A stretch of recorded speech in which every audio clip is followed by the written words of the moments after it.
to this crisis that's taking place in Mi'kmaq territory. As parliamentarians, we must take immediate action to keep Mi'kmaq fishers and their communities safe from the ongoing threats and acts of violence that are happening there. We must ensure the federal government is taking immediate action to provide justice for the Mi'kmaq victims of violence. And Mr. Speaker, we need to make sure that they can adequately and properly exercise their inherent treaty protected, constitutionally protected rights to safely go out and fish and earn a moderate living, Mr. Speaker. And lastly, we must make sure the government is at the table providing enough resources to accommodate their rights to fish for a moderate living, as they should have 21 years ago. Given the urgency for a peaceful and equitable resolution to this crisis, Mr. Speaker, I believe it's important that we have this emergency debate in Parliament today.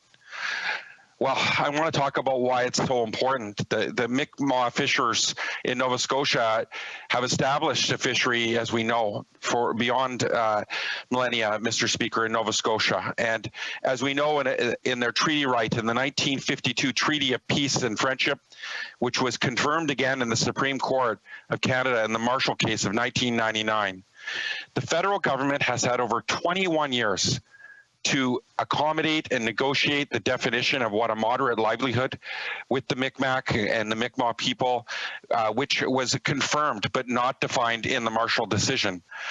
So it wasn't the first or the only time the highest court in the land reaffirmed the constitutional rights of Aboriginal people to catch and sell fish in their territories, whether it be the Marshall decision, the Sparrow decision, Gladstone, the House It and All decision, all rulings by the court reaffirming Indigenous rights and followed by years of utter disregard by the federal government of the day, Mr. Speaker.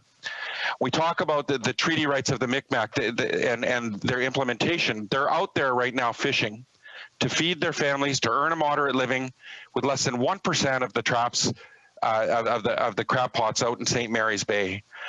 And we know that the response has been acts of domestic terrorism and intimidation against the Mi'kmaq fishers who are just exercising their inherent and treaty right to fish. So in spite of domestic acts of terrorism, which have included burning down the Mi'kmaq, a lobster fishery compound, there's been little response and action from the RCMP to protect Mi'kmaq fishers and their communities from further domestic terrorism. We've seen the assaults on Chief Sack. We have seen elders abused, Mr. Speaker. It is horrific as Canadians to watch what is happening. And we've been waiting for the federal government to uphold the rule of law with appropriate actions to protect this constitutionally protected inherent treaty right of the Mi'kmaq people to fish, but instead I'm just going to hold the honourable member there for a moment. I see another member is standing. I think I might know what this is about, and I wonder if the honourable member for Courtenay Alberni might be intending to share his time with another honourable member. Sharing my time, Mr. Colleague, with our leader, the member from Burnaby, and I want to thank you for that. I'll be splitting my time with the I thank the honourable member for that. That's duly noted. I wonder if the honourable member might just adjust his microphone outward slightly. We're getting a little bit of a bit of some noise on the microphone that can be problematic for our folks at this end, in particular our interpreters. So if you could just sort of push that out about maybe half or so, an inch or so, I guess I should be using centimeters, about 3 centimeters or so, that would be great. Thank you very much. The honourable member for Courtenay Alberni. I hope this sounds a lot better, Mr. Speaker, and I appreciate that this is my first speech virtually in a while. And And I want to thank you for helping accommodate all members so we can work together and I can participate from the unceded traditional territories of the Hupachesset and Sishat people. I'm Nuu-chah-nulth territory. And Mr. Speaker, when I talk about being from Nuu-chah-nulth territory, this is a region which also has been in court, the Howsett and Hall. And the reason I bring that forward, Mr. Speaker, is, they've been in court in 2009. The Supreme Court sided with them for their right to catch and sell fish. 9 years later, and the constant repeated appeals by the conservative and liberal governments to do everything they can to stonewall Judge Garson. The judge at the time, he stated, quote, overall, however, Canada, through DFO, has the responsibility to represent the honor of the Crown. The lack of a mandate and Ottawa's stonewalling of suggestions for advancing the development of a right-based fishery are significant factors in the failure of the process to move forward. Ottawa failed to allow the regional staff to engage meaningfully and wholeheartedly in the negotiations, at least until the Supreme Court of Canada refused leave the second time. As the plaintiffs repeatedly pointed out, there is no evidence before the court of any engagement by Ottawa staff on this fishery, other than the occasional signature on a briefing note and reference to one meeting with a ministerial assistant, which was not coordinated with local managers. This is what Judge Garsman and the Howsett Indian Band and A Nation versus Canada in 2018 stated, Mr. Speaker. And it's just an example of the government, of the minister sending her negotiators to the table knowingly empty-handed to deal with it, whether it be Marshall, Sparrow, Gladstone, or Howsett, these court cases that protect treaty and Aboriginal rights. The government constantly sends their negotiators to the table empty-handed. And this is, affirmed by the judge, Judge Garson, Mr. Speaker. And what we need is a government to come to the table with a mandate to negotiate so that they can assert their rights, and the government needs to accommodate those rights. And Mr. Speaker, what we're seeing, what we want to see, is we want to know that these Indigenous communities, whether it be the Sabaganagati or the Howsett or these other nations that are in these conflict in the courts that is costing taxpayers millions and millions of dollars, fighting them, Mr. Speaker, instead of getting them out on the water fishing, where they want to be alongside with the other commercial fishers so they can feed their family.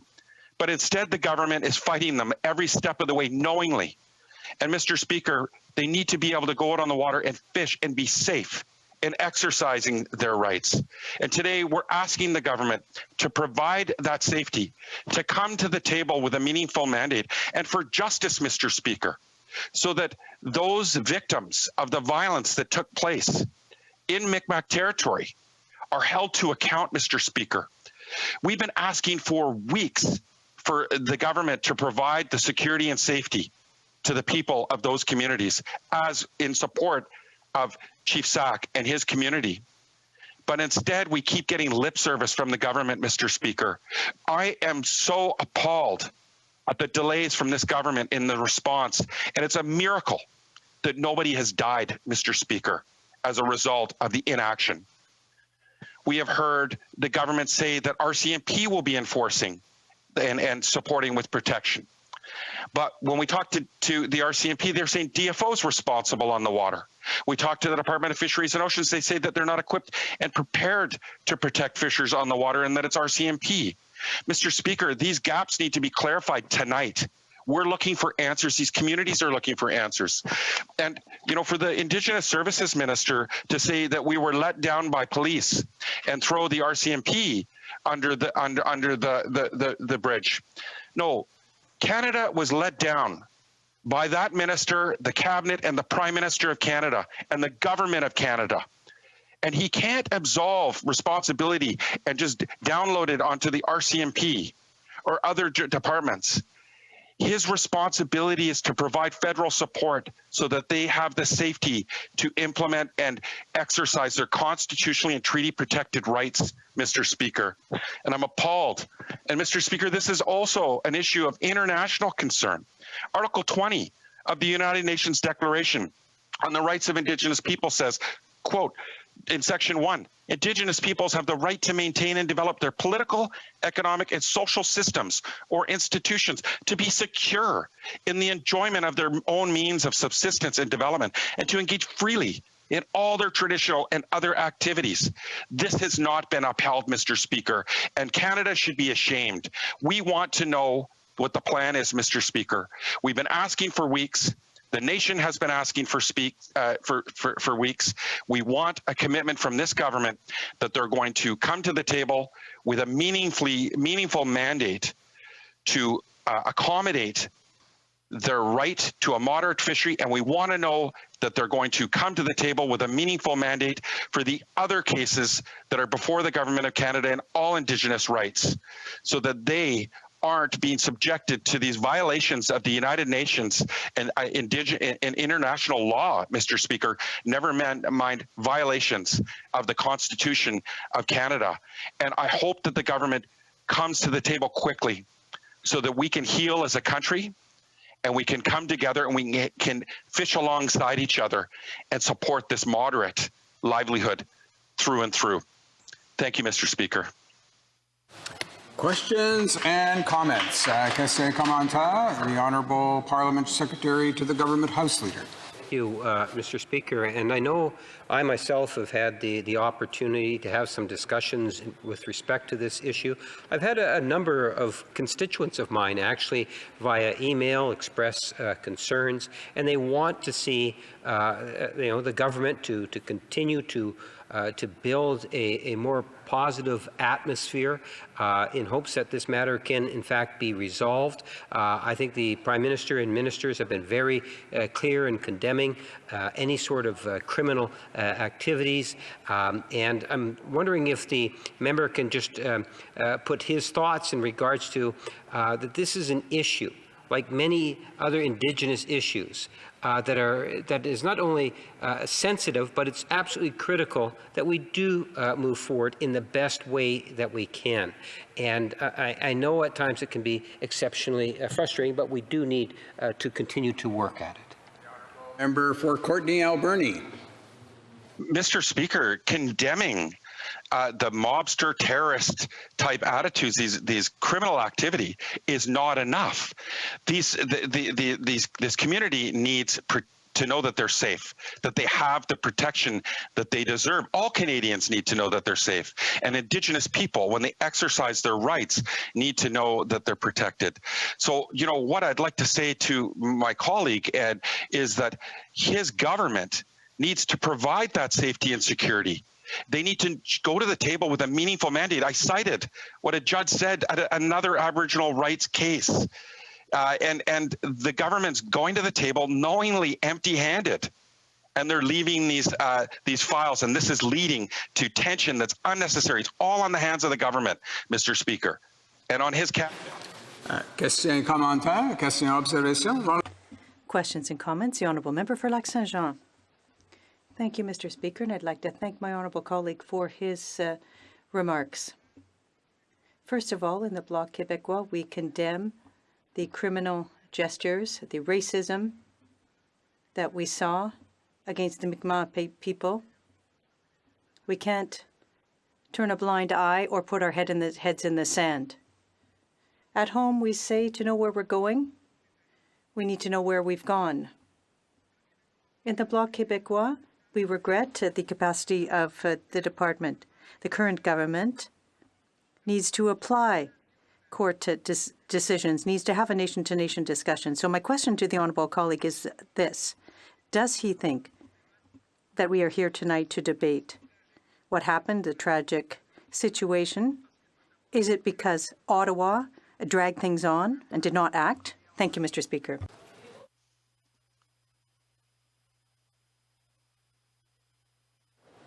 Mr. Speaker? Yep, go ahead. Mr. Speaker, well, first I want to thank my colleague, and it's a great question. Tonight's debate is clear. We need to focus on ensuring that the fishers and that community and all communities across Canada are safe, and Indigenous people, when they exercise their inherent and constitutionally protected rights, that they are safe, and that this community is that there's justice for the violence that's taken place. We want to see more arrests and to deter any more action like this, and to pressure the government to get to the negotiating table with a meaningful mandate to accommodate these rights and to get answers of why. Why is it taking so long? Not just here on Marshall, but I house it in other files. We need the government to take action. No more empty words and empty promises. Why did it take 3 weeks for them to get enough RCMP deployed to support the RCMP at that detachment in Nova Scotia? Why is there no RCMP boats on the water? These are legitimate. Just going to interrupt the honourable member. We're going to take one more quick question. The honourable member by video conference, the honourable member for Winnipeg Centre. Yes, thank you very much, Mr. Speaker. And, thank you so much to my colleagues for bringing this important debate forward. I wanted to go back to the whole notion and definition of a moderate livelihood. Currently, the Mi'kmaq fishers have less than 0.15% of the traps in St. Mary's Bay, unlike the commercial fishers that currently have more than 99% of the traps. And I know I've heard our Liberal colleagues across the way talk about the importance of conservation. I don't think this is an issue about Indigenous people not valuing conservation. I think this is an issue of willfully turning a blind eye while the fundamental human rights, inherent rights, and constitutional rights of Indigenous people are being violated in Mi'kmaq territory. I wanted to hear more of your thoughts on that. I wanted Where our time is actually expired at this point, so I'm going to go back to the honourable member for Courtenay Alberni just to wrap up on that, and then we'll go to the next speaker. The honourable member for Courtenay Alberni. She's absolutely right. I mean, when we talk about right now, and absolutely, first, the nation cares about conservation. They've been working for 3 years and developing a fisheries management plan. They care more than anybody about the importance of the stocks in St. Mary's Bay. And Mr. Speaker, when we see people, commercial fishers out there cutting trap lines, leaving lobster pots at the bottom of the ocean, destroying, hundreds and thousands of pounds of live lobster, that is not in the name of conservation, Mr. Speaker. Getting to the table is what the government needs to do and support the moderate livelihood and accommodation for that, for the nation, so that everybody can work together in conservation. Resuming debate, the honourable member for Burnaby South. Thank you, Mr. Speaker. I want to thank my colleague for his words and thank my colleagues for their support of this very important debate today.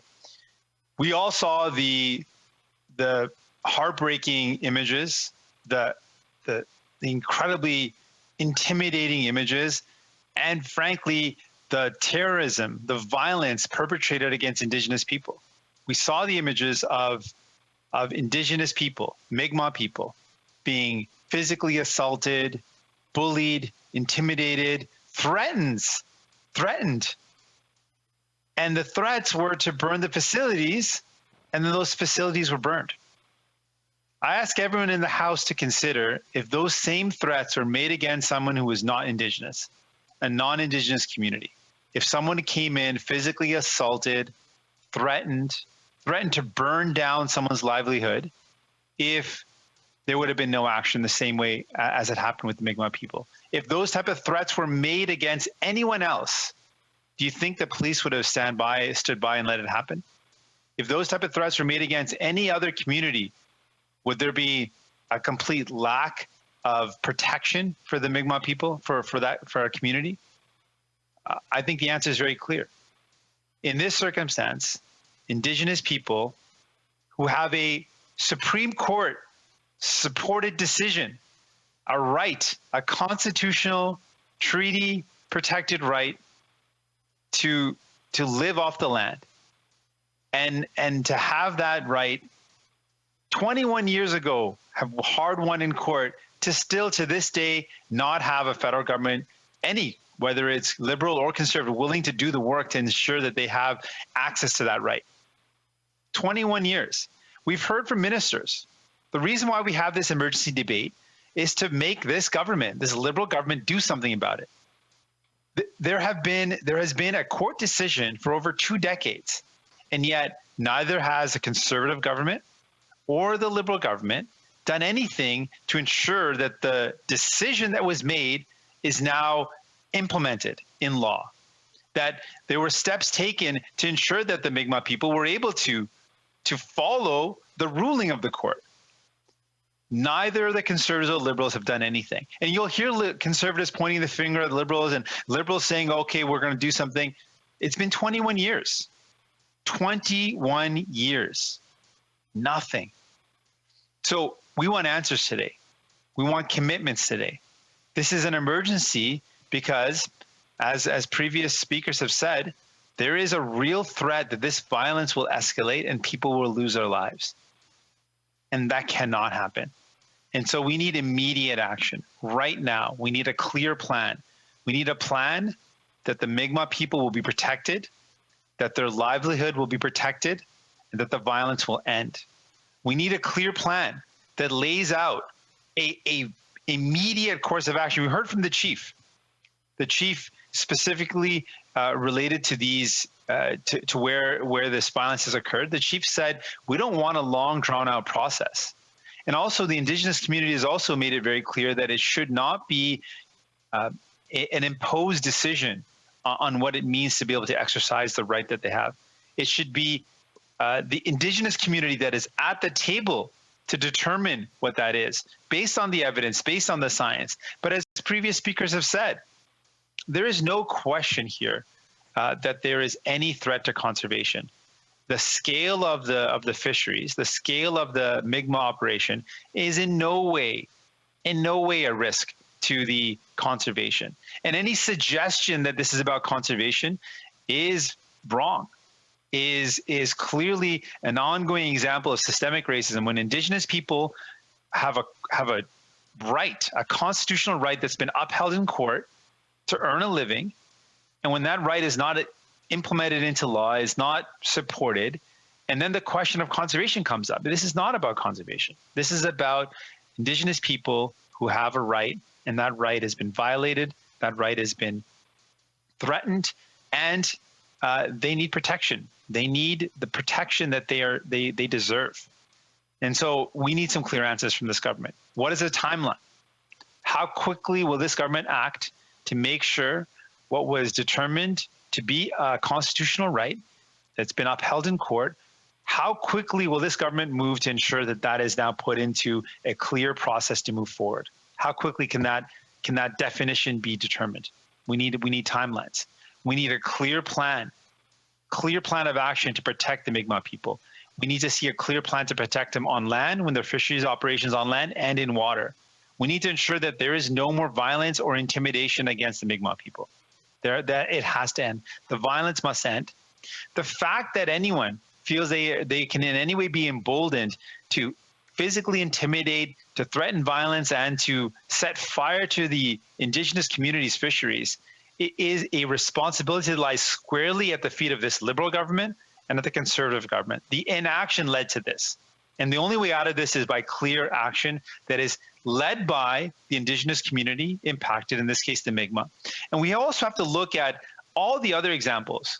My colleague from Courtney Alberni pointed out that there have been countless decisions that the Supreme Court of Canada has made that has affirmed the right of Indigenous communities, and that to this day, in some cases years, some cases decades, there's been so many cases where the exact same scenario has unfolded, where rights have been affirmed. The Supreme Court has said, yes, the Indigenous community has right or title or claim or the ability to earn a living off this land, and yet the federal government has not done what it takes to make sure that that right is translated into some meaningful action for people.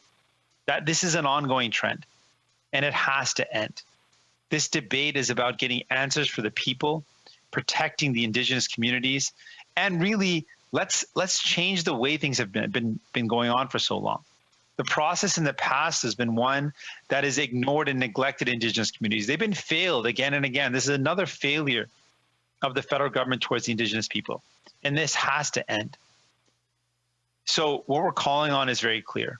And I hope to hear some answers at the end of this debate from the federal government, from Prime Minister, from the Liberal cabinet ministers. We need a clear plan of action. The Mi'kmaq people deserve it. They deserve dignity and respect. And these are the things, the basic things that have been denied to them. And we're seeing these painful images, and I've heard from so many Indigenous community members who are talking about the fear that they live with, the threats they receive. We heard from a local chief talking about the threats they get on social media, text message threats when people call anonymously. No one should have to live like that. This is a reality that the Mi'kmaq people are faced with, but it's sadly not uncommon. This is a reality that so many Indigenous communities are faced with. So we're looking for answers, Mr. Speaker. We want answers and we want action. We want an action plan to protect this community, to ensure that their right is upheld, and a clear path to achieving it. So, Mr. Speaker, in closing, I want to wrap up by saying, I believe if you seek it, you will find unanimous consent for the following motion. That the House, A, affirm its respect for the treaty and inherent rights of the Mi'kmaq and the Maliseet people affirmed in the 1752 treaty and confirmed in the Canadian Constitution and in the Supreme Court of Canada ruling in the 1999 Marshall case. B, recognize the Mi'kmaq Nation deserves the full and equal protection by the law from violence, intimidation, and domestic terrorism. And C, and recognize the failure of the federal government to respect their nation-to-nation relationship to negotiate with the Mi'kmaq and Maliseet people to accommodate the, quote, moderate livelihood, end quote, fishery has led to the crisis we are facing today. Thank you, Mr. Speaker. This being a hybrid sitting of the House, for the sake of clarity, I will only ask those who are opposed to the request to express their disagreement. Accordingly, all those opposed to the honourable member moving the motion will please say nay. I'm in the middle of asking. I'll come up with a point of order afterwards. I'm afraid we don't have unanimous consent. We have a point of order, the honourable member for, I'm drawing a blank. Sydney Victoria. Sydney Victoria. I was thinking Roger Cusner's old writing, but Sydney Victoria, please go ahead. I was just to ask the leader of the NDP if he would mind amending that motion, because the 1752 treaty is not the one recognized in the Marshall case. It's the 1760-61 treaty that was recognized in the Marshall case. And other than that, I have no problems with that statement. It seemed so. I just wanted to amend that, but I don't know if it passed or not. But I just wanted to be clear on the record of some of the rights and treaties that were passing around that from a Mi'kmaq person and the treaty education lead in the past. That I just want to be factual on certain things. Very good, thank you. I don't believe we had unanimous consent, so we'll go to questions and comments. Questions et commentaires. Questions and comments. Winnipeg North. Yes, thank you, Mr. Speaker. And, you know, there's parts of the comments that I do take a little bit of exception to. When we talk about the importance of nation-to-nation discussions and dialogues, I do believe that we have a government over the last 5 years that has gone the extra mile. And we can see that whether it's through budgets, whether it's through legislation, whether it's through commitments and meetings and discussions that have been taking place in Indigenous communities throughout the country. With regards to the specific issue that we have that we're debating this evening, I recognize, and the Prime Minister himself has condemned all sorts of violent actions, criminal actions, and I think that there is still more for us to be doing as we work towards trying to get to that point. My question to the Leader of the NDP is, would he not agree that there is, when it comes to the issue of safety, an obligation for us also to be looking to the province, as the province also has a responsibility to play here too? Honourable member for Burnaby South. Thank you, Mr. Speaker. The member opposite talks about condemning the violence. if the member opposite wants to talk about condemning the violence, which we should, and which most Canadians do, then we have to look at where this violence came from. What is the cause of this? The cause is, for 21 years, a Supreme Court decision which called on the federal government to take action to defend and protect the rights of Indigenous people was not acted on. So the responsibility lies squarely at the feet of, right now, the provincial or the federal Liberal government, and at the feet of previous Conservative government. That's who is responsible for the fact that we have violence right now, because this is a question that was not addressed by either government. This was a legal question that was established in law, but then the federal governments, both Liberal and Conservative, did not act. And because of that inaction, we are now faced with this tension. This is squarely the responsibility of the federal government. And that's why we are having this emergency debate, to call for the Prime Minister and the Liberal government to do something about it now, to stop neglecting and ignoring Indigenous people and do something. Questions and comments. Questions et commentaires. The Honourable Member for North Island Powell River. Thank you, Mr. Speaker, and I would like to thank our leader for that very important speech. I just want to go back to what he kept referring to, which I think is so important, Mr. Speaker, is that this was a decision made in 1999, 21 years ago. So I find it very fascinating that this government is saying that this behavior is a surprise. So I'm just wondering if the member could tell the House what ideas he has around actually preparing and recognizing, as the Liberal government says it does, systemic racism and the impacts on local communities. Thank you, Mr. Speaker. Honourable Member for Burnaby South. Thank you to my honourable member and to my honourable colleague. Well, I asked the question in response to that question. I asked the question of everyone in the House and all Canadians who are listening. Imagine you were working in your community and your livelihood, what you rely on to put food on the table for your family, for your kids, if your livelihood was threatened by somebody, and those threats were specific. Someone threatened to set fire to your place of work where you earn a living for your family. What would the police response be? And how would you feel if, after receiving that type of threat, being physically intimidated, being assaulted, that your place of work was then set ablaze and you came to work and saw that it was destroyed? That is what's going on here. That is absolutely an example of systemic racism in our policing. And the fact that the federal Liberal government and Conservative governments have not acted to protect the Mi'kmaq people for over 21 years, they are also exhibiting that same behavior of neglect and ignoring people who deserve respect and dignity, who fought for it, who won it in court, but are not receiving it from governments. This is a failure of the Liberal and Conservative governments, and that is why we're in this position right now. Resuming debate, the Right Honourable Prime Minister. Thank you, Mr. Speaker. I will be sharing my time with the member for South Shore St. Margaret's. As Prime Minister, my #1 priority is to keep our communities safe. I want to make it absolutely clear that our government strongly condemns any form of violence, harassment, and intimidation towards the Mi'kmaq in Nova Scotia.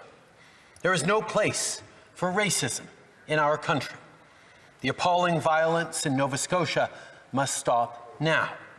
It's unacceptable, it is shameful, and it is criminal. Yesterday, I spoke with Premier McNeil, and we will continue working with him and the provincial government, as well as the RCMP, to make sure that everyone remains safe. The police are responsible for ensuring the protection of every single citizen in this country, including the Mi'kmaq, and preventing the escalation of violence. That's why Minister Blair approved a request from the province on Friday for more police resources to be deployed in order to keep the peace, so the Nova Scotia RCMP can effectively do its job. The additional officers will maintain law and order, support ongoing criminal investigations, and hold to account the individuals who have perpetrated the outrageous acts of violence and destruction that we have seen. There have been already arrests made and charges laid in more than one case. and there are more expected in the days ahead. There is a treaty right to fish, and it is a right that was affirmed by the Supreme Court in the Marshall decision 21 years ago. Above all, there is a right to live and fish in peace without being subjected to threats or racism. I know some harvesters have had a challenging commercial fishing season this year. Everyone wants to know that the stocks they depend on for their livelihood will be protected. Well, our government will continue to ensure conservation underpins our decisions while we continue to implement First Nations rights. For many people living along the shores in Canada, not only is fishing part of their everyday lives, but it's also part of their identity. It's complex and personal, and disputes in this sector can be tough. Since 2015, our government has taken concrete measures to rebuild our relationships with our Inuit and Métis nations, and unfortunately, reconciliation is not something that happens overnight, especially when injustice has been lasting for far too long. Over the weekend, Ministers Bennett and Jordan spoke with Chief Sack and with Minister Miller, and they also spoke with Mi'kmaq chiefs in Nova Scotia to reaffirm our willingness to engage and to work with them as partners. In parallel to that, we are also listening to the commercial fishers of Nova Scotia and from elsewhere as they share their concerns with us. But one thing is clear: if we are to find any kind of solution, dialogue must happen without violence. And those who are guilty of committing a crime will be arrested and will be tried. 21 years ago, the Supreme Court affirmed the Indigenous people's right to fish for a moderate livelihood. 5 years ago tonight, Canadians elected a government that made reconciliation a core priority for the path forward for Canada. Since then, we've invested massively in education. We've built and renovated schools and supported better health and mental wellness. We've eliminated boil water advisories. And we've implemented historic legislation to protect and revitalize Indigenous languages and ensure that Indigenous children are safe in their communities. There is much more to do, Mr. Speaker. And the real work of reconciliation cannot just be between the federal government and Indigenous peoples. The real work of reconciliation must include all orders of government and, importantly, all Canadians. In order to right historic wrongs, we need to have an approach that doesn't just recognize inherent treaty rights, but implements their spirit and intent. And that's why we will work with commercial fishers and Canadians to ensure that this is done fairly. I understand that this is challenging, but this isn't an inconvenience, but an obligation. If we are truly to be the country that we like to think of ourselves as, then this is the road we must walk together. I'm glad we can be here tonight, Mr. Speaker, to participate in this emergency debate, to address these issues with dialogue together, just like Canadians elected us to do.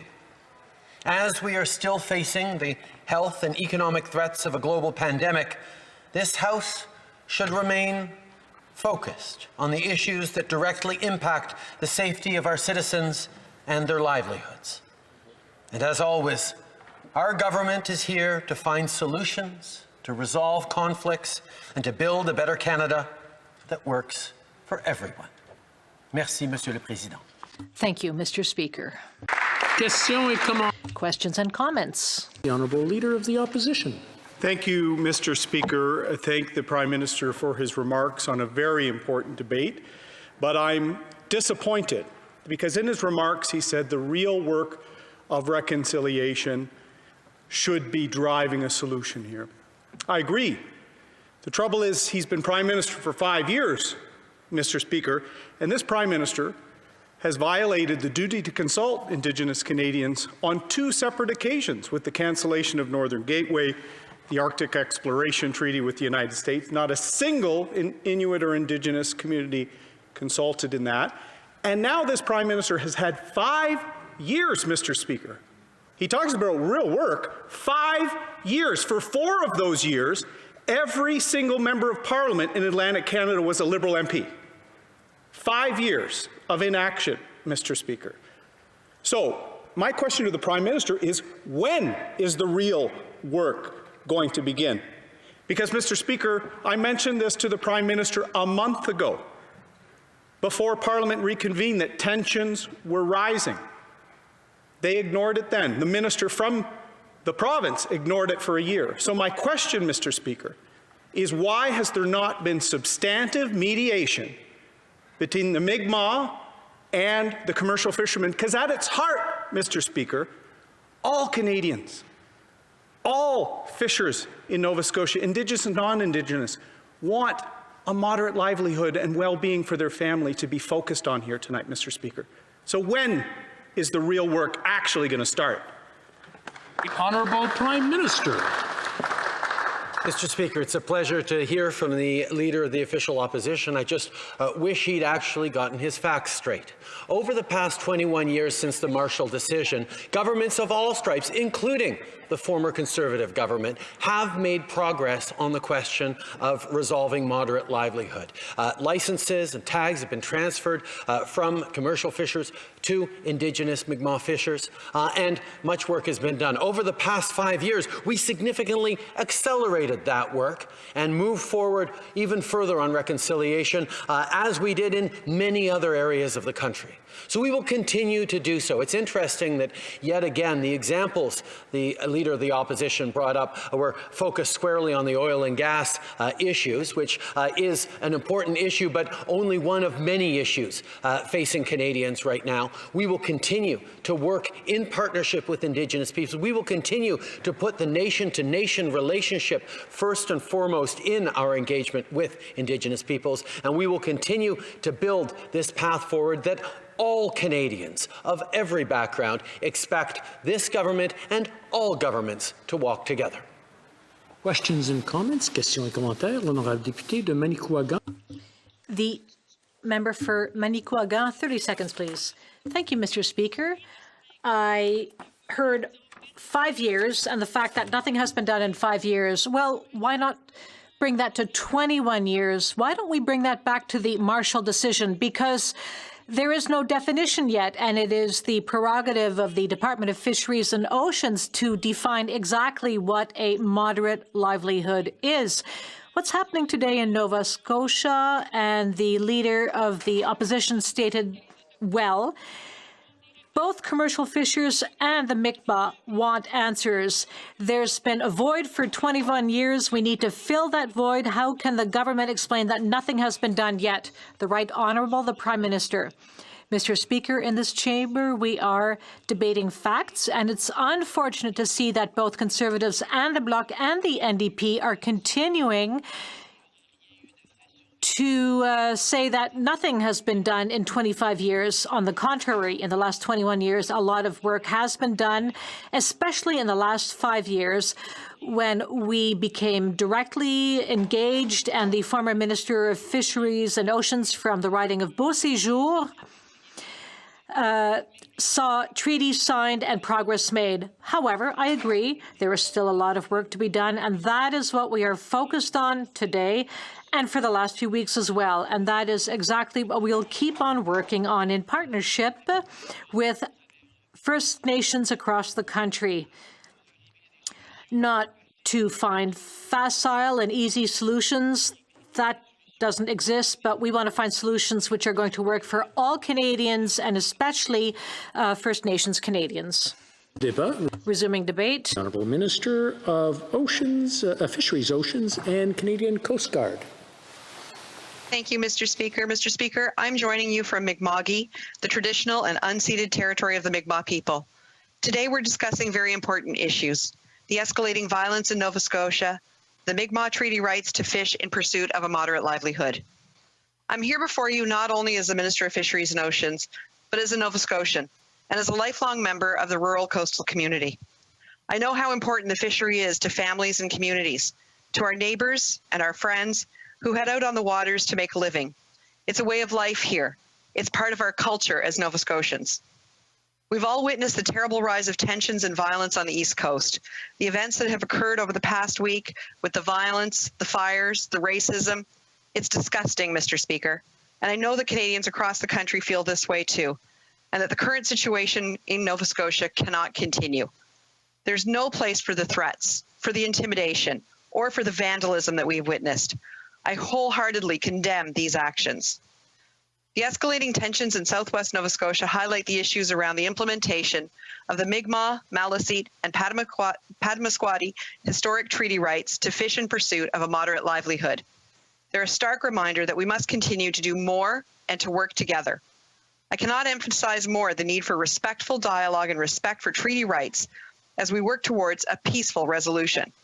I would also note that procedurally, we're all partaking in an emergency debate here in the House of Commons. Mr. Speaker, the Mi'kmaq have a right to fish, a Supreme Court affirmed treaty right. I want to be clear that we're not here to debate that tonight. We're here because our country operated for centuries without considerations of First Nations rights. We built up whole systems, institutions, and structures without considering them. And I want all parliamentarians who participate in this discussion, to those at home watching and listening, to know that we have an opportunity to change this. There are people out there who are committing criminal acts, and that's deplorable.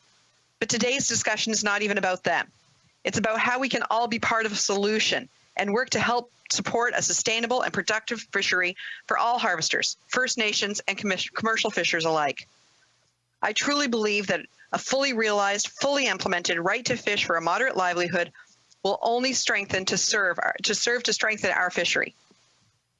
We must also continue our efforts to de-escalate the situation by engaging all parties in constructive dialogue. On that front, my honourable colleagues and I have met regularly with both Indigenous leadership, the fishing industry, and will continue to do so even once this crisis has passed. During these discussions, we've heard from both parties frustrations that the negotiations have taken too long and that there's a lack of real progress to implement this right. And from non-Indigenous harvesters, we've heard their concerns about the future of the fishery and their livelihood. Over the past few months, we have, without a doubt, all been dealing with an unprecedented health crisis on top of this. Many of the fishers have had a very challenging season. I know harvesters are worried, particularly when the opposition continues to try to pit them against others, making this them versus us, saying that they should be concerned about the future of our stocks. So let me be clear. The conservation underpins everything we do. Lobster stocks are healthy, DFO will continue to monitor stocks, and they will never move forward with a plan that threatens the health of this species. I know that this approach is shared with many First Nations leaders that I speak on on a regular basis. I will continue to make every effort with industry to increase transparency, formalize the lines of communication, and ensure that industry has meaningful opportunities to share its concerns, to express its views. Mr. Speaker, this government unequivocally recognizes the right of the Mi'kmaq, the Maliseet, and the Passamaquoddy to fish in a pursuit of a moderate livelihood.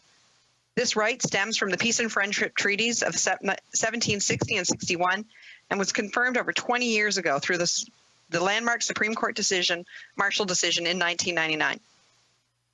Since then, Mr. Speaker, successive governments, both Liberal and Conservative, have launched programs and initiatives in an effort to accommodate what the court found to be a communal right to pursue a moderate livelihood from hunting, gathering, and fishing. Programs over the past 20 years have provided support to purchase licenses, vessels and gear, and training in order to increase and diversify the participation in the commercial fishery and to contribute to the pursuit of a moderate livelihood for members. While there has been progress, more definitely needs to be done. We recognize that there are still income gaps between Indigenous and non-Indigenous communities in Atlantic Canada, and the violence that we have seen over the past week is a reminder that there is still more work to be done, work that we can do together as part of reconciliation. Indeed, Mr. Speaker, it is under the leadership of this Prime Minister who made reconciliation a top priority for our government. We have multiple ministers and departments working on this matter. Reconciliation is a whole of government mandate for us, and that work is led by the Prime Minister.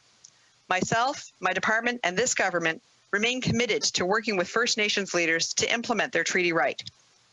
Mr. Speaker, I want to stress once again that our government's priority remains first and foremost the safety of everyone involved. This has to be a common objective for all. RCMP presence in southwestern Nova Scotia has been increased, and investigations are underway related to the events over the last few days. As Minister and as a government, we have the responsibility to ensure the safety of all Canadians and to see that those living in Canada are protected.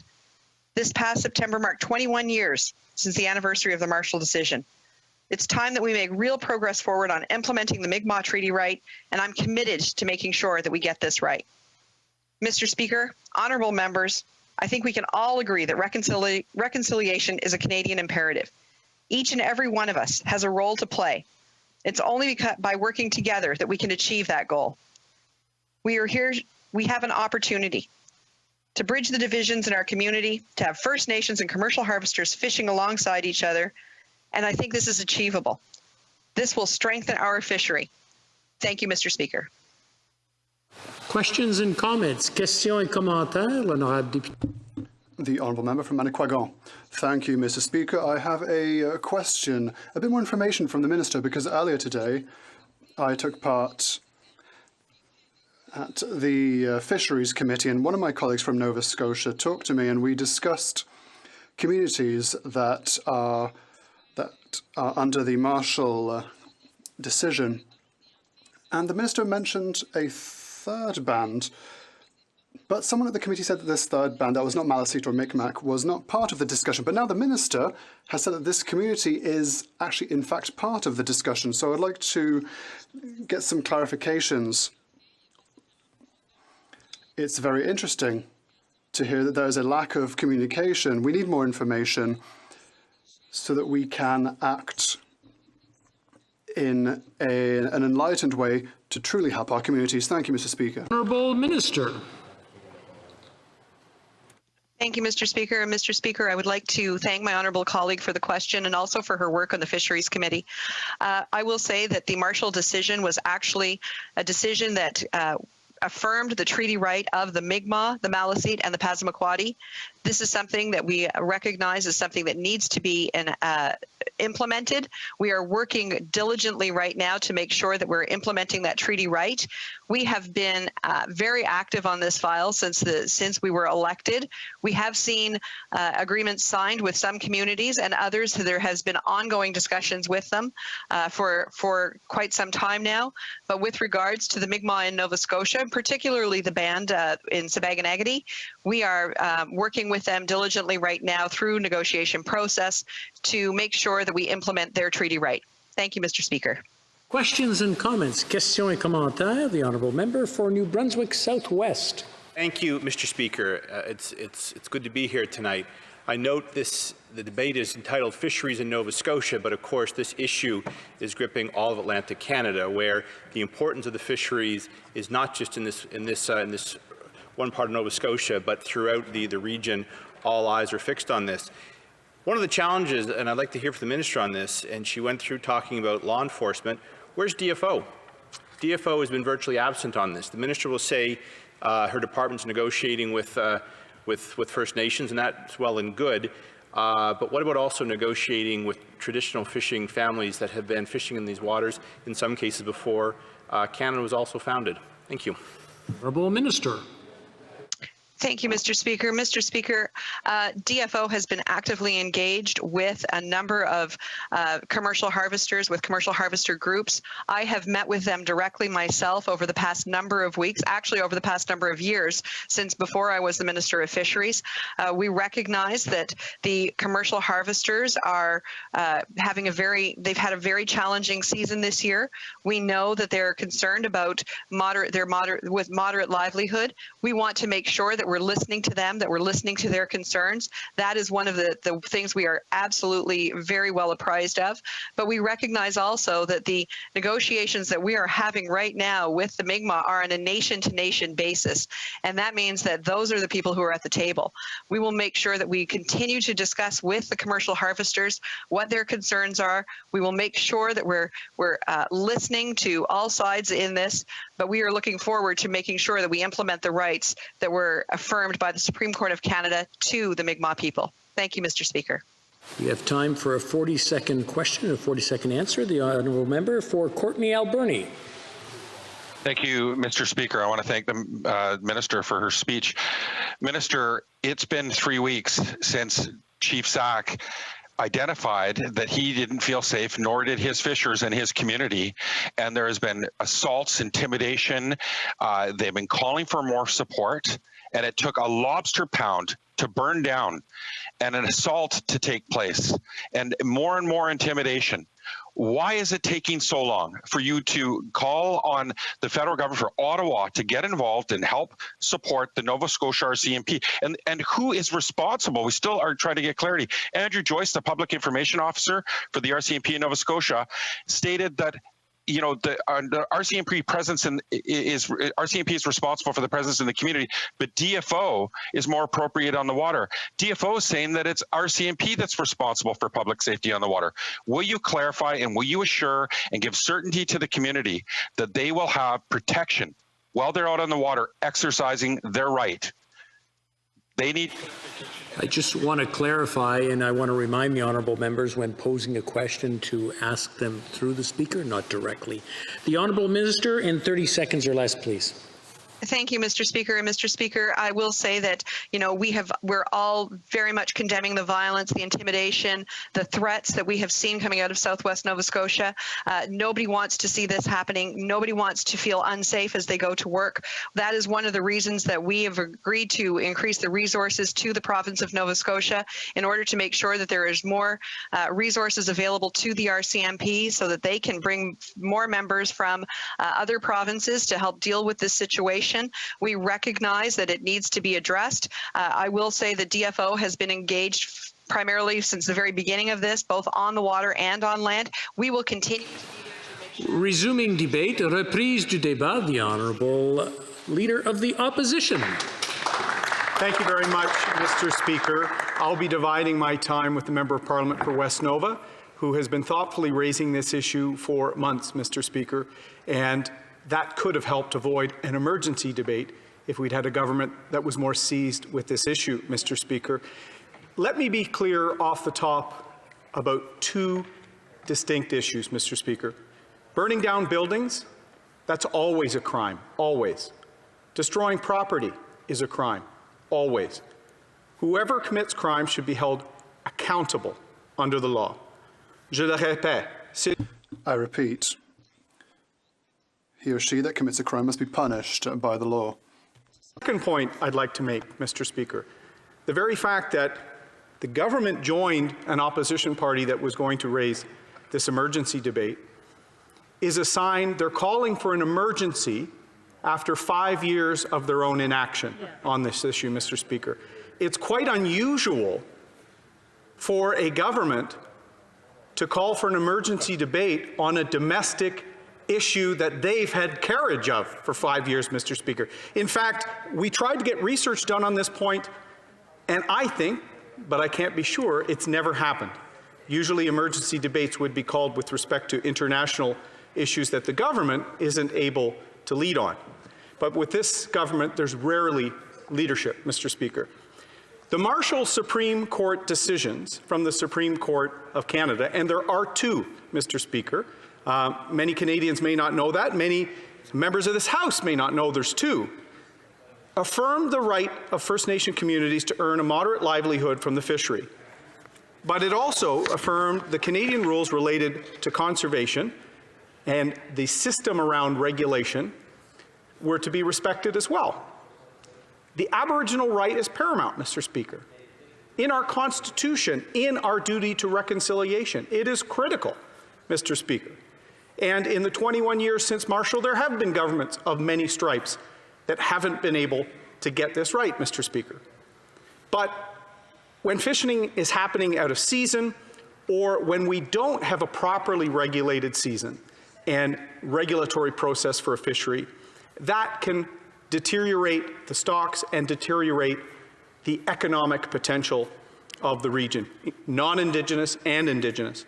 And right now, what's interesting, Mr. Speaker, is the sides of this debate, the Indigenous community and the non-Indigenous community, agree on one thing. The inaction of this government is unacceptable.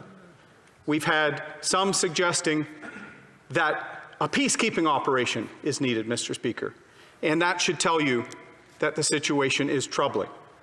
Everyone involved in this issue deserves the respect and attention of their government, and it is the Liberals' inaction on this that has led to escalating tension and violence. Unfortunately, tensions in Nova Scotia show the dangers of a government that is scared of making decisions, a government that simply hopes that problems will simply evaporate, a government that simply waits. However, the situation that pits the Mi'kmaq against commercial fishers is not something that simply popped up overnight. This is not a conflict that will simply evaporate through waiting for it to go away. This is a debate that needs to have both communities around the same negotiating table. Finding a compromise is part of our Canadian values. Parliament even met, Mr. Speaker. Before I had the honour of taking my seat as the leader of Canada's founding party, over a month ago, on September 18th, I raised this issue personally with the Prime Minister because for months, my colleague from West Nova, other Canadians, Indigenous leaders, the commercial fishery and union leaders have been raising concerns about rising tensions, which is why I raised it directly with the Prime Minister. I asked his fisheries minister to mediate and exercise political courage. Tonight, she's asking for an emergency debate for a dispute in her own province under her watch that she's done nothing about for a year. No wonder there's frustrations in all of Canada, but particularly in Atlantic Canada. For weeks, members on this side of the House have been sounding notice and caution and asked the Liberal government to act. We've asked questions more than 7 times in the House, Mr. Speaker, and dozens of times in the media. We had to do that because for months, this government has preferred to sit back and wait, hoping the problem might go away by itself. Sadly, much like we're seeing now with the second wave of the pandemic, Mr. Speaker, these things don't go away. They require leadership. And we have a government that prefers photo ops over follow-ups, hashtags over real work. Hoping that problems will go away is not leadership, Mr. Speaker. The Minister of Fisheries herself let the situation escalate, and that has led to the tensions we see in recent days. Today, her inaction led to a press conference where not one but 2 of the 4 ministers were present to acknowledge that they let a situation spiral out of control. Rather than getting people to the table, they're agreeing with another opposition party that there's an emergency that they helped create, Mr. Speaker. A sad expression of leadership by our government. Liberals have preferred to also brand this dispute, and we heard this with the Prime Minister tonight, as entirely a racial conflict, Mr. Speaker. The truth is that there are some unacceptable examples of racism, but there are also unresolved negotiations because of a personal debate over livelihood. Indigenous livelihood, the well-being of those Canadians and their families, and the livelihood of many commercial fishers, Mr. Speaker. As the minister herself said, in her province, in Nova Scotia, it is part of the culture, Mr. Speaker. But she seems to have allowed this to just drag on to a point that it's now, we're seeing violence, and Canadians are concerned by that.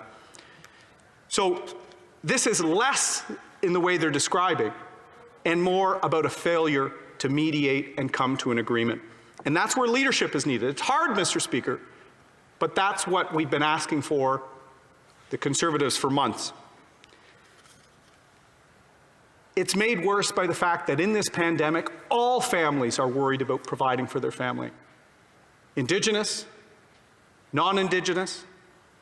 The government should have been knew that these tensions were rising. They could have shown leadership, but instead they're framing it as a tension that's brought on purely by racial elements, and that's not truly the case, Mr. Speaker. This is a dispute where constitutional fishery rights must be upheld for our Indigenous Canadians, and another where there's concern by commercial fishers, their union leaders, their community and civic leaders, that if this is not done right, conservation is not respected, that fishery, part of the culture, as the minister said, that's been taking place for centuries, could disappear, and many livelihoods and well-beings disappear. That's why we need to find a solution. That's why I raised it with the Prime Minister. That's why the member for West Nova has been raising it time and time again. We need to have both sides negotiate to find common ground in a mediated solution and long-term plan for the well-being of all Canadians, Indigenous and non-Indigenous. Rather than recognizing the impacts of inaction, this minister is preferring throw up her hands and agree with another political party that it's an emergency under her watch, Mr. Speaker. They'd rather have a debate here than bring people to the table there months ago, Mr. Speaker. And that's why Nova Scotians are watching, including my own family, Mr. Speaker, who are from Fall River, Nova Scotia, because this has gripped the entire region and country. It is harder to show leadership by showing a path to mediated long-term outcome. Instead, this government prefers more talk, press conferences with ministers, calling an emergency when they had 5 years. And for 4 of those years, Mr. Speaker, every single MP in that region was a Liberal MP. Instead of putting this as a priority, they were taking away the Atlantic Supreme Court justice, for example, until we stood up to that, Mr. Speaker. So going back in our history, as I've said to the Prime Minister before, who shows condescension every time I raise the issue of reconciliation, all governments in our history have not lived up to what we owe our Constitution and Indigenous Canadians. We are here to work on a solution if we can. We need less talk, less photo ops, less hashtags. We need real leadership that brings all communities together to find a solution. Thank you, Mr. Speaker. Questions and comments. Questions et commentaires. The honourable member for Sydney, Victoria. Yes, I'd like to thank the Leader of the Opposition for his comments. And I understand that he went to law school and graduated in 2003. I graduated myself in 2004 from that same law school. And while I was there, I was taught that there are 3 laws in Canada: the English common law, the French civil law, and Indigenous law. Now, I've heard some say that there can't be more than 1 law in Canada in the fisheries. I'm wondering if the Leader of the Opposition believes in legal pluralism or whether there can be more than 1 law in the fisheries. Thank you. The Honourable Leader of the Opposition. Thank you, Mr. Speaker. I didn't know the member from Sydney, Victoria went to Dal Law. I'm very proud to go to Dalhousie Law School and to be a graduate. And what's interesting, Mr. Speaker, is that Donald Marshall himself, a victim of a miscarriage of our justice system, was failed by lawyers, judges, the whole Attorney General at the time in Nova Scotia, all of them Dalhousie Law graduates, and I know that member knows that, which is why we studied not only the Marshall wrongful conviction, but the 2 Marshall decisions related afterwards. Donald Marshall was caught fishing eels, Mr. Speaker, for a moderate livelihood. And he made that case all the way to the Supreme Court. The first decision of the Supreme Court was with respect to that Aboriginal right. Constitutional treaty in origin, we must respect that, it's important. The second decision was about the fact that the government can regulate for conservation and for the regulatory structure. That's why for 5 years they could have been finding a solution, Mr. Speaker, that would have respected our Constitution, would have respected the Indigenous right, which would have respected the local community and impact on the long-term viability of the fishery, and it would have respected the legacy of Donald Marshall, Mr. Speaker, which all Atlantic Canadians, all Dal law grads certainly know and remember. Questions and comments, questions et commentaires. Honorable député de Manicouagan. Merci, Monsieur le Président. Thank you, Mr. Speaker. I won't remind the Honourable Leader of the Official Opposition that it's not 5 years, but 21 years since the Marshall decision, so we've had time to see the Harper government, among others, in action. And I have a question, because in fact, you'll understand that in my riding, 15% of the population is Indigenous. There are a lot of Innu and Naskapi communities in my riding, and they're very interested by what's going on. They have very numerous questions, one of them put forward by Martial Pichkenet. This is a question being asked to me repeatedly by several members. Why is the minister sending the RCMP? Why does he want to send the RCMP? Why doesn't he simply go and negotiate in Nova Scotia? So it's the First Nations themselves who are asking the question. I would like to hear the view of my honourable colleague with regard to this idea of sending in the RCMP instead of going there to negotiate, just as the Indigenous peoples are asking. The Honourable Leader of the Opposition. Thank you, Mr. Speaker, and thank you to the question from the member from Manicouagan. It is true. The Marshall decision dates back 21 years, and as I stated in my statement, Mr. Speaker, several governments, Liberal and Conservative, made mistakes in the past. But today, after 5 years, after 4 years with all MPs in the Maritimes, all of the Maritime MPs, we don't have solutions for Indigenous peoples or for the rural communities in Nova Scotia, Mr. Speaker. We need leadership. We must have leadership for a solution, Mr. Speaker. We must have a plan for the Indigenous communities and the other communities in Nova Scotia. We need a solution, and we have to obtain it at the negotiation table. And after 5 years, we're still waiting, Mr. Speaker. Same thing with all of the important issues.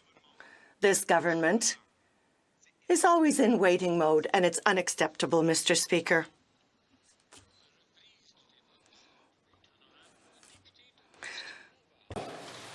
Merci beaucoup, Monsieur. Thank you very much, Mr. Speaker.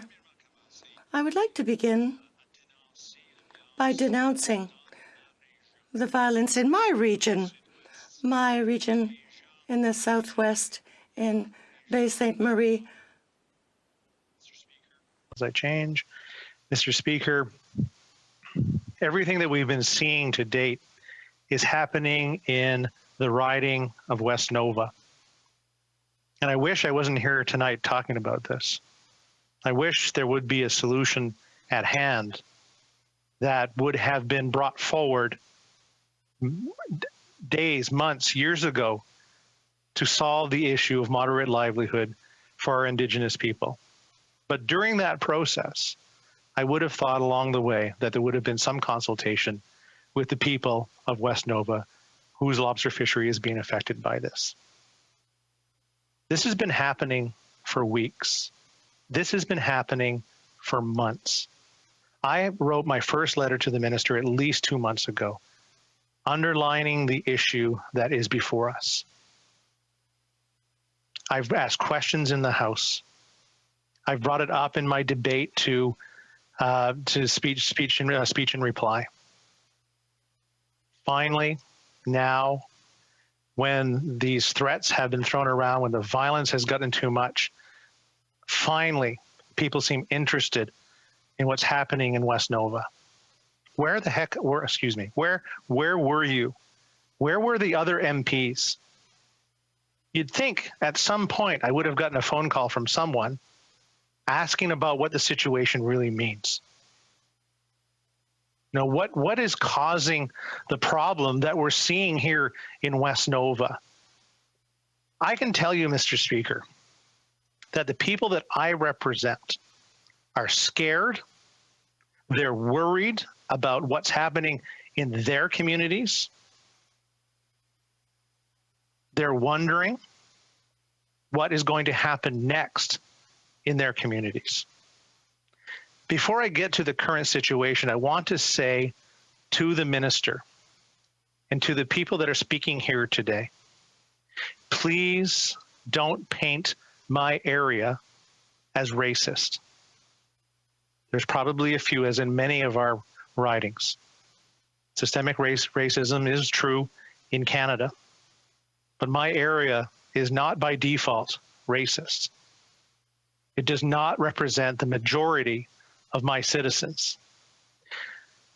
Let's talk about where this starts. And I know I don't have enough time to talk about all the things that I really, really want to talk about of where this current situation is going.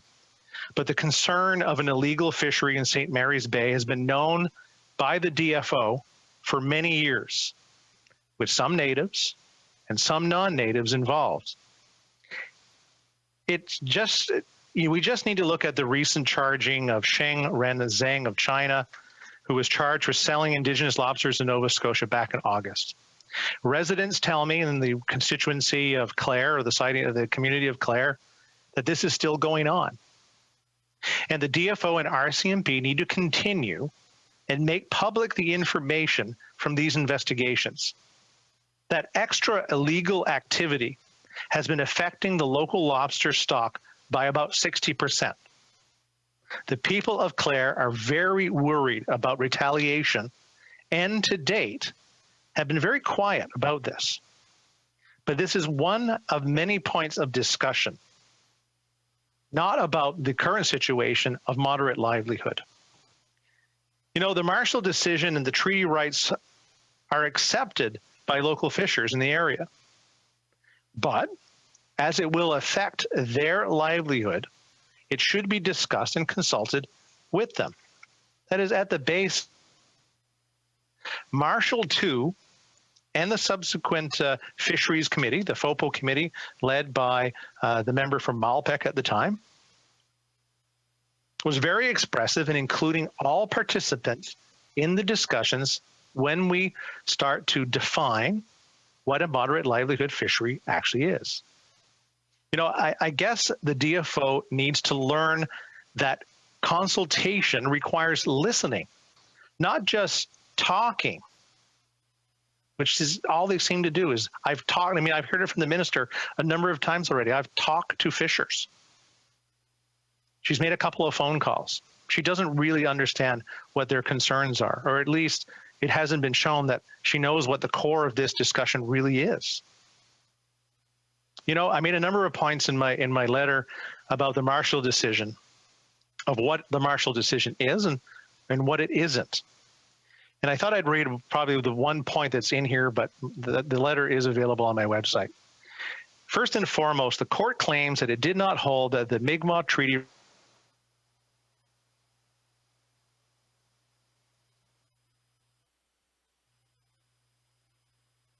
Suddenly, oh, we can't hear you. Would you mind checking to see if suddenly something happened? Seems like you've muted. Yeah, that's weird. I'm sorry about that, sir. There you go. Very good. There you go. So first and foremost, the court, I don't know where I left off, so I'll just read that whole line again. First and foremost, the court claims that it did not hold that the Mi'kmaq treaty right could not be regulated, nor that the Mi'kmaq were guaranteed an open season in the fisheries. It's paragraph 2 of the Marshall decision. The court emphasized that the treaty right had always been subject to regulation, and the government's power to regulate the treaty right had been repeatedly affirmed in the September 17th, 1999 majority judgment. That's paragraph 24 of the Marshall decision. There's a number of suggestions of what the Marshall decision is and what the Marshall decision isn't.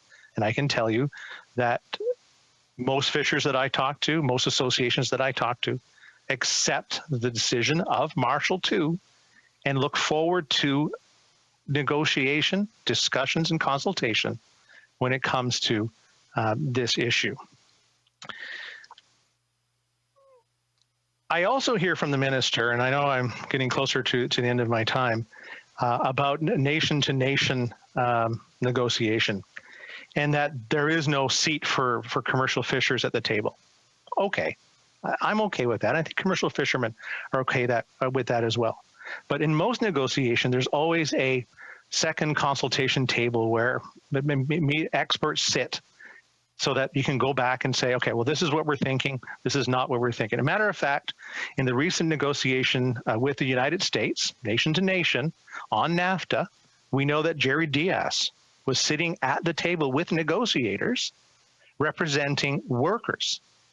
So, Mr. Speaker, my workers, the fishermen, the fishing community that is the base of all of our economic activity in West Nova, would just want to be able to sit at the table, to be able to be part of that negotiation, and, Mr. Speaker, to be able to provide a moderate livelihood for their families as well.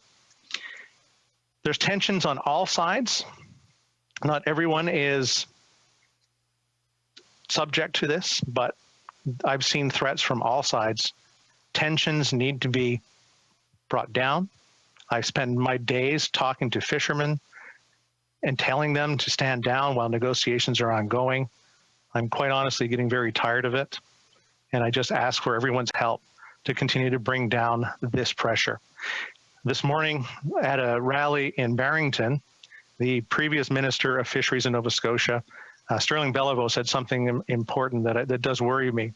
And he says, if you're not at the table, Mr. Speaker, you're on the menu. And my fishers are really worried today that because they're not being consulted, they're not at the table talking about things, that their industry is on the menu.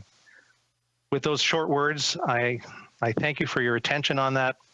I'm looking forward to getting all these calls from my colleagues wondering what's going on in the fishery in Southwest Nova Scotia. But I need the minister to step up. I need her to be here on the ground. I need her to meet with fishermen, both Indigenous and non-Indigenous as well. Matter of fact, I've got a truck. I'd be more than happy to drive up and pick her up and drive her down and keep her safe while we have these discussions as well. With that, thank you very much, Mr. Speaker. Questions and comments? Questions et commentaires. The honourable member for Kings Hants. Thank my honourable colleague from West Nova for his remarks today. Before I get to my question, I do want to highlight the fact that although we would never condone what we've seen in terms of the violence, and I would join those that have already condemned that type of behaviour, I don't think it is reflective of the entire industry, and I think that those were important remarks to be made. My question is, the member opposite referenced an illegal fishery. As you know, Mr. Speaker, and as other parliamentarians may know, I represent Sebaganeggity, the First Nation at the heart of this community. I do not see this as an illegal fishery. It may be unauthorized, but the Supreme Court says that the right exists. Will the member from West Nova acknowledge that the fishing activities that Sebaganeggity is conducting right now is not illegal? I thank the member for the question. And I do, there we go. I too agree with the member that it isn't an unauthorized fishery that's going on with Sebaganeggity, but there is an illegal fishery going on in St. Mary's Bay. In the background, underneath the ocean, there are thousands of traps. There are lots of lobsters being sold for cash. This is a well-known issue in the area of Clare, and something that DFO needs to seriously look into and rectify. And the community, I think, would be more at ease if they knew that that was being taken care of. Questions and comments? Questions et commentaires. Honorable député de Manicouagan. Monsieur le Président. The honourable member from Manicouagan. Thank you to my honourable colleague from West Nova for his presentation. But I do have a question. He several times mentioned the issue of the moderate livelihood fishery, substance convenable in French. And I'm surprised. It's not at the center of all the tensions that we're experiencing in Nova Scotia. And these tensions should cease. We have to find solutions. But as I mentioned earlier today, I was at the Fisheries and Oceans Committee, and we tried to not play political games. And we're saying that over the last 21 years, from 1761, but the Fisheries Department didn't exist then, and Canada didn't exist either. But let's determine what moderate livelihood fisheries are. When I tabled a motion earlier on this, everyone refused, and people even refused to say whose decision this should be. If it doesn't belong to the Supreme Court, to the legislator, to the government, or to the committee, who does this decision belong to? So I would like to hear the opinion of my honourable colleague. Why did you refuse my motion? You voted against it. And whose responsibility is it to determine and define moderate livelihood? The member from West Nova, you have the floor. Thank you very much for the question. I wasn't at the committee, so I can't really answer for my colleagues who were there. But listen, it's the government itself that must negotiate, must define what is meant by moderate livelihood. Forgive me for not using the right terminology in French. But it is something that should be negotiated by the people who are working on this motion for Fisheries and Oceans. Jim Jones is responsible for negotiation. So it's the government that must define the rules and regulations. Commentaire, the honourable member for Churchill-Quetnook-Askey. A brief question and hopefully a brief answer as well. Mr. Speaker, in a statement issued on October 17th, the Conservative called on the Prime Minister to keep all Nova Scotians safe and to, quote, include commercial fish harvesters in discussions, unquote, regarding their livelihoods. Mr. Speaker, this sounds like all lives matter logic, and it's unacceptable. And let's also be clear that the negotiations are between commercial fishers and the the Mi'kmaq fishers and the federal government. The federal government has a role to play in protecting their constitutional and treaty right. Will the member not agree that the first step to ending racially motivated violence is to call out the racism that's driving it and to defend the Indigenous community that is the target of this violence? Member for West Nova in 30 seconds or less, please. I would invite the member to come visit West Nova, to visit the beautiful Acadian communities that have existed since coming back from a deportation as the British kicked them out of Nova Scotia. Do you want to talk about racism? Let's talk about some of those very things. They are not a racist people. They are very concerned about the livelihood of their families. Shame on her for calling them racists. Reprise du débat, resuming debate, l'honorable député d'Abitibi-Bay James, Nunavik, EU. Monsieur le Président, je suis honoré de prendre la parole ce soir durant ce débat d'urgence au sujet de l'escalade des violences contre les pêcheurs autochtones. Je dois vous dire, Monsieur le Président, que je vais Mr. Speaker, I will be sharing my speaking time with my colleague from Avignon, La Métis Matane-Matapédia. I must begin my speech by condemning the criminal acts committed in Nova Scotia, as well as the manifestations of hatred and racism toward the Mi'kmaq people that we've witnessed these last few days. Nothing, absolutely nothing, can justify this, Mr. Speaker. As we already know, last September 17th, Indigenous fishers opened their season for fishing lobsters in the St. Marie Bay of Nova Scotia. Since then, we've seen numerous confrontations, vandalism, assaults, fires, etc. Nevertheless, we're talking here of ancestral rights for the Mi'kmaq and Malisite peoples that were confirmed by the Supreme Court in 1999. The Marshall decision recognized the right of Aboriginal peoples to practice a subsistence fishery, but while respecting federal regulations. However, the Supreme Court never defined the limits of a subsistence fishery, and this continues to be a source of conflicts between Aboriginal fishers and non-Aboriginal fishers. It is unfortunate to note that it's the laxism of successive governments and the present government that is responsible for the worsening of the situation and the crisis we're experiencing today. If the governments hadn't dragged their feet in this file, we wouldn't be here today, and we wouldn't be here discussing this. It is truly deplorable to note the inability of the Ministry, the Department of Fisheries and Oceans, of successive governments and the present government with regard to enforcing the Marshall decision by putting in place a regulatory framework negotiated on the basis of a nation-to-nation relationship respecting constitutional rights, treaty rights, and the need to ensure the conservation of the resource. In the Marshall decision, Mr. Speaker, the Supreme Court recognized a fishing right to the Mi'kmaq by virtue of a treaty signed with the British in 1760. Preceding decisions affirmed that this right had been extinguished in 1780, but the Supreme Court, basing itself on Section 35 of the Constitutional Act of 1982, rather deemed that by virtue of the treaties, there was a right for the Mi'kmaq to fish for a livelihood or subsistence fishery. In the second decision rendered in November 1999, the Supreme Court concluded that the federal and provincial governments have the power to regulate within their respective jurisdictions the exercise of a treaty right when such measures are justified for reasons of conservation or for other reasons. The Marshall decision talks about principles set out in the regulations. The main objective with regard to regulation is the conservation of the resource, and this responsibility falls directly to the minister responsible and not to Indigenous peoples and non-Indigenous peoples exploiting the resource. The regulatory power extends to other objectives that serve the public interest, for example, the pursuit of fairness on economic and regional matters, as well as the recognition of the fact that there are non-Aboriginal groups that fish, and Aboriginal peoples have the right to be consulted with regard to restrictions to the exercise of their ancestral or treaty rights. In other words, Mr. Speaker, it is up to the federal government and the Minister of Fisheries and Oceans in particular to put in place regulations, the purpose of which should be to ensure the prosperity and conservation of the resource while consenting Indigenous peoples.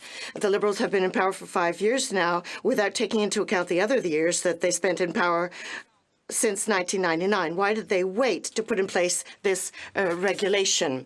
It's their responsibility. Because of the inaction of the government, we once again are faced with a conflict situation between non-Indigenous and Indigenous peoples, despite the decision of the Supreme Court of Canada. And the government, the federal government, has not been able to find a framework to apply and enforce this decision some 20 years after it was rendered. It was interesting to read this morning in an article from Radio-Canada the statements made by Mr. Martin Papillon, director of the Policy Research Centre. And I quote, "If the Supreme Court allows the establishment of broad principles, it cannot tell us what we must do each time. It's up to the government with the Indigenous nations to find common ground for the enforcement of the Marshall decision." He added, the application of the rights of the Indigenous peoples is not something that is done magically. Governments must intervene and negotiate in good faith. End of quote. It is not just in this file that the federal government has been dragging its feet, Mr. Speaker. We've seen this in the file of the railway blockades just before the COVID-19 pandemic.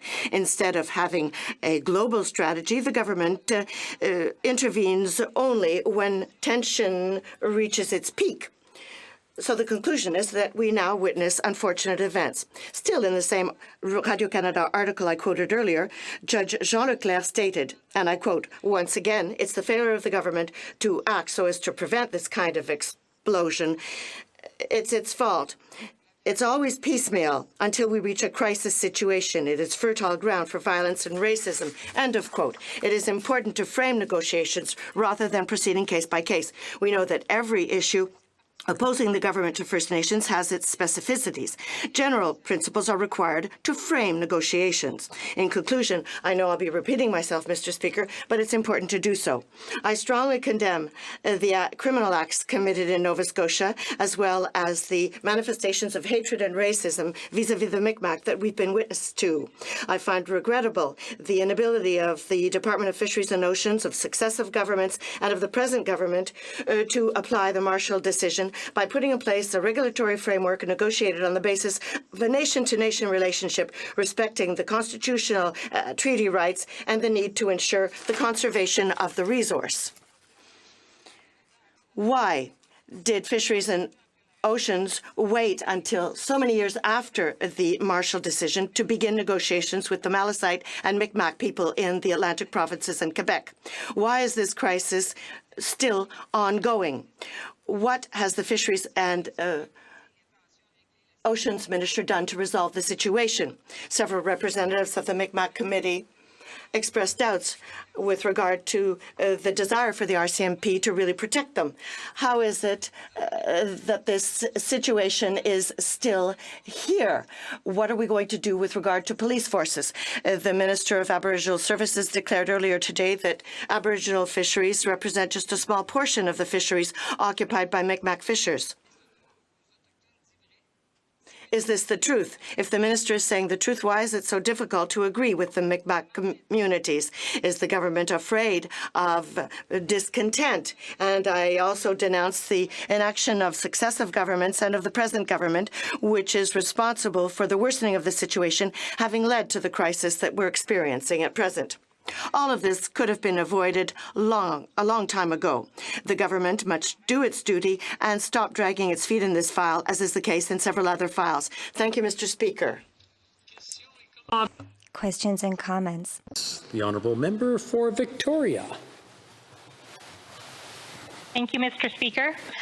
Over 2 decades ago, the Mi'kmaq people fought in court, and the courts ruled that they have the constitutionally upheld right to fish for a moderate livelihood. But this is not only about their right to fish for lobster, it's about their basic human rights to be free from violence. It's about justice in the face of violence and systemic racism. The Liberal government, for all their words, have not fulfilled their obligations to uphold treaty rights of the Mi'kmaq people, and their inaction has led to this situation. But they've also failed to address the lack of action from the RCMP and DFO, the lack of action and the lack of justice. When does the member think that this Liberal government will stop paying lip service and actually take action to stand up for the rights of the Mi'kmaq people? L'honorable député d'Abitibi. The honourable member for Abitibi-Baie-James AU. Thank you to my colleague. And it is deplorable the action of the fisheries ministries and the two governments. There should be a solid nation-to-nation relationship. I find it truly regrettable that we are seeing such violence in Nova Scotia and that's what it takes. L'honorable député de Saanich Gulf. The honourable member for Saanich Gulf Islands. First opportunity to participate in this emergency debate, I want to thank the honourable member for Courtney Alberni and others for bringing this to the House. And to my honourable colleague, there are other contextual elements here. One is that over the last number of years, Department of Fisheries and Oceans has given very large monopolistic licenses for lobster harvesting to a large harvesting company, Clearwater Seafoods, which has multiple conservation violations. And yet we're told that the concern of the fishery is that the Indigenous people would hurt conservation. The evidence is to the contrary. We're also told that the RCMP stood by and watched the violence, but there are other credible reports that the RCMP aided and abetted in violence. I'd like to ask the honourable member if we shouldn't investigate both of these aspects. L'honorable député d'Abitibi. The honourable member for Abitibi-Nunavik AU. Thank you. So, negotiations instead of fighting repression. This is what we were speaking about earlier, nation to nation, equality. We still have inequality when it comes to Indigenous peoples everywhere in Quebec and in Canada. So there must be actions taken by the government. Questions and comments? The honourable member for l'honorable député de Saint-Jean. De Lac-Saint-Jean, merci. From Lac-Saint-Jean. Oh, pardon me. There's a lake, Mr. Speaker. Thank you, Mr. Speaker, and thank you to my colleague for the speech. I was listening closely. What we are noticing from debate to debate and emergency debate to emergency debate, because it's always an emergency debate with this government, Mr. Speaker, is that this government is great at apologizing too late, but not good at acting when the time is right. So at the end of the day, I was listening to my honorable colleague and I was wondering if it is because Ottawa has been dragging its feet for the past decades that we are where we are today. Thank you, Mr. Speaker. The honorable member. Yes, thank you to my honorable colleague. And we have proof that today's government has been dragging its feet. They need to follow up their words with actions. Questions and comments? Brief answer, the honourable member for Mission Batsky Fraser Canyon. No matter where in Canada, Canadian citizens believe that Canadian fisheries and oceans are not properly managing their operations. Are Bloc Québécois members, or rather can Bloc members, give us an example of how the Canadian government can find a common ground between the Indigenous and non-Indigenous fishers in Nova Scotia? There is a simple word, negotiations. That is how we will reach agreements with Indigenous communities. Questions and comments? We have time for one very brief question. The honourable member. Oh, pardon me. He is standing. We will continue. Resuming debate, the honourable member for Matapedia. Thank you, Mr. Speaker. Pardon me for the confusion. It's always a pleasure for me to speak during emergency debates, even though when it is an emergency, that is not good news. It's the second time we find ourselves here talking about the violence happening because of the government's inaction. Last time it was because of the rail crisis, and now it is surrounding the moderate livelihood fisheries issue. It is ironic that the Liberals are asking for action when I only see one deputy, or rather one member of Parliament at the other side of the House. It would be better for them if they had more presence. I hope there are many of them joining us virtually. I would like to remind the MP that it is not permitted to discuss physical presence in the House, but the member may continue. Thank you, and all my apologies. The Bloc Québécois are strongly condemning violence in Nova Scotia and the hate and violence against the Mi'kmaq, as we have been over the past days. We especially regret the inaction of the series of governments and departments of fisheries. We want for them to put in place a negotiated plan for action that respects treaty rights and the necessity for conservation. As we said, past governments and the current government are at the source of this problem and led to the current crisis. Many things could have been accomplished long ago, and I sent a letter to the Minister of Fisheries and Oceans on this subject to implore her to finally define what a moderate livelihood fishing means, because this is the source of a crisis that is raging in Nova Scotia as well as in Quebec and other Canadian communities. The ministers have been inactive, and I would like to remind you that it is not a question of what the police have or have not done, because this crisis between Indigenous and non-Indigenous peoples has lasted for over 20 years. The question of rights after the Marshall decision are one of the most urgent questions before the government. And I would even say in the past 4 years. However, this issue was not part of the minister's mandate letter. Does it take more violence in Nova Scotia before the government will act? We have seen other conflicts in Gaspésie and other parts of Quebec, and I'm sure it is the case in many other parts of Canada. It is now time to act to stop future problems. The Minister of Fisheries and Oceans wrote on Twitter this weekend that her department would continue to work together with the Mi'kmaq. However, this crisis has already been in the works for over a month, and there is a crisis in Manicouagan that has been in the works for even longer. Where has the minister been, and what has she done to stop this? In southwest Nova Scotia, we have been seeing problems since September's opening or closing of the lobster season. The government's need to find a solution with the Indigenous peoples is very clear because 20 years after the Marshall decision, the situation has still not been solved. 4 Liberal ministers have shown inaction surrounding this situation. I think that we have clearly seen how the Ottawa government drags its feet and doesn't act in the face of such crises. The Minister of Indigenous Affairs has promised to work together with Indigenous peoples, but we know that things are not moving forward. We need concrete action now. I think that that is the true subject of the debate tonight.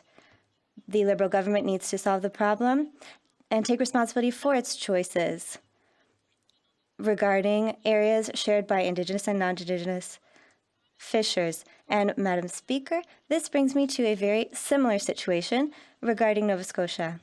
The Listigouche, or rather, I represent Listigouche, and there is a lobster fishery there.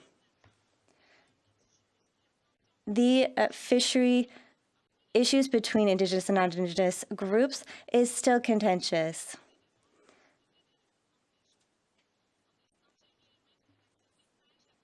The Mi'kmaq community has decided to govern its own affairs, and this sheds light on the situation of many Indigenous groups across the country for the past 21 years. Many MPs have brought up the Indigenous people's rights to a moderate livelihood tonight, and this has been confirmed by the Canadian Supreme Court. But there's still a vague gray area. Over 21 years ago, there was the Marshall decision. Donald Marshall had been accused of illegally fishing outside of the season, and it was found that he was allowed under the Friendship Treaty in the 1700s, which gave Indigenous peoples fishing, hunting, and gathering rights to earn a moderate livelihood. It is this issue of moderate livelihood that has never been defined. A few months thereafter, in November 1999, after a number of protests from commercial fishers, the Supreme Court published the Marshall II decision that said that the federal and provincial governments have the power to regulate fishing and that Indigenous peoples are allowed to fish for conserving their resources for other motives when it's justified. Since the First Nations and the Department of Fisheries and Oceans have not been able to agree on the definition of moderate livelihood. It is for that reason that the Mi'kmaq decided they were going to fish and sell their catches pursuant to regulations. That's what happens when the government fails to implement measures. The communities define their own measures that they will implement. The federal government, and more specifically the Minister of Fisheries and Oceans, must implement regulation to guarantee the preservation of the resources and in consultation with fishers and Indigenous peoples. And my colleague from Manicouagan once again asked the question, why can no one answer this question? So who has this responsibility? Last year, the Istigouche fishermen and fisherwomen decided to catch and sell lobsters instead of simply keeping it in their community. They did so under the Marshall decision, but DFO stated that this was a non-authorized trade, non-authorized fishing expedition. DFO did not give them a commercial license for the full season with no explanation. That's what we often hear when people try to contact the DFO, either very little answer or not, or no answer at all. The government signed an agreement last November leading to official negotiations on fishing rights that are still valid. But in fact, nothing has progressed. In order to try and please everyone, no one is pleased. And that's what often happens with government dealings with Indigenous peoples. For example, in La Vérendrye, there is still no satisfaction. It's also true for the Gaspésie Treaty and fishing areas. People are furious there. They do not feel that they're being listened. For 8 months, they have asked to be listened by the DFO. With regards to stock management, they need to negotiate with First Nations. the South Gaspésie Fishermen's Association got no answer from the DFO or a negative answer. We need full negotiations with community on a peer-to-peer basis. Changes brought to any fishing regulation affects all fishermen and fisherwomen, be they indigenous or not. We need independent agreements, community by community. There seems to be currently two parallel fishing systems, and that's what's going on at the moment. In their opinion, the government is going against its own statutes. They are increasing the number of traps allowed in certain zones and are increasing the number of fishing permits that share the same area as Gaspé fishermen and fisherwomen. Indigenous and non-Indigenous fishermen and women do not agree on this, and it's up to the federal government to determine what is what. The federal government has to determine what is subsistence fishing and needs to determine for fishing management what has to be regulated. Rules and licenses have to be granted and established. Logically, we are now in a conflict with First Nations because the government has simply not lived up to its responsibilities. At the end of the day, everyone wants the same thing, Madam Speaker. We need clear directives. The DFO implements the Fisheries Act and other related acts, and so we need clear answers to put an end to 21 years of uncertainty, and that's what the government has failed to do so. We have failed to see political will, and a collaborative approach is essential for a holistic approach similar to an agreement struck by Quebec and Indigenous peoples in 2002. Madam Speaker, I would like to finish my statement in an answer to a question if I could. Thank you. It's time for Q&A. The Honourable Member for Malpeque on Zoom. Madam Speaker, and I thank the member for her remarks. I am somewhat concerned in most of the remarks I heard tonight. They've been all on the moderate livelihood side, and yes, that does need to be addressed.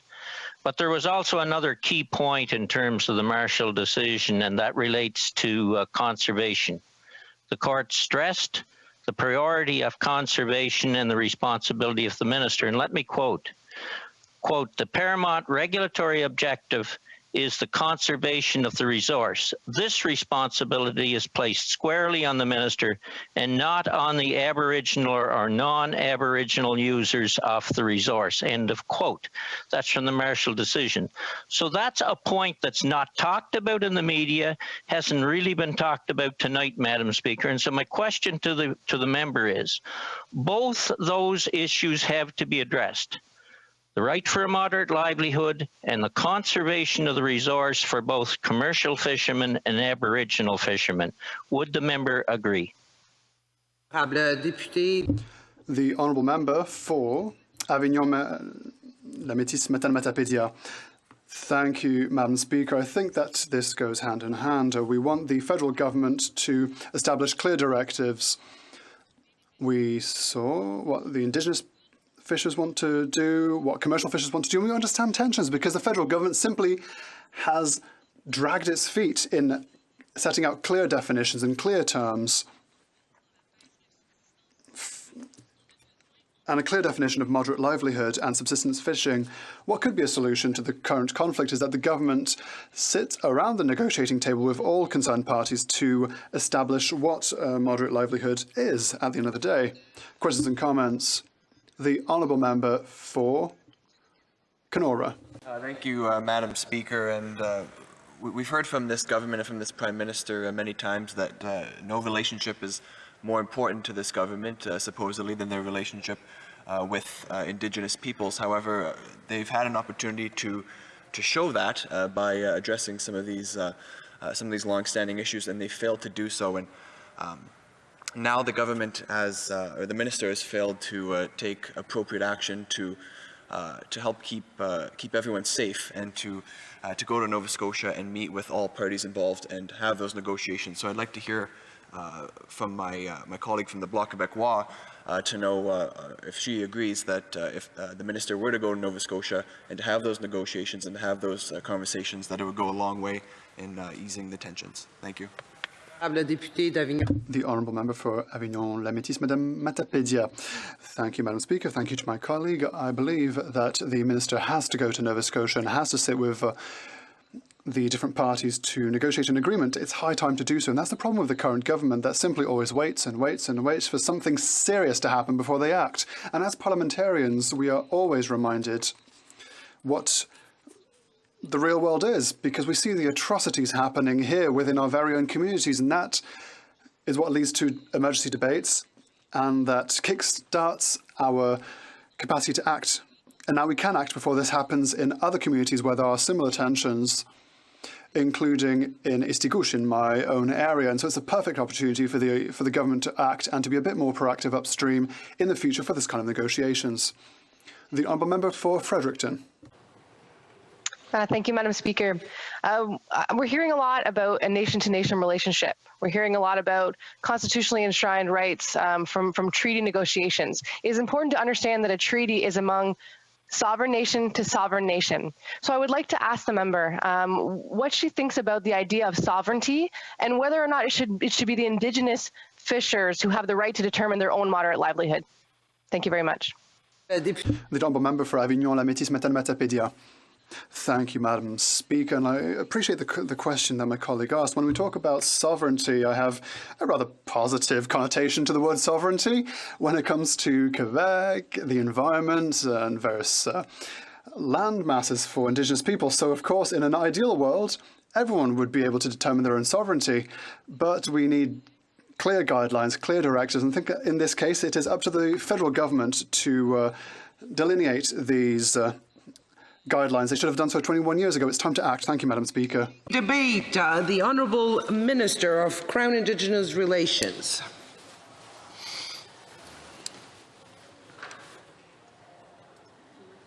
You're on mute. Yeah. You're still on mute. It said the House muted me, but anyway, merci, Madame. Thank you, Madam Speaker. I will be sharing my speaking time with the Honourable Member for Sydney Victoria. I'm speaking to you from my house on the Mississauga of the Credit Traditional Territory. We honour all Indigenous peoples who have walked these lands. I would like to start by thanking the Mi'kmaq communities that have worked very hard to keep their people safe. Facing this violence escalation, all Canadians were horrified by the violence experienced by the Mi'kmaq people over the past number of weeks. They were attacked. They were bullied for having simply exercised their rights.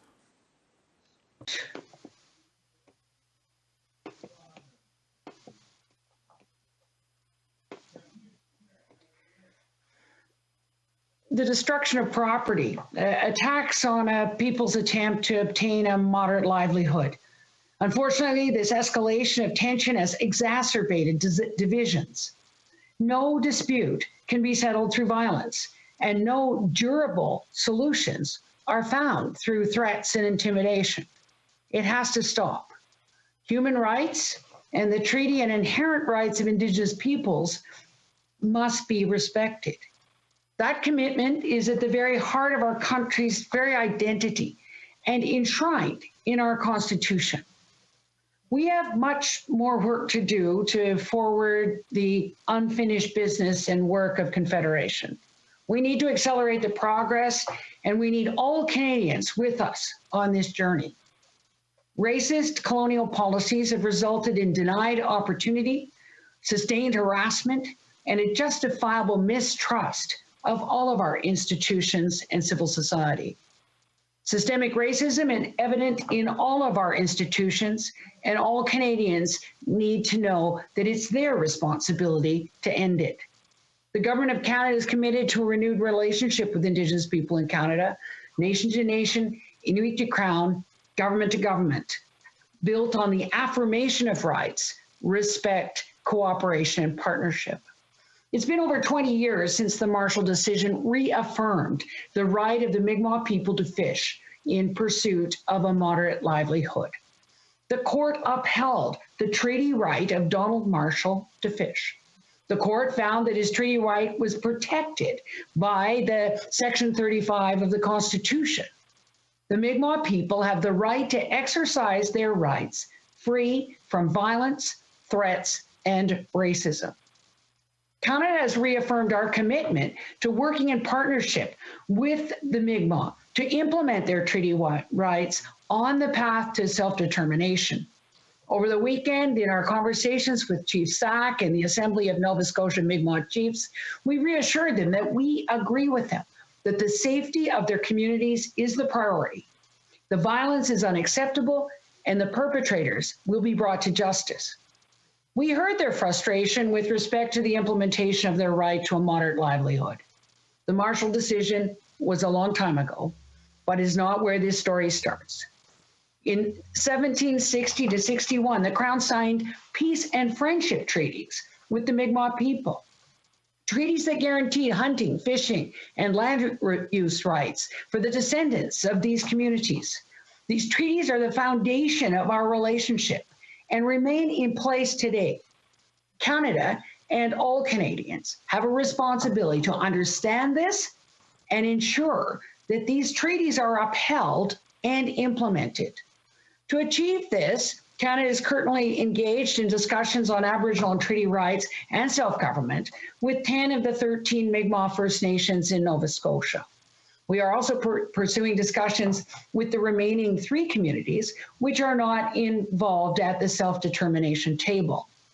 Implementing the historic treaty rights recognized in the Marshall decision is a critical component of these discussions and a priority for the Government of Canada. For millennia, Indigenous people have held conservation and sustainability as a core value. The Mi'kmaq Nation have been working hard on their plans to exercise and implement their rights in a sustainable fishery based upon science. Mr. Speaker, I am proud of the progress we are making together to affirm the treaty and inherent rights of First Nations, Inuit, and Métis on their path to self-determination. Together, we with our partners, we have transformed how government engages with Indigenous people and how we work together. The renewed relationship has been furthered by the establishment of the recognition of Indigenous rights and self-determination discussion tables, which represents a new flexible way to have the discussion of how to affirm the unique rights, needs, and interests that matter most to Indigenous communities. Since 2015, we have created over 90 new negotiation tables. There are currently over 150 active negotiation tables across the country to help advance the relationship with Indigenous people and to support their version of self-determination. We are making significant progress at these tables, but we cannot move forward as a country without the understanding and support of all Canadians. Part of the path forward was highlighted in the speech from the throne, and that is the introduction and implementation of the UN Declaration of the Rights of Indigenous Peoples. UNDRIP is not scary. Implementation of the inherent and treaty rights of Indigenous peoples is the way forward to a much stronger and fairer Canada. The great challenges we have already endured in 2020 have presented us with a world that is in need of renewal. For Canadians, that renewal must begin with our longest lasting partnership. Our government is determined to address historical injustice and racism born of colonialism, as we are determined to root out and expose racism today. Canadians have seen all too clearly during this difficult, tense time that racism, both systemic and societal, continues to be all too present in our country. The death of Joyce Echaquan has shown us this horrible truth. Once you know the truth, you can't unknow it. June Colwood said that if you're an observer of an injustice, you are indeed a participant.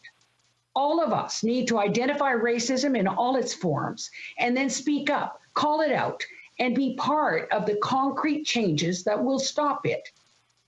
It must not and will not be tolerated. Mr. Speaker, the Government of Canada remains fully committed to supporting the Mi'kmaq right to fish and to maintain a moderate livelihood. We will continue to engage in constructive dialogues with the Nova Scotia Chiefs to implement these rights.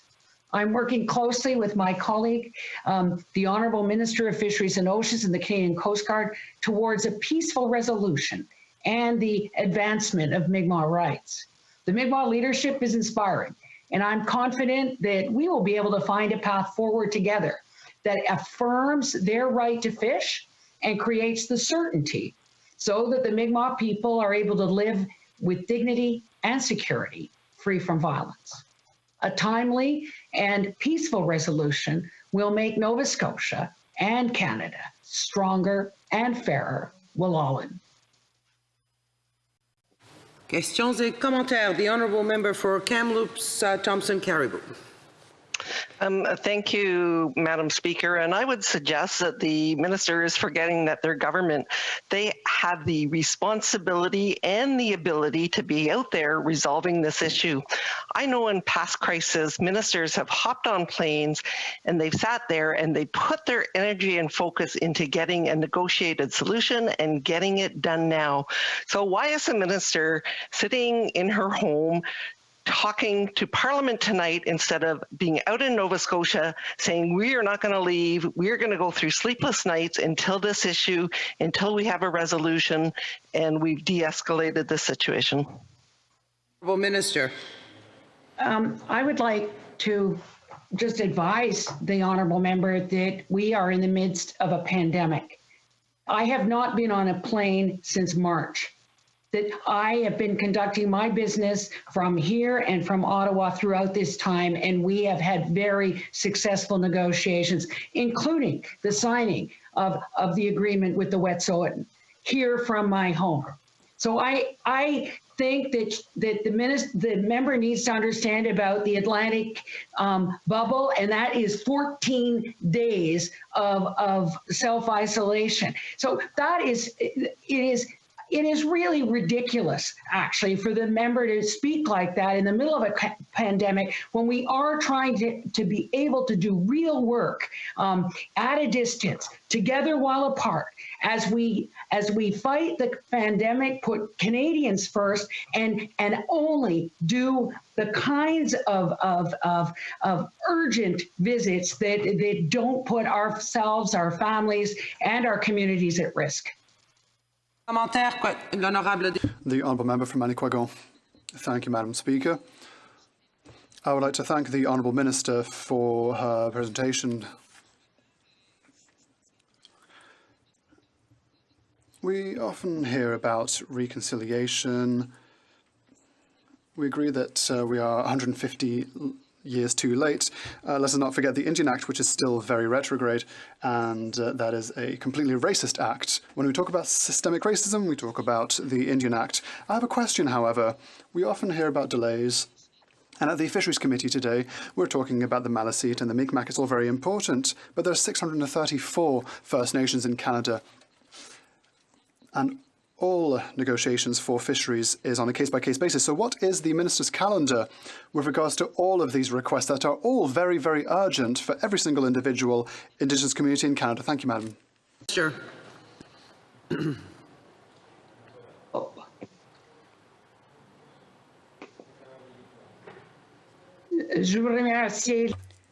I wish to thank the member for this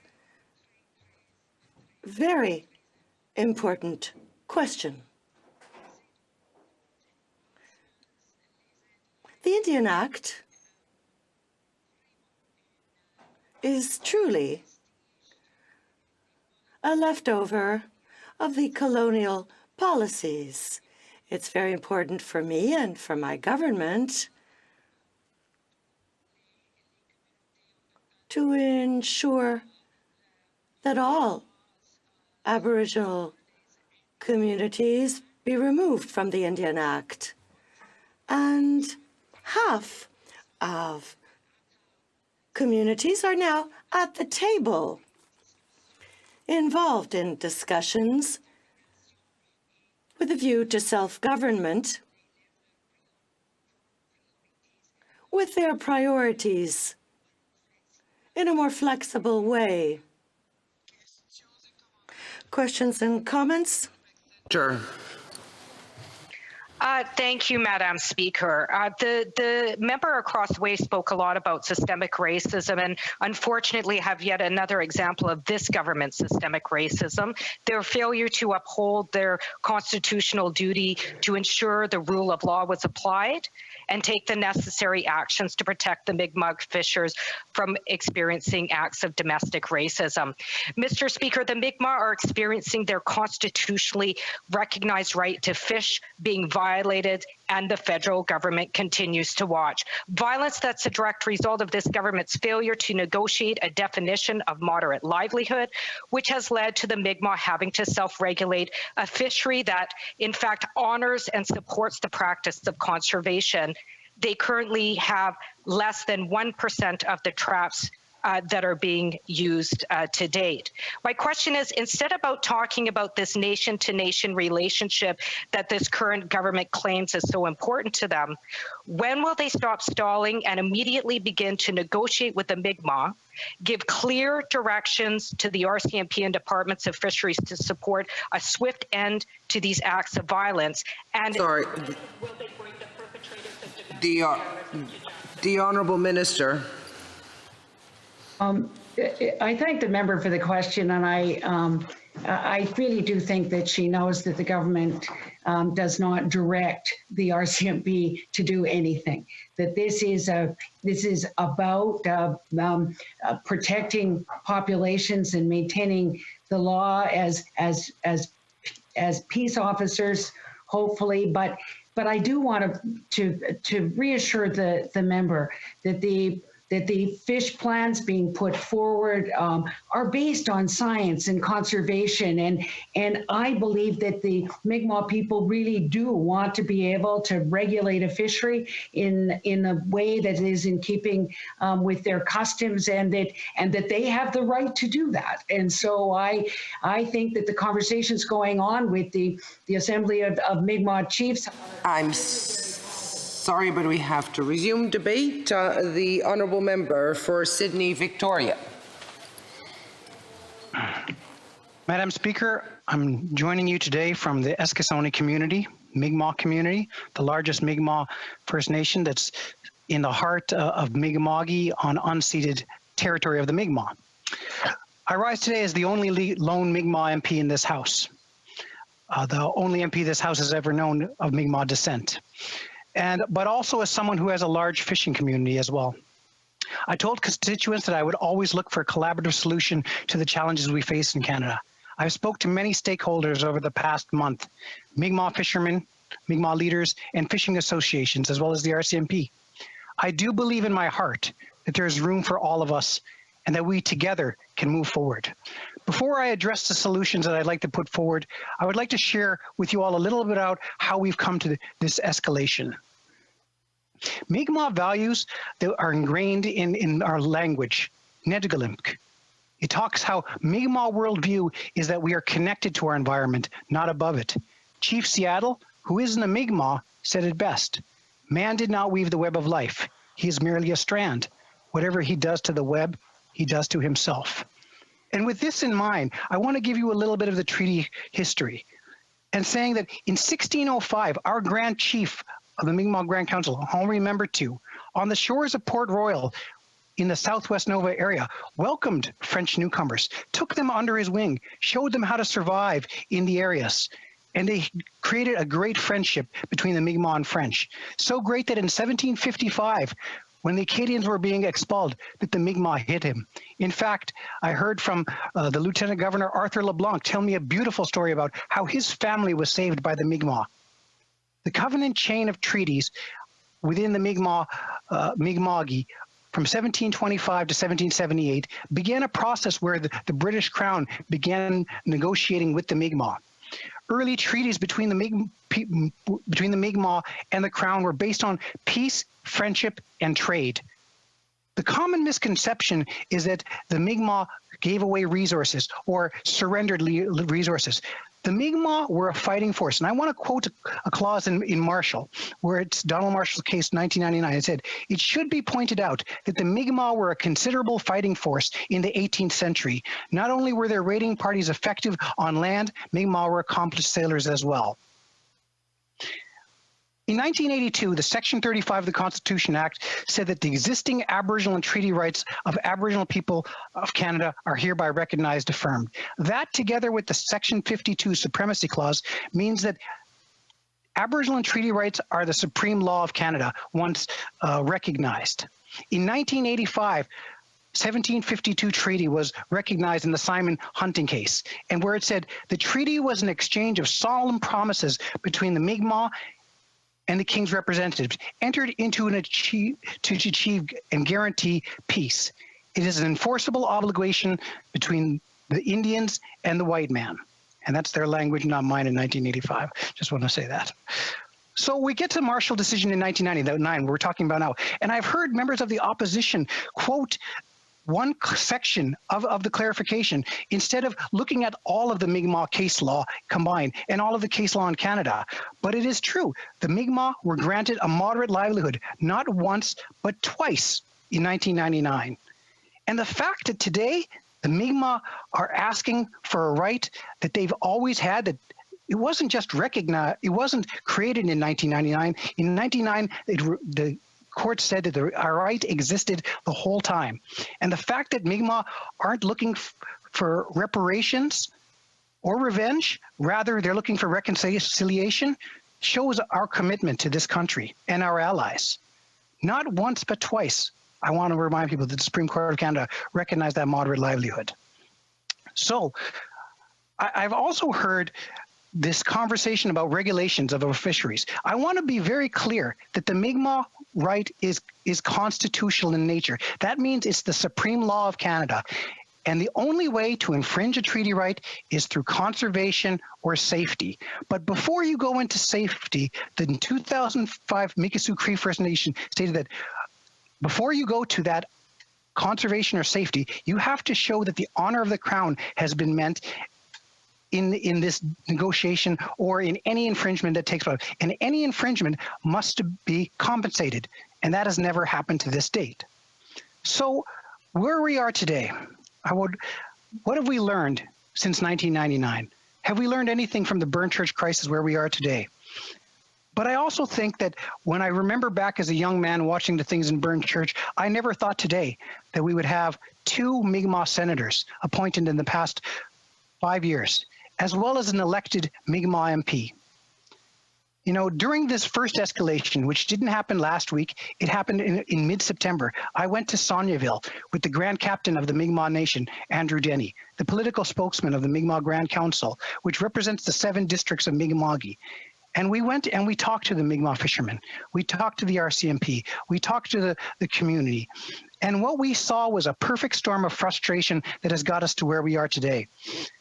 We've seen 20 years of frustration of non-implementation of the Marshall decision, for sure. But we've also seen a really bad fishing season that is from a result of COVID, where fishermen didn't make what they usually make. Also, the Mi'kmaq, who had traditionally gone down to the United States to be part of the blueberry harvest in Maine, were not given that opportunity to make that money this year. So together, I reached out to the Mi'kmaq senators and said, I believe that we have the ability as Mi'kmaq to talk and figure out how we can move forward for solutions. And after a thorough discussion with not only ministers of our government, but also people within the Fisheries Association, as well as Mi'kmaq fishermen, we said that we've heard loud and clear from the chiefs that this is not a dispute about money and jobs. It's not a right that they want to sell. It's a right that they want to pass down to generations. It's about culture. It's about knowledge. And what we've heard is the rights are not for sale, and extinguishment at any price is not acceptable. So what is the way forward? The Mi'kmaq have created great success in national success, in fact, with the highest graduation rates of any nation out there at 90%, despite having deplorable children in poverty rates. And the reason being is because they have the ability to control their own jurisdiction on education. When Mi'kmaq hold each other accountable and Mi'kmaq have jurisdiction, that's when things succeed. So when we look at the ways forward, between myself and the senator said, we need to come up with principles moving forward. First on sustainability for the future, which is Nedglimp, which I talked about, but also that we need to look at implementation, not infringement or extinguishment of any right. Also that we heard from the fisheries industry that there's fear out there. So what we've said is that we need to look at total transparency of the fisheries and work on a model that creates economic growth for Mi'kmaq, Maliseet in fisheries within the Atlantic. Because to me, it's hard to look my community in the eye when I know that there's children in poverty rates at 75% in my community, despite them having a right to earn a moderate livelihood. So we feel that this solution is the best way. But one thing that I've heard a lot of conversation so far, and a lot of it has said, why hasn't this government done more in 5 years? Why haven't this done in 20 years? And one of the biggest things is because people aren't aware of the treaty rights. People aren't aware of the treaty litigation that's been taking place. I was a treaty education lead for Nova Scotia before I took part and ran for this parliament. And I remember what Nelson Mandela stated. He said, education is the most powerful weapon you can use to change the world. Creating awareness of treaties and indigenous history is key to moving forward. You know, I believe that in my prior role with Treaty Education Nova Scotia, and I believe that today. But I also believe the failures of one generation is the opportunities of the next. And I'm really proud to be able to stand here with all of you tonight for the first time hearing debates about the Mi'kmaq fisheries and being able to join you as a Mi'kmaq member of parliament. And I'm proud and I'm thankful for all of you that are taking part in this debate tonight. And I just wanted to give you a chance to share that history, but also give you opportunities to talk solutions. Because I know we all, you know, at times curse in the darkness, but I want to be the MP that tries to light the candle. Thank you. Wallalio. Questions and comments? Questions et commentaires? The Honourable Member for Kenora. Thank you very much, Madam Speaker, and I thank my colleague for his statements and that important insight. We've witnessed in Nova Scotia terrible acts of violence recently, and Madam Speaker, the RCMP have been involved. There are now people who are asking the military to get involved. I think that there are many members on this side of the House that now want to know, what is it going to take for this government to get involved to ensure that there's a peaceful solution right now and in the longer term as well? Thank you, Madam Speaker. Honourable Member for Sydney Victoria. I thank my colleague for his statements. And one of the things that we have to understand is that Mi'kmaq, you know, have been governing themselves and policing themselves for a very long time. And one of the things that I'm not sure is the answer, and I've talked to the Minister, Bill Blair, about this, and we said that we would increase the police presence on there. We've had this conversation. But in terms of military, one of the things that Mi'kmaq leaders are quite afraid of is having an increased presence of military in that area. One of them jokingly said to me, when they call in the cavalry, it's not usually good news for the Indians or Indigenous people. So this is something that we have to understand, that there's systematic racism in all levels in government, and that while we want RCMP and police keepers, what we really want to see is more Mi'kmaq police keepers and peacekeepers and RCMP and people to help protect. Questions et commentaires? L'honorable député de Manicouagan. The Honourable Member from Manicouagan. Thank you, Madam Speaker. I wish to thank my honourable colleague for his speech. I have great respect for the work that he does, and I'm also very happy that he also represents the Mi'kmaq. I would have a question for him. He mentioned this after having spoken about Nelson Mandela. He said he would like to be positive and light the candle for First Nations. I would like to know what he thinks of the breadth of our debate, because this is an emergency debate dealing with fishing rights. But in my humble opinion, it goes beyond that. I talked earlier of the Indian Act, of systemic racism that's inherent to the colonial system. I would like to hear him on this. What we're looking at here is just perhaps a very small slice of what we should be tackling. I'm thinking of all the federal acts, federal laws that are such that we, to some extent, oppress these peoples. And I leave it up to First Nations to express this in their own words. But are we indeed oppressing First Nations? I'd like to hear you. I think the Truth and Reconciliation Commission was really clear and said that what has happened in Canada has been cultural genocide. And while we can look and say that the federal government's to blame, there's plenty of blame in Canada to go around for all levels of government in terms of denying Indigenous people their rights in Canada. I'm proud to stand with our government who said we're going to take the steps forward to implement UNDRIP and to ensure that that's one of the legislations we put in before the end of the year. And as my father was one of the co-writers of UNDRIP, I look forward to that being the building blocks moving forward instead of the colonial policies in the past. The honourable member for Courtney Alberni. Thank you, Madam Speaker, and I want to thank my colleague for his work on committee and also for his speech. Madam Speaker, in light of what we've seen, the assaults, the attack on property, the intimidation, the dangers that the Mi'kmaq fishers have endured and the people of the Sibegan and Nagati Nation and their people have endured, does my member agree that, or share, that he was horrified by the delay in the response from the federal government in their inaction? Because we knew weeks ago that this could happen. And, you know, I'm surprised that a life hasn't been lost due to the lack of, you know, immediacy and the support coming from Ottawa. And will he, you know, agree that the government of Canada needs to step in and do much more, not just in the immediate, but when the fishery opens November 1st in that area? And of course, delivering a mandate to negotiate properly so they can assert their right. We'll have an answer from the honourable member for Sydney Victoria.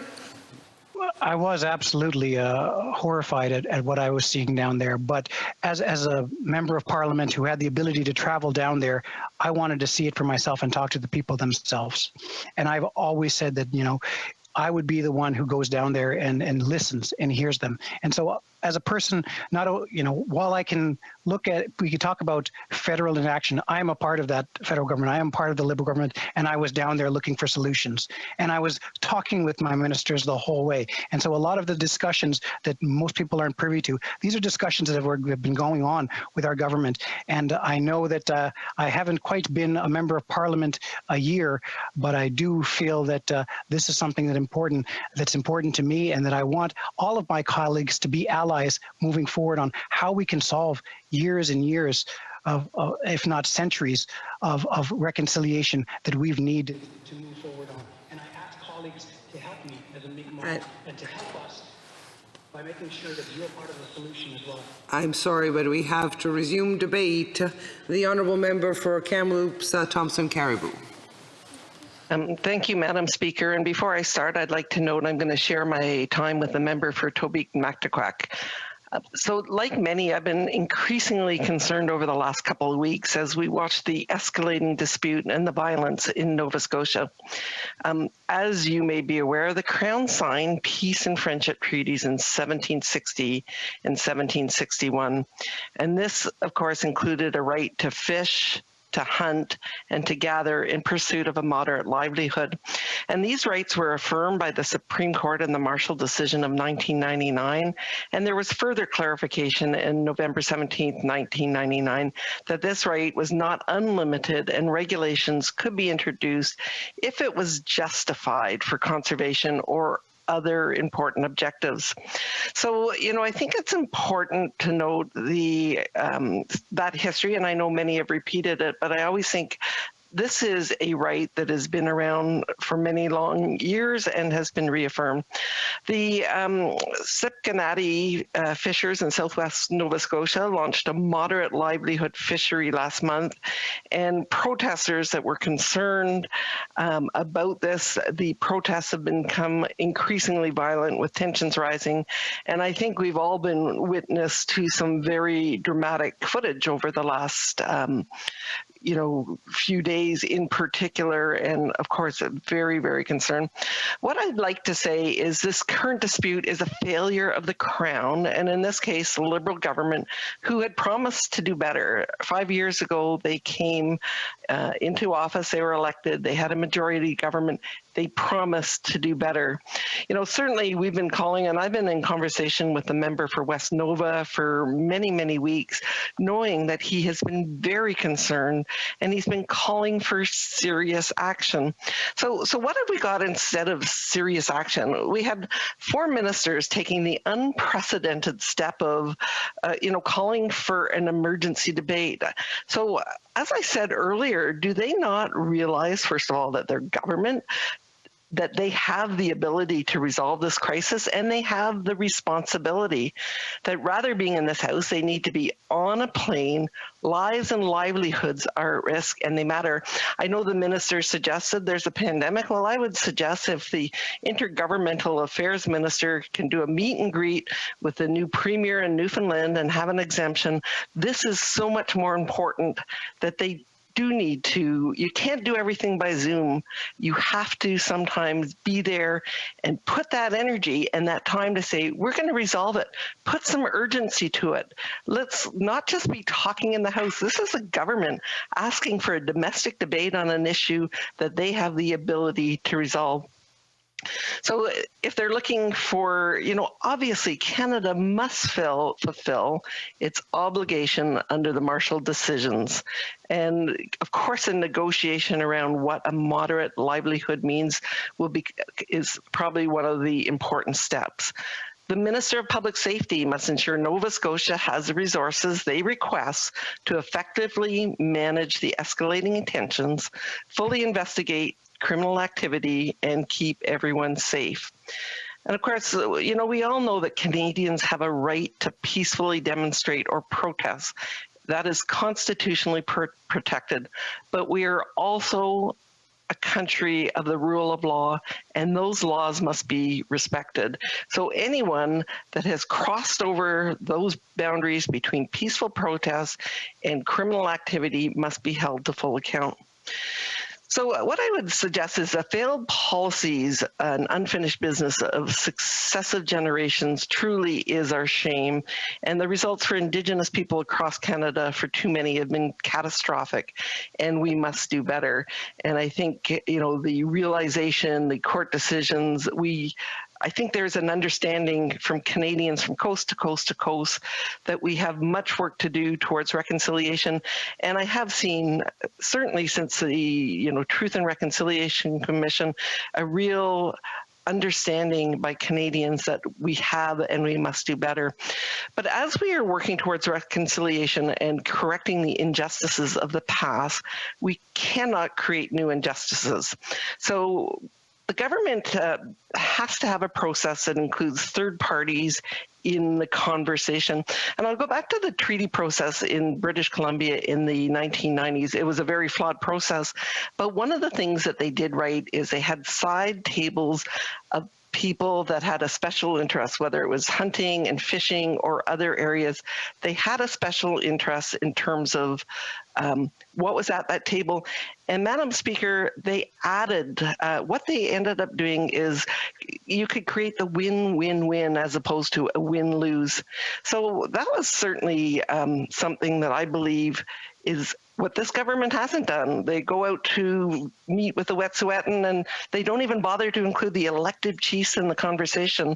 There's many, many examples where their failure to have the conversation with third parties to let them know what was happening, why it was happening, perhaps seek some advice, has been to the detriment of communities that have worked and lived side by side for generations. So certainly I'm very concerned with the current government's failure. Past governments, and it was actually a Liberal government that had a better process in the past. But, I think as we work towards tonight it's a difficult conversation. It's a conversation that's very concerning. And there's something as I've gone about my work and something that I've been very proud of. I reflect often, and it was some of the local First Nations communities when I was first elected who had me read something called the Memorial to Sir Wilfrid Laurier. And I think it had a number of things. This was in the early 1900s, but I think the sentiment is something that we all need to look at. And so this was in BC. We didn't have treaties. There was many unresolved issues, and they went to the government at the time. And some of the words that stand out in my memory is, we have no grudge against the settlers, but we want an equal chance as them of making a living. In most cases, it's not their fault. They have taken up and paid and improved their lands in good faith. So I think there was very clearly a recognition that it was not the people living side by side in communities, it was the government that had been the failure. But the other piece that I think stands out very importantly to me is these comments. When the white settlers, that they said when the white settlers first arrived, these people wish to be partners with us in our country. We therefore must be the same as brothers to them and live as one family. What is ours will be theirs, and what is theirs will be ours. We'll help each other to be great and good. And I think if we look at those sentiments, we know that government has important work that they must do, and we need to be great and good together. And that's only going to be through sitting down at the table, having those difficult conversations, and coming to resolution. Thank you, Madam Speaker. Commentaires, questions and comments. The Honourable Parliamentary Secretary to the Minister of Justice.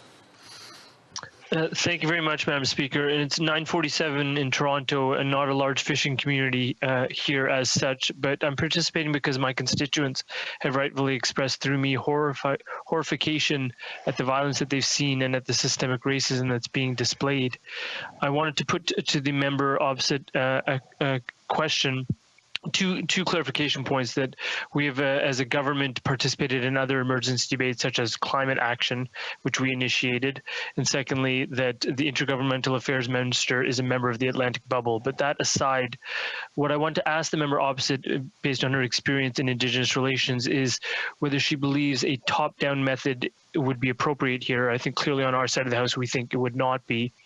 And secondly, something that the member from Sydney, Victoria eloquently raised, which is this idea that we need an Indigenous-oriented solution.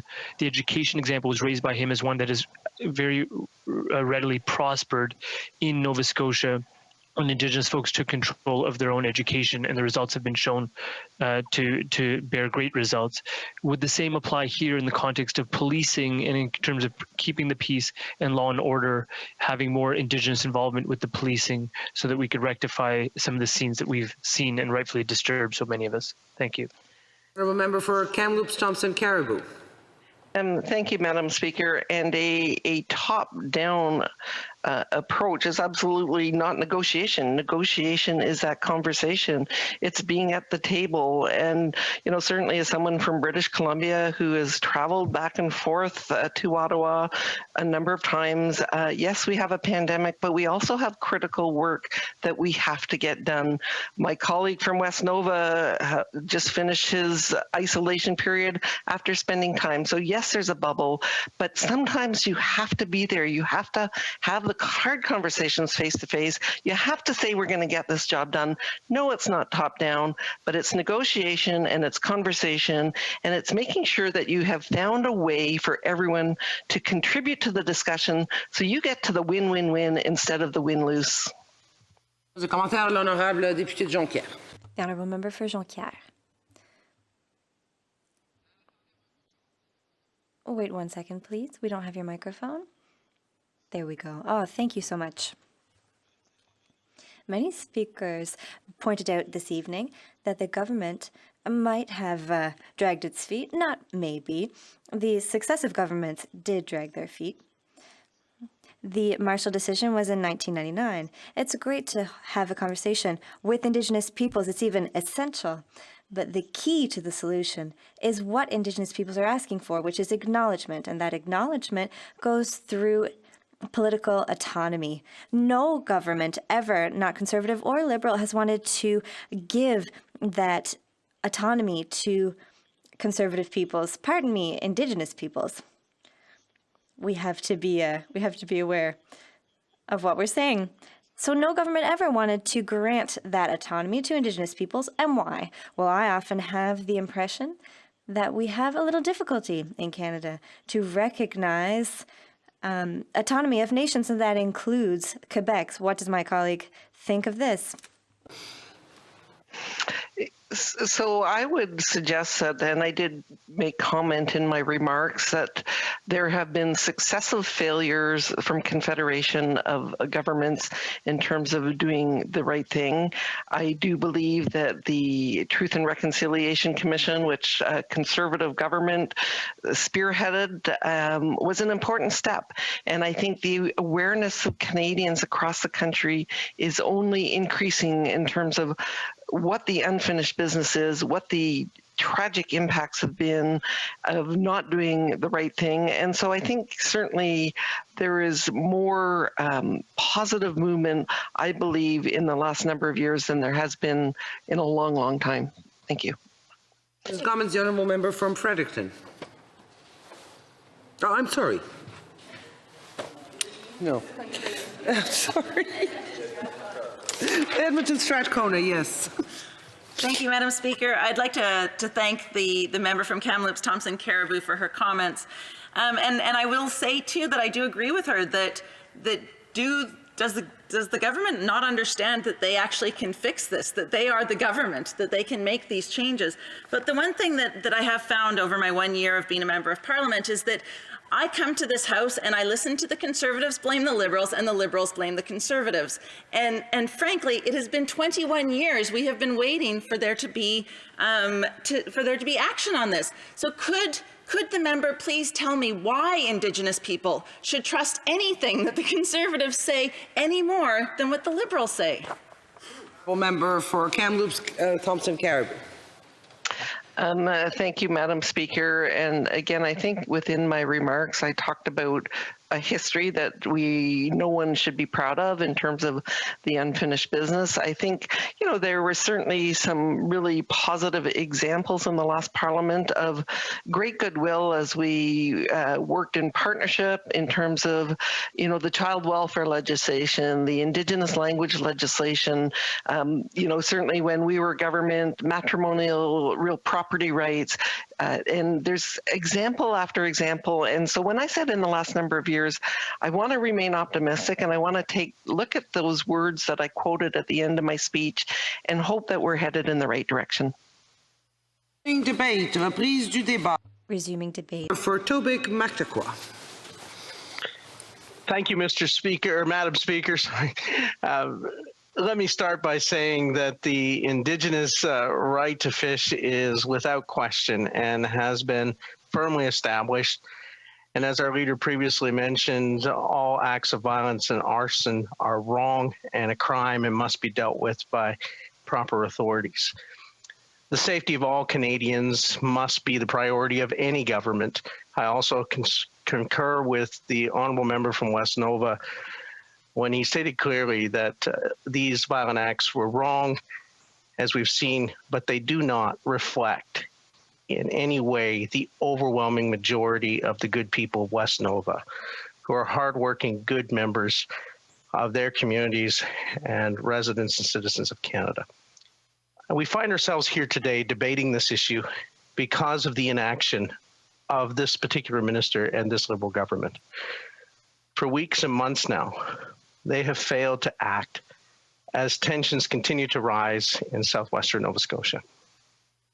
I witnessed personally the honourable member from West Nova plea on behalf of the residents of Southwest Nova and ask that the government would intervene and be part of a solution and take action.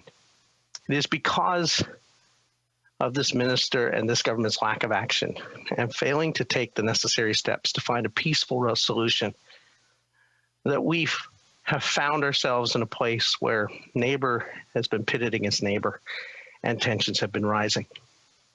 When governments should be stepping in and meeting with all stakeholders and all community groups that have a part in this to come to a resolution and lower the temperature, the government has instead chose the path of the politics of inaction, delay, defer, sometimes dither, and has instead added fuel to an ever-growing flame. The Liberal Premier of Nova Scotia just the other day said he was extremely disappointed by the federal response. He also added that this is only going to get more entrenched. They need to be in the same room so everyone knows what each other is saying. The rights of Indigenous people is without question and firmly established.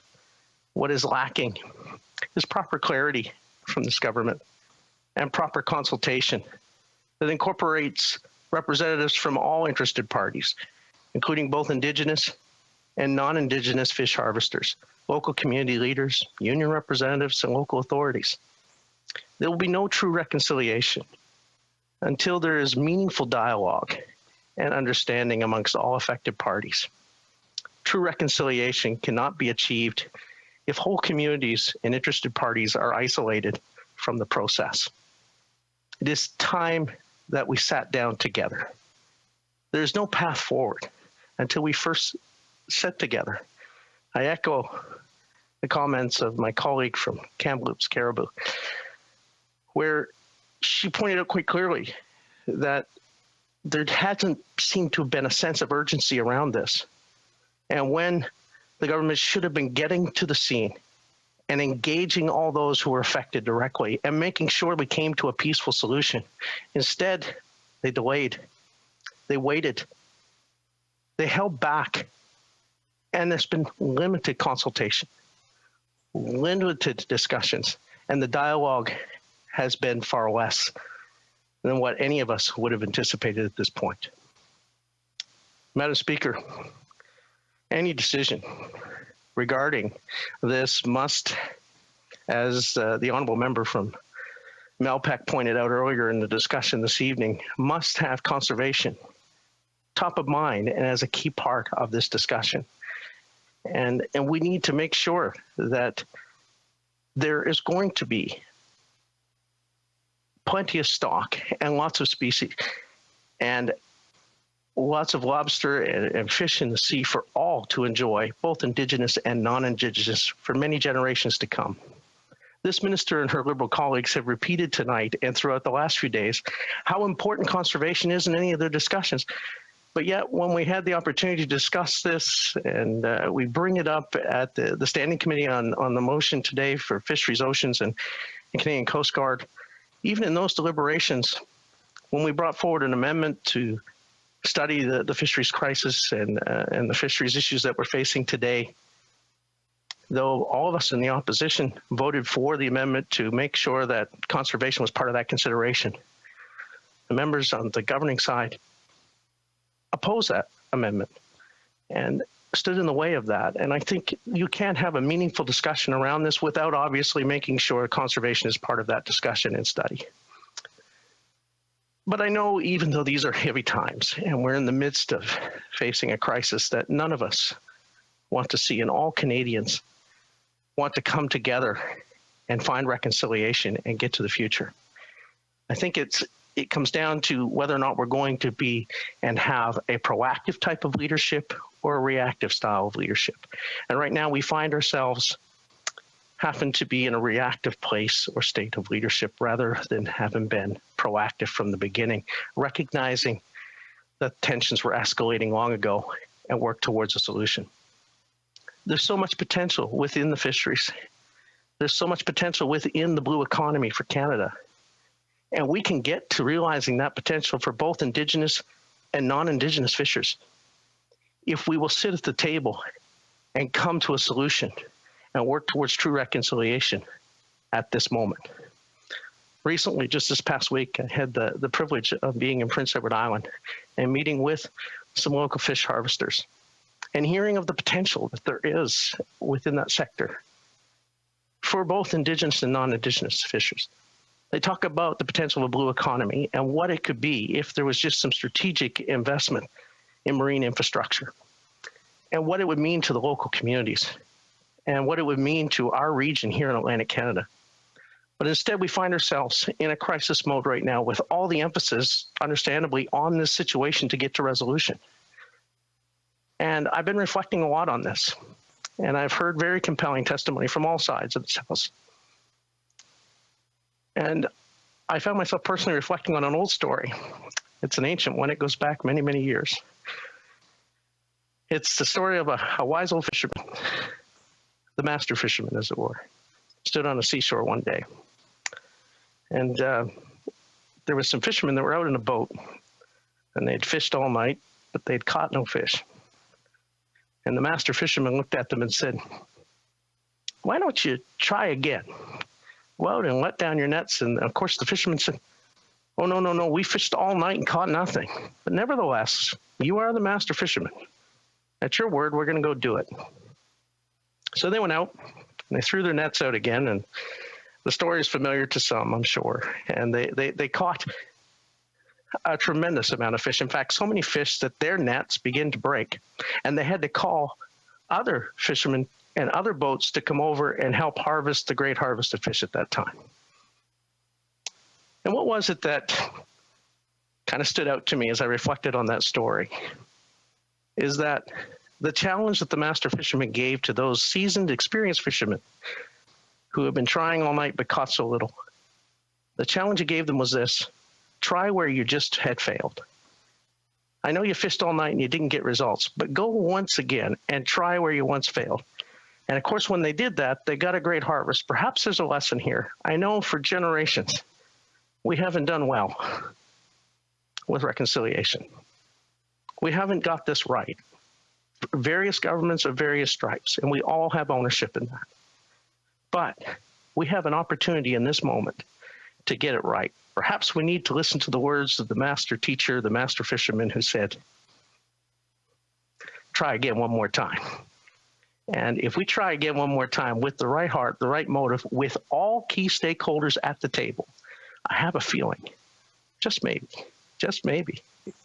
we can get it right this time and embrace a blue economy that has tremendous potential for Canada, for both the non-Indigenous as well as the Indigenous fishers that are out there and harvesters. So thank you, Madam Speaker. Appreciate the time. Questions et commentaires, questions and comments. The Honourable Member for Sydney Victoria.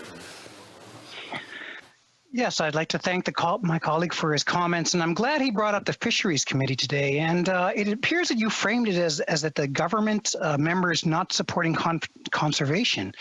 And within that same motion that I introduced and amended, we stated that we would be talking to Indigenous knowledge holders and scientists, both Mi'kmaq and non-Mi'kmaq. I'm wondering if by your statement, are you stating that Indigenous knowledge holders and Mi'kmaq scientists don't understand or don't believe in conservation and are unfit to address it? Could you speak through the speaker, the Honourable Member for Sydney Victoria? But the Honourable Member, the Honourable Member for Tobic Mataquat. No problem. Thank you, Madam Speaker, and thanks to the Honourable Member, and I appreciate his insights throughout this discussion. And I want to assure you that absolutely Indigenous people have so much to offer and care so much about the conservation of the species and of the industry, and making sure that there's much lobster and fish in our oceans and plenty for all fishers and fish harvesters, whether they be Indigenous or non-Indigenous. But it was, in fact, we felt it was important that that word be part of the motion that was brought forward today, and we included it, and thankful to have had the support from other opposition parties and making sure that was part.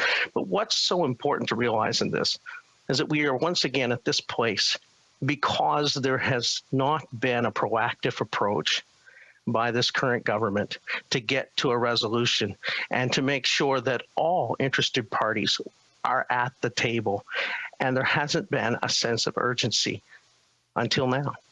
And I think we need to make sure that all stakeholders are part of this. And conservation is part of that discussion. Thank you. The Honourable Member for Lac-Saint-Jean. Thank you, Madam Speaker. I'd like to thank my colleague for Tobic Mataquat. I appreciated his speech. There are two things that retain my attention. First of all, his story. I love stories, and it was a beautiful story, to say the least, and it gave us a good perspective of the matter. I also noted that he used the word reactive and proactive, saying that this government is reactive rather than being proactive.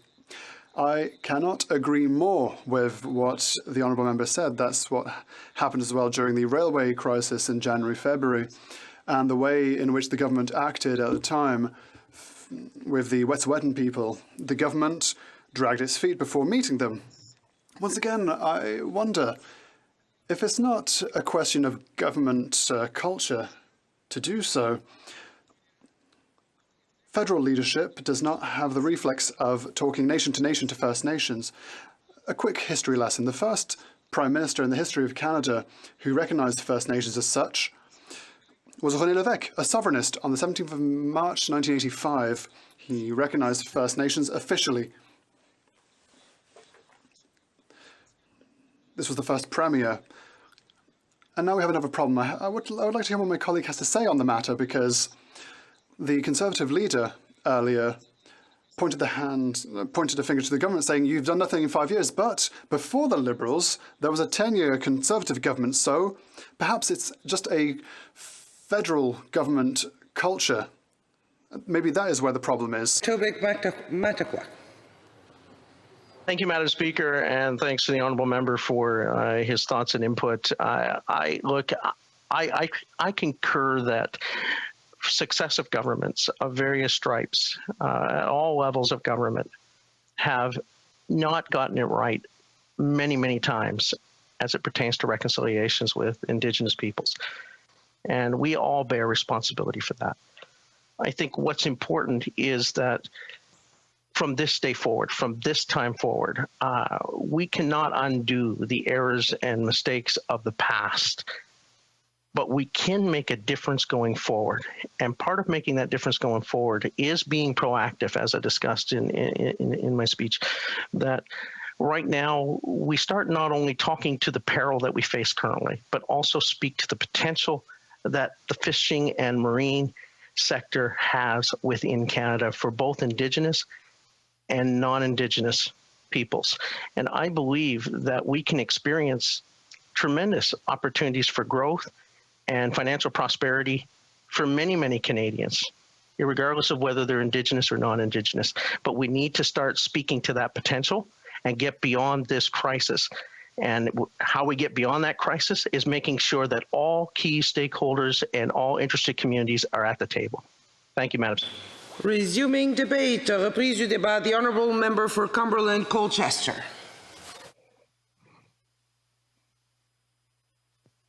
Thank you very much, Madam President, and good evening, everybody. You know, sitting here in the unceded territory of the Mi'kmaq in Truro, Nova Scotia, I have to say my heart is heavy, but yet I have hope that through discussions, we are going to move forward and help the Mi'kmaq of Nova Scotia get their treaty rights upheld without all of the issues that are happening now, without the racist attacks, and without any of the hurt that is being done to them. As a member of Parliament and as a friend to many Mi'kmaq people, it has hurt me to the quick to watch the videos from last Tuesday, staying up all night, talking with friends who were on the ground and witnessing it, showing videos, seeing people screaming, hurling obscenities at the First Nations people, saying, why don't you pack up your tents and go back to where you came from, for instance. Madam Speaker, these are not productive for working together with anybody. And sadly, here in Nova Scotia, racism is very, very old and the roots are very deep.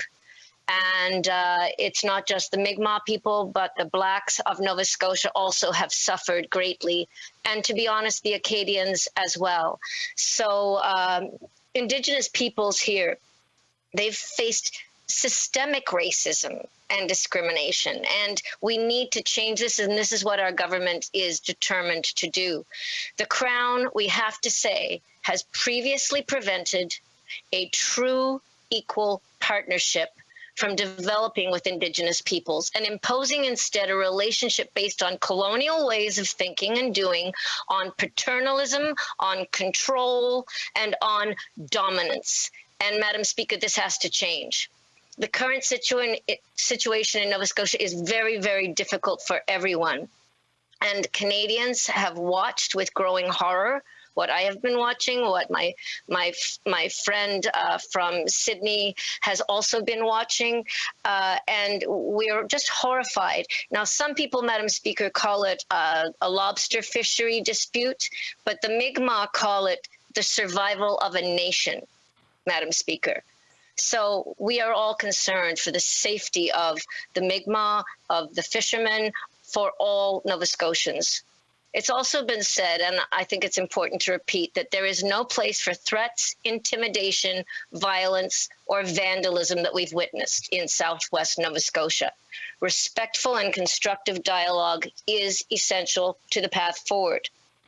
Now, there was a wonderful.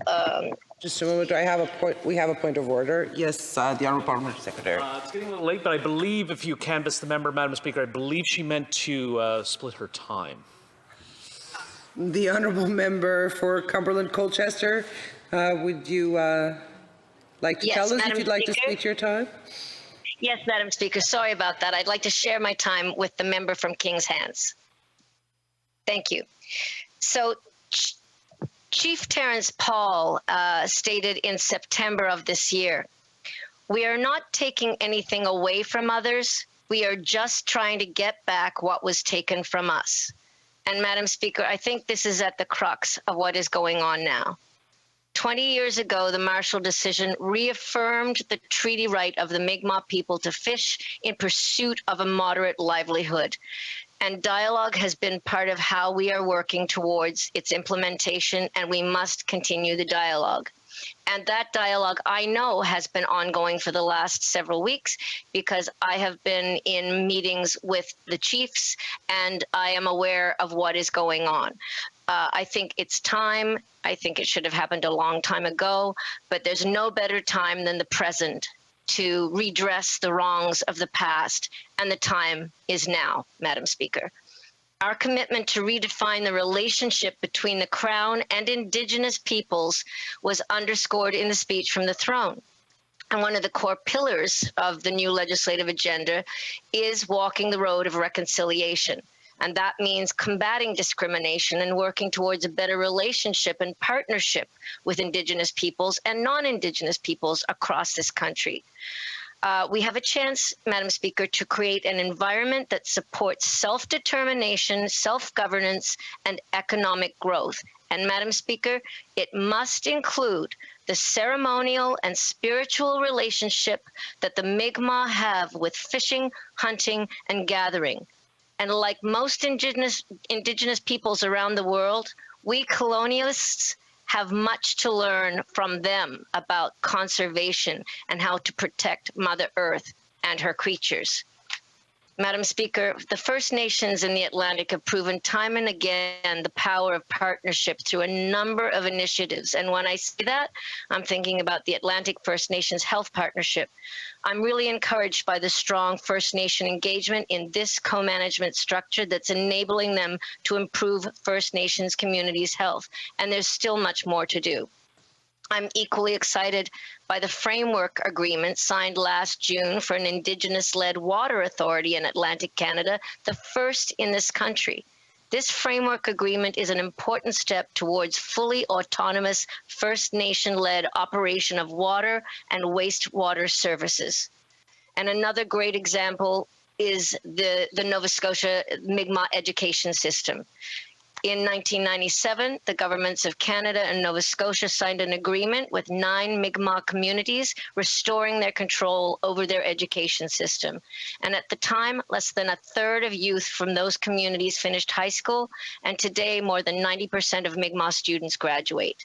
90%, Madam Speaker, and that is higher than the average in most provinces.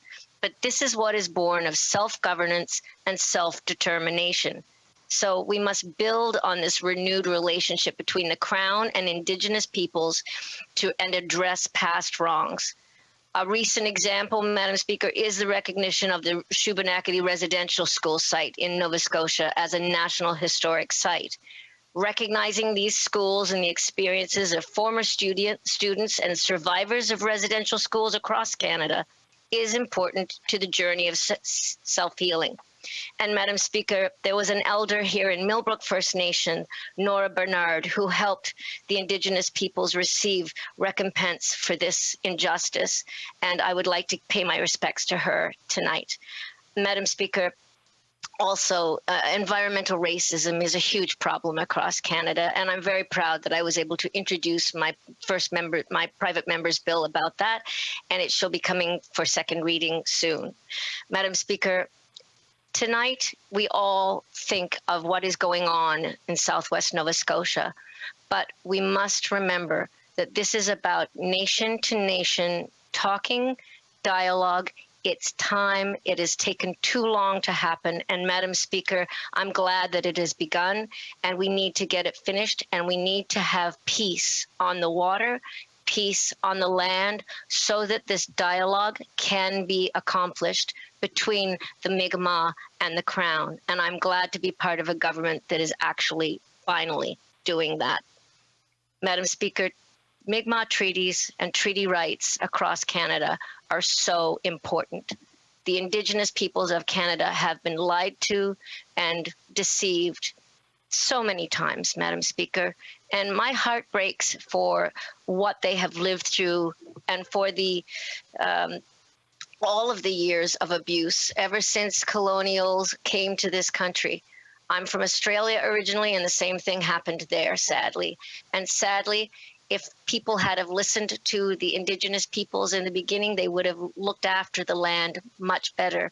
That's why First Nations people don't take too much from one place. They take some, they give back. They honor the land, they honor the creatures, they honor nature and the seasons of nature. They honor Mother Earth and Turtle Island. And Madam Speaker, it's our time to listen to them and to learn from them how best to look after the small reserves that we have, which will get fewer and fewer if we are not careful. All you have to do is look across the world and see all the wildfires that are happening because man has not heeded the way things should be and looked after the land and the water the way that we should. Madam Speaker, the Government of Canada hopes to achieve what we began along the path of reconciliation, and we plan to introduce UNDRIP. That I'm looking forward to that, Madam Speaker. We committed to a renewed nation-to-nation, Inuit-to-Crown, government-to-government process with Indigenous peoples across Canada to make real progress on the issues that are most important to them. And we've already started down this path, and we will keep walking together. Madam Speaker, it is in my heart and it is in my mind, and I pledge that I will do everything that I can as a Member of Parliament to make sure that this happens. Thank you. Willalian. Questions et commentaires, questions and comments. The Honourable Member for Sherwood Park, Fort Saskatchewan. Well, thank you, Madam Speaker. I thank the member for her remarks. I know that she has genuine passion for this topic. But at the same time, I got the sense listening to her as if she wasn't a member of the government, because she was speaking about all sorts of things that the government should be doing about reconciliation. The Liberals have been in power for 5 years. They've been missing in action on the situation in Nova Scotia for months. But this year has been a year of multiple flashpoints in terms of Crown Indigenous relations. 5 years into this government, we've had issues really across the country in terms of people being frustrated and increasing divisions. And we've seen this government put in place policies that have blocked Indigenous people's desire to develop their own natural resources in the West, in the North, and in Eastern Canada. So I wonder if the member could speak frankly to the record and the failures of her own government when it comes to delivering on the positive and high-minded rhetoric that we heard during the speech. The Honourable Member for Cumberland Colchester. Thank you, Madam Speaker. Well, first of all, I wouldn't call it rhetoric. I appreciate the member's first statement that it comes from the heart and that it is a passion of mine, which it is. I was the Indigenous critic, the Indigenous Affairs critic here in Nova Scotia in the legislature for 6 years before running federally. So I am very well aware of what is happening and what isn't happening. And I have to say that multiple governments have failed the Indigenous peoples of Canada. And that's why I say I'm very proud to be part of this government government, which is now actually about to redress and is trying to redress the issues that have been caused for, let's face it, a couple of centuries in the rest of Canada and 400 years here in Nova Scotia. Questions et commentaires? The honourable member for Courtenay Alberni. Thank you, Madam Speaker. I want to thank my colleague for her speech. And as she knows, the Sabaganagati people have a management plan that has regulations. This is an assertion of their Section 35 constitutional right to self-govern. We know that there's been no progress on the definition and support to assert their right, and top-down answers from government haven't worked. Federal imposed studies, regulations haven't worked. We have the history across Canada of continued failures, and now it's time to allow Indigenous people to exercise self-determination. I want to hear her plan, and I hope she's joining me in respecting the autonomy of First Nations and their ability to self-determine and self-govern what a moderate livelihood means. And you know, these nations, they don't want to be, they just want to exercise their rights. They want to feed their families, and it's time to provide them with the safe space to do that without fear, to let them do the work they need to do, unfettered right through their, strict conservation plan. Does my colleagues support that and their Section 35 constitutional right that allows them to exercise self-governance? Member for Cumberland Colchester. Thank you very much, Madam Speaker, and thank you so much to my honourable colleague. I definitely agree with him, and part of providing a moderate livelihood, and he would understand this, is pride in being able to provide for your families, being able to provide a good livelihood, food, clothing, shelter. And for years the Mi'kmaq of Nova Scotia and many Indigenous peoples across Canada have been living in poverty, and it's a disgrace. It is a disgrace, and that's why I am pleased that this government is trying to now make recompense and move forward with a new agreement in place nation to nation. And yes, I do think self-governance is important, and the Sabaganagati people and their Chief Sack, are fighting for that, and they're drawing a line in the sand, and I stand with them. I think it's about time. Thank you. Very short question from the honourable member for Saanich Gulf Islands. Thank you, Madam Speaker. I'll try to make it short for my honourable friend for Cumberland Colchester. I know she, like many of us, were very disturbed by how the RCMP handled and mishandled the shootings in April 2020 that started in Portapique and extended to Wentworth Valley and killed 22 people. After watching the RCMP fail to protect people in this latest controversy, I wonder if the honourable member can share if others in Nova Scotia wonder whom the RCMP do protect. The honourable member for Cumberland Colchester. Very well. Thank you very much, Madam Speaker, and thank you to the honourable member for her question. It's been very, very difficult here in Cumberland Colchester ever since the shootings. It's hard to get straight answers out of anybody, really. And policing is a provincial affair. The RCMP are actually paid by the province in some areas, but also paid by municipalities. So, for instance, here in Cumberland Colchester, they're paid by the municipality, by the County of Colchester. So it's hard sometimes to find out who is telling who what to do and who's in charge. And I'm sorry, but we'll have to leave that answer for another time. Resuming debate, the honourable member for Kings Hants. Thank you, Madam Speaker. And look, it's a privilege to join all of my colleagues here today to discuss what is a very important topic for all Canadians, but indeed for my constituents in Kings Hants. And I've said it before, but I'll say it again. I have the privilege of representing 3 Indigenous communities in Kings Hants: Sabaganagati, the community at the heart of the issue that we're discussing here tonight in Saulnieville, but also Annapolis Valley First Nation and Glooscap First Nation. And before I get too deep into my remarks, I want to start by giving some context to my parliamentarians, my colleagues, and indeed all Canadians about my relationship and my history with the community of Sibäganagati. I grew up in Lance, which is about 10 minutes down the road. I know Chief Mike Sack personally. I coached his son in hockey. We had a lot of very successful years with the East Hants Penguins Hockey Association, and I grew up with members from Sibäganagati community going to Hants East Rural High. I've seen the challenges, having been to the community a number of times on socioeconomic grounds, and I know that the moderate livelihood treaty right is something that's very important to this community. That's well demonstrated, obviously, in our conversations here tonight, but also this was something that Chief Sack and Council had explained to me early in my mandate of last year, that this was something that they wanted to be able to move forward on. I'll go next to joining those that have already condemned the violence, the destruction of property, the intimidation, and frankly, the racism that we have seen. The member from West Nova, the honourable member, had in his remarks this evening really wanted to highlight that his community as a whole is not represented in those actions. And I think that's an important point to make.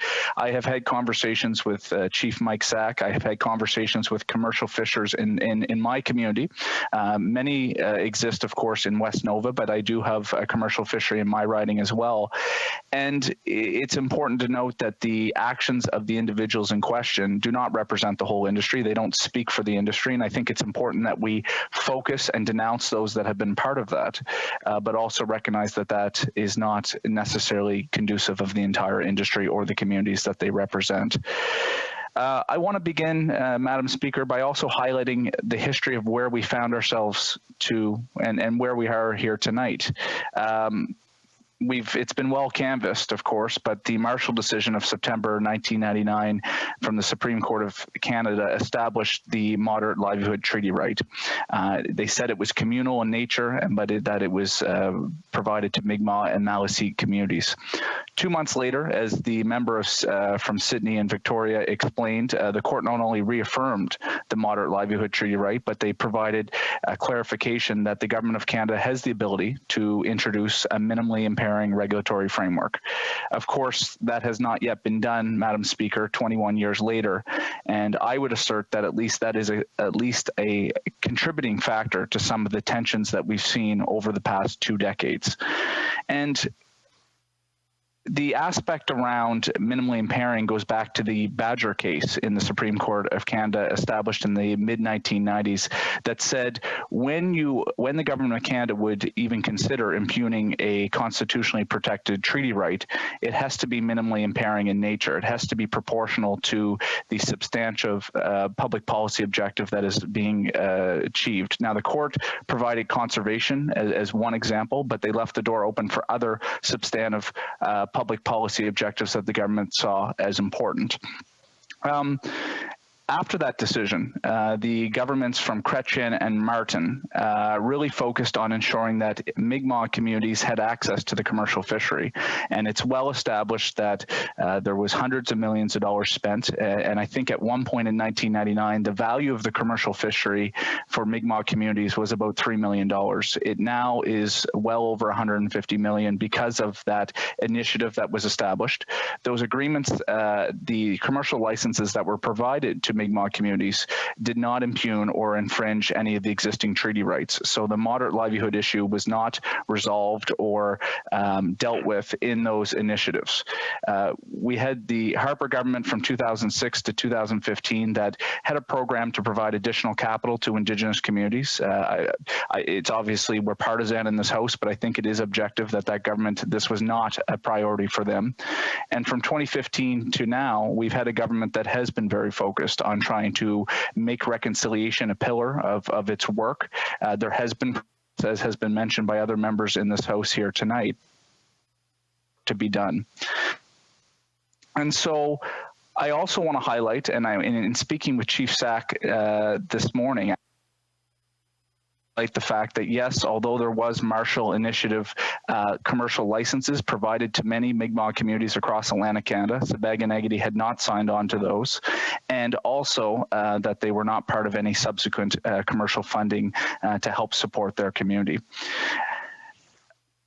the question is not whether or not the moderate livelihood right exists. The key reason why we're here tonight is to ask and examine how we go about implementing that right, because we are 21 years on from the Marshall decision, and despite that work that I have mentioned that has, I think, advanced the interests of Indigenous communities as it relates to the fishery, we have not gotten any closer to understanding the clarity and the context that's needed for Indigenous communities to actually go about exercising that right. And Madam Speaker, I mean, I've put public statements out to try to address this issue, given the fact that Indigenous communities that I represent are involved in this. The clarity that we're seeking is not only important for Indigenous leaders in my riding of Kings Hants and indeed across Atlantic Canada, it's also important for commercial fishers that are trying to understand how the moderate livelihood right is going to be exercised and any type of parameters or exactly how that coexists with the existing commercial fishing industry that exists. And I think that clarity is important for all those involved. And when we get to that point, it's going to help reduce the tensions. There's been a lot of context and a lot of conversation, Madam Speaker, about having commercial fishers at the table. I would reiterate and support the position that our government has taken, that this is the Government of Canada dealing directly with Indigenous communities, and that those negotiations have to be direct in nature. But I would support the idea, and I think it is important to making sure that we have commercial fishers and the representatives that represent these industries to be able to have a side table, if you will, or another type of aspect for dialogue to make sure that we can bring parties together to try to reduce the tension that we're seeing. Last week was, simply put, it was ugly. It was terrible to see, and I know it drew the attention of Nova Scotians and Canadians and individuals across our country. But we need to be able to find dialogue to be able to bring down that tension, and certainly some members in this House have discussed that tonight. I think that is extremely important. The member from Sydney and Victoria also talked about options or solutions, and I'll highlight some of the ones that I've heard. I'll start by talking about the Indigenous communities that I've had the chance to speak to, and I've spoke to Chief Mike Sack, I've talked to Chief Sid Peters, and also Chief Gerald Toney in the 3 Indigenous communities that I represent. There's clearly a desire to want to be able to implement this right by establishing basically using commercial plans that the communities have developed in terms of self-management plans. They've made that clear to me that that's something that they seek to desire. They understand that there has to be cooperation with DFO and oversight, and so the word co-development has been mentioned. Other individuals have mentioned the ability to provide commercial licenses to communities, Mi'kmaq communities, but have those commercial licenses with the autonomy for Indigenous communities to basically sub-license those how they see fit to community members in their respective communities, and so that they would have the autonomy of how that resource is shared within the community. If it got to the point that the community could justify that there's more members that needed the ability to access their moderate livelihood right, additional commercial licenses could be provided. Of course, again, we saw from 2 Mi'kmaq senators and the member from Sydney and Victoria about the aspect of creating a separate Indigenous fishing authority. That is also another option that perhaps could be something that the government could be looking at. At the end of the day, the Government of Canada does have the ability to implement a regulatory framework that is minimally impairing. And I would agree with the members that have already said we do not want to promote a top-down approach. In fact, the court in Marshall made it very clear that collaboration and negotiation is a preferred approach. But I have been asked this outside of this House, what my position is, and I think all members of this House, the important piece is 21 years from now, we do not want to still be discussing this issue. We need to be able to find a framework to move forward. If that meant, at worst case scenario, that the Government of Canada was to introduce a minimally impairing regulatory framework in order to be able to implement that right, that is something that I support, Madam Speaker, and I just want to make sure that that is on the record. I'm hopeful, Madam Speaker, because at the end of the day, although this has been 21 years in the making, I do believe this is the watershed moment where the attention is on this issue such and we have a government that is focused on wanting to implement the right, that we can make something very positive happen. I know that that's going to take dialogue, and I've heard a lot of comments in the House that this work needs to begin. Well, this work has already been ongoing. Sometimes it's not always visible in the public, but I know that our minister has been working. We'll have to just stop there. The honourable member, we have reached the time limit on his remarks under the speech part of his interventions this evening, at least. So we'll now go to questions and comments. The honourable member for Bow River. Thank you, Mr. Speaker, and I appreciate the member's speech tonight, but one of the things that we've often heard in questionings, impugning of the RCMP. And I find this a challenge because the RCMP on the ground are working very hard. But one of the challenges the RCMP have is the severe undermanning they are, or under-person in a sense. It's significant double digits across the country. I know of an officer in my constituency who's been waiting for 5 years to transfer in that particular riding. We have some challenges in the sense this is federal. So I wondered what the member would say in the sense of making Indigenous police services a guaranteed, not an ongoing funded bi-yearly, making them essential service, and not blaming the RCMP because of the challenge they have for the manpower shortage. Thank you. The honourable member for Kings Hants. Thank you, Mr. Speaker. I'd like to address the issue around RCMP, and of course, one of the findings that could come out of the public inquiry in Nova Scotia is some of the challenges we have in terms of staffing and resource level for RCMP and police services in rural communities. Chief Sack spoke to me last week in relation to his concern around this issue. I spoke to Minister Mark Fury, the Attorney General with the Government of Nova Scotia, about measures that can be taken. I know that he's confirmed with our Federal Minister of Public Safety and that additional resources are being provided. It's a very nuanced situation. I don't pretend to understand the operational complexities of the policing on the ground, but I know that those additional resources are available, and I will continue to work with Chief Sack to make sure that those measures are in place. Question et commentaire. Alors, la députée d'Avignon, Matapédia. Merci, Monsieur le Président. Je remercie. Thank you, Mr. Speaker. I thank my colleague for his speech. We have been talking about this issue in his writing and in mine, and I admire his courage for speaking to the situation of these communities despite the government's inaction. The government has not taken the pain to define what a moderate living is. And when that happens, the communities have to define it for the government. And I know that my colleague is trained in law, so I would like to know whether he thinks that when the government omits to clearly define such a thing, and the communities have to define it themselves, is that legitimate legally and under the Marshall decision? Thank you, Mr. Speaker, and I'd like to thank my honourable colleague for the question. As I've mentioned before in this House, sometimes the words that are used is that this is an illegal fishery or that it's unauthorized, but the fact is the court has established that the right exists. Sabaganagati, in terms of moving forward with its fishing rights, is not doing anything unlawful because the parameters or any type of limitation have never been set by the Government of Canada. Now, I'm not suggesting that necessarily should happen, but we do have to create a framework to create certainty so that the Indigenous communities that I represent have the ability and the understanding of how they go about exercising their right, and at the same time commercial fishermen understand how that right coexists with the existing system. Some comments. Honourable member for Edmonton Strathcona. Thank you, Mr. Speaker, and I would like to take a moment to thank my colleague for his comments today.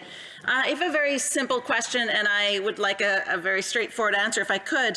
Will the Liberal government approach to the reconciliation of Mi'kmaq rights-based fishery be recognized as an Indigenous regulated self-governance system that is parallel with the Government of Canada system?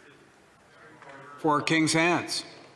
Thank you, Mr. Speaker. And look, I don't want to prejudice the work of the minister in terms of her negotiations with Mi'kmaq communities. I know that the conversations have been beneficial and positive from what I've heard from the Indigenous leaders in my riding. I know that right now all options are on the table in terms of how best we move forward. I know that Indigenous communities have developed their own self-management plans. I don't have a fishing management background. I don't have the benefit of a DFO department providing some context, but I do know that our government is open to try trying to find a pathway forward to create that certainty that everyone's seeking. We'll take a quick question for the honourable member for Malpeque. The honourable member. Thank you, Mr. Speaker. The member for Kings Hanson, thanks for the remarks, said he would support a side table for the commercial fishermen to have their say. I agree with that. Just a little bit of history. Previously, when we were talking about commercial allocations under Marshall, the commercial fishermen were at the table, and it was they that broke the impasse by suggesting one in, one out. In other words, buy a license to give a license in the fishery. Would the members see that as a possibility moving forward to find solutions, whether it's a side table, but at least involving the commercial fishermen? Well, member for Kings Hanson, quick response, please. I will, Mr. Speaker. I'd like to thank the member from Malpeque for the question. Look, I've said it before in my remarks. I think it's important that commercial fishers have some role in terms of trying to not only bring down the tension that we've seen, but also be able to try to be constructive in terms of partners collectively in the fishery about how we move forward. We don't want them to be isolated, and we think it's important that they have the ability to at least provide input. The negotiation has to be direct between the Government of Canada and Indigenous communities, but I think there's room for other collaboration outside of that. Resuming debate, the honourable member for New Brunswick Southwest. Thank you, and I'll be splitting my time with the member from Dineste, Mississippi, Churchill River. Mr. Speaker, I appreciate the opportunity to participate in this emergency debate. Many of my colleagues who've had the opportunity to visit Atlantic Canada, in particular New Brunswick Southwest, know of our traditional fishing communities. All members from our region, even those who represent ridings that do not border the oceans, understand that at the core of Atlantic Canada is a sustainable fishing industry. Quotas, licenses, zones, and enforcement form a complex set of rules and regulations that ensure our waters can be fished for another generation and another generation after that, long into the future. This emergency debate is entitled Fisheries in Nova Scotia, but in fact it impacts all Atlantic Canada. So what is being contested here in Parliament and down east? It isn't the Supreme Court of Canada's rulings. I don't believe I've heard anyone back home dispute the legitimacy of the Marshall decisions. The unacceptable violence Canadians have witnessed is to be condemned. That too is agreed. But make no mistake, the ongoing pressure cooker we are witnessing on our East Coast could have been de-escalated by Canada's fishery ministers and the federal government, specifically by adhering to the Marshall decisions and bringing affected fishing families to the table. This didn't happen. Instead, fishing is happening out of season. Now, fishing seasons are normally rigorously enforced by the Department of Fisheries and Oceans, but not now, just as the regulated season is set to begin. People are confused and they are worried. I do not condone the destruction of property, and Indigenous communities have the constitutional rights that have been spelled out by the courts. Moreover, they have the right to live safely like every other Canadian in this country, which is why we can understand both how Indigenous peoples are anxious to exercise rights and also how non-Indigenous fisheries throughout Atlantic Canada are asking how decisions made in a far-away capital could impact them, their communities, and their way of life. They haven't received a reply. Economist and social theorist Thomas Sowell once said, "The first lesson of economics is scarcity. There is never enough of anything to satisfy all those who want it." And as we know, the first lesson of politics is too often to disregard the first lesson of economics. Too many fishing communities worry the federal government is biased against them and their way of life and will make them pay the bill for Canada's neglect of Indigenous peoples. Canada's opposition leader raised the deteriorating situation with the PM on September 18th and urged the federal government to de-escalate tensions and find a solution. Maritime MPs could hear and see what was happening. This is true in Nova Scotia, it's true in PEI, and it was true in New Brunswick. Many of us raised these concerns in our caucuses and in the House, but time and time again, the federal fisheries minister failed to respond. Today, after violence, confusion, uncertainty, we have this emergency debate. This is a record of failure, not leadership. So what must we do moving forward? In fact, my Liberal colleague from Malpeque touched on this. A necessary first step is for all members to understand the two Marshall decisions, those rights as well as responsibilities. The Supreme Court of Canada was clear. Treaty rights are subject to federal regulations. The court stressed the priority of conservation and the responsibility to administer them belongs to the minister, not on Indigenous or non-Indigenous fishing communities. Nova Scotia Liberal Premier Stephen McNeil is also calling on the federal government to do its job. He said, the quickest way and the best way to reduce tension is to have the federal minister and the department at the table with both sides at the same time. He is correct. First Nations are entitled to be consulted about management on the exercise of their treaty rights, as laid out in Marshall. And similarly, Canada's fisheries minister should be discussing her vision with Canadians, including our fishing communities. The fisheries minister has said she is in discussion with fishing associations. I do not believe this is true, unless she thinks one-way communication is dialogue. But that is not real dialogue, nor is it fair play. The minister has hired a retired DFO employee as a negotiator with 34 Indigenous bands, yet no similar outreach has been made with commercial fishers. Finally, and importantly, Canada's fisheries minister must stop relinquishing her duty on enforcement. DFO officers are highly trained and capable peace officers. The RCMP is no replacement, and in fact, I believe once disputes are off the water and on the land, we've already missed the boat on solving this problem peacefully. Atlantic Canada needs unbiased federal leadership, and it must offer this leadership while still recognizing the obligation Canada has towards the two groups. These groups are different, their expectations are different, but they both need to be respected. Finally, Mr. Speaker, I want to close my remarks by identifying a clear point to the government.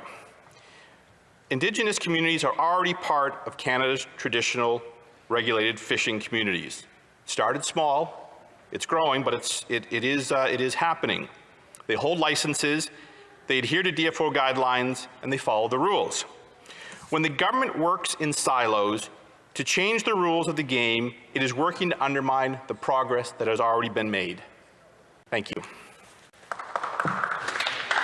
Questions and comments. Question commentaire, the Honourable Member for Mission Matsqui, Fraser Canyon.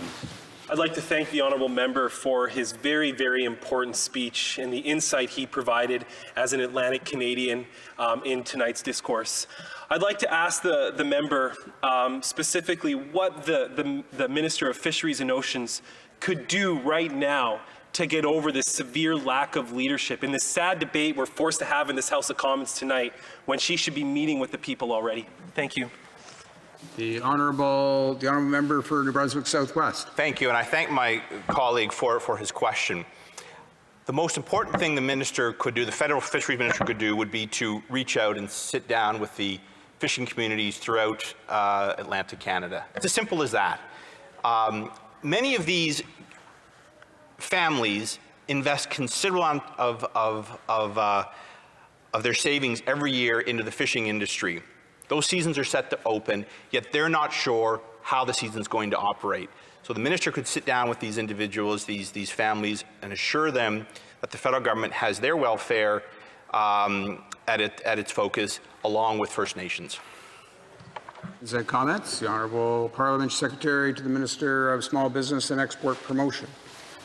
Thank you, Mr. Speaker. And let me begin just by saying how wonderful it is to also have, as part of this debate, my colleague from SINGH Victoria, who spoke earlier, and of course is a member of the Mi'kmaq community, and how important it is to have a member of the Mi'kmaq community as part of this House and expressing the views of his people. To my honourable colleague who just gave a very eloquent speech, I do have a question for him. He alluded to the fact that several Indigenous fishermen are using licenses, and I wonder if he is implying that because of this we should not be respecting the treaty rights that the Supreme Court has recognized. For New Brunswick Southwest. No, not at all. In fact, it was the Prime Minister who earlier tonight pointed out that these steps that were taken by previous governments were in line with the Marshall decision. And in fact, the Marshall decision, the second ruling that came down from the courts, stipulated the federal government, when it came to a moderate living, had an obligation to be involved, to set the parameters, particularly on conservation, and not, and please, asked the member from Malpeque about this. He did a report on it in the 1990s that the federal government has a duty to be involved to safeguard the industry, and the Supreme Court upheld that duty in the Marshall decisions. Questions and comments. The honourable member by video conference. The honourable member for Courtenay Alberni. Thank you, Mr. Speaker. Mr. Speaker, for decades, we've seen Supreme Court decisions that favor Indigenous rights, and you know, we see the government ignore these rights-based decisions that are in the courts, that are enshrined in the Constitution, or they take years to implement. But as soon as a nation loses in court or their right or gets diminished, there's a regulation and policy in place within weeks. But when it's a nation that wins, the government drags their feet. Does my colleague not see this as a problem? The Conservatives spent millions of dollars fighting Indigenous fishing rights in the Housat case, tens of millions of dollars. Does he not respect that Indigenous fishing rights are different, that they're an inherent right and privilege, and they're not the same as commercial fishing rights? And I hope he'll recognize that. New Brunswick Southwest. In fact, Mr. Speaker, I do recognize that, but I've also read both Marshall decisions and recognize there are limitations set on both parties. Neither side has a carte blanche to behave or to act as they would wish. This has to be done through negotiations. And I can't speak to what's happened on the West Coast, but I can speak to what's happened on the East Coast. And the federal government has spent millions of dollars to bring First Nations into the regulated fishing industry. It hasn't been easy, but that's the work that's been done. And today we see fishing families from different communities working side by side under the rules every year. Last question by video conference, the honourable member for Saanich Gulf Islands. Thank you, Mr. Speaker, and my friend from New Brunswick Southwest. It seems to me, looking at the lobster fishery, which of course is a very significant industry for the region, that the large monopolistic holdings by Clearwater are a giant against a very small mouse of what First Nations are allowed to fish. And I know some of the fishing is in partnership between Clearwater and Mi'kmaq fishers. But the question is this: the clear violation of conservation rules, the largest violations ignoring DFO restrictions to protect the lobster fishery have been those of Clearwater. And I don't see non-Indigenous fishermen protesting Clearwater. I only see them protesting Indigenous fishermen. And I wonder if my friend from New Brunswick Southwest has any comments on how this is allowed, how this has developed, because I know most non-Indigenous fishermen are anything but welcoming to Indigenous fishermen. They want to work in partnership.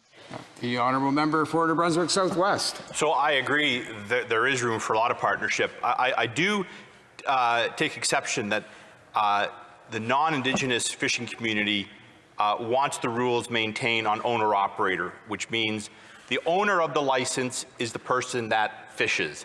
And this runs against the idea of a large corporate fisheries. But no, I would urge the member to come out after our bubble opens up and visit us, and we'll take you around to meet some of the traditional fisheries from communities. They want to hold those licenses and fish them. They don't want to give them up to commercial interest. Resuming debate. Le prise de débat. La députée. The honourable member for Desnethé, Miss Nippy Churchill River. Thank you, Mr. Speaker. Mr. Speaker, the reports of and the video showing conflict, including the burning of trucks and buildings coming from Nova Scotia, are indeed very disturbing.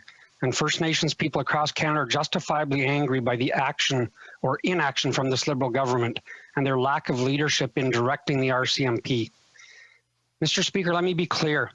While this government has without question failed to handle this crisis appropriately, violence, vandalism, assault, threats, and intimidation tactics are wrong and are never justified. The safety of all Canadians must be the government's top priority, and the Prime Minister and his government are not taking the concrete actions necessary to keep all Nova Scotians safe in their communities and to peacefully resolve this situation.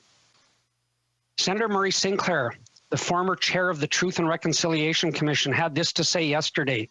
He said, "I'm disheartened by the fact that this government's leadership, the leadership of this country, is not stepping up to the plate." A month ago, Mr. Speaker, the leader of the opposition raised this situation directly with the Prime Minister, and he told us about that again tonight, asking him to step in and to de-escalate tensions and find a solution.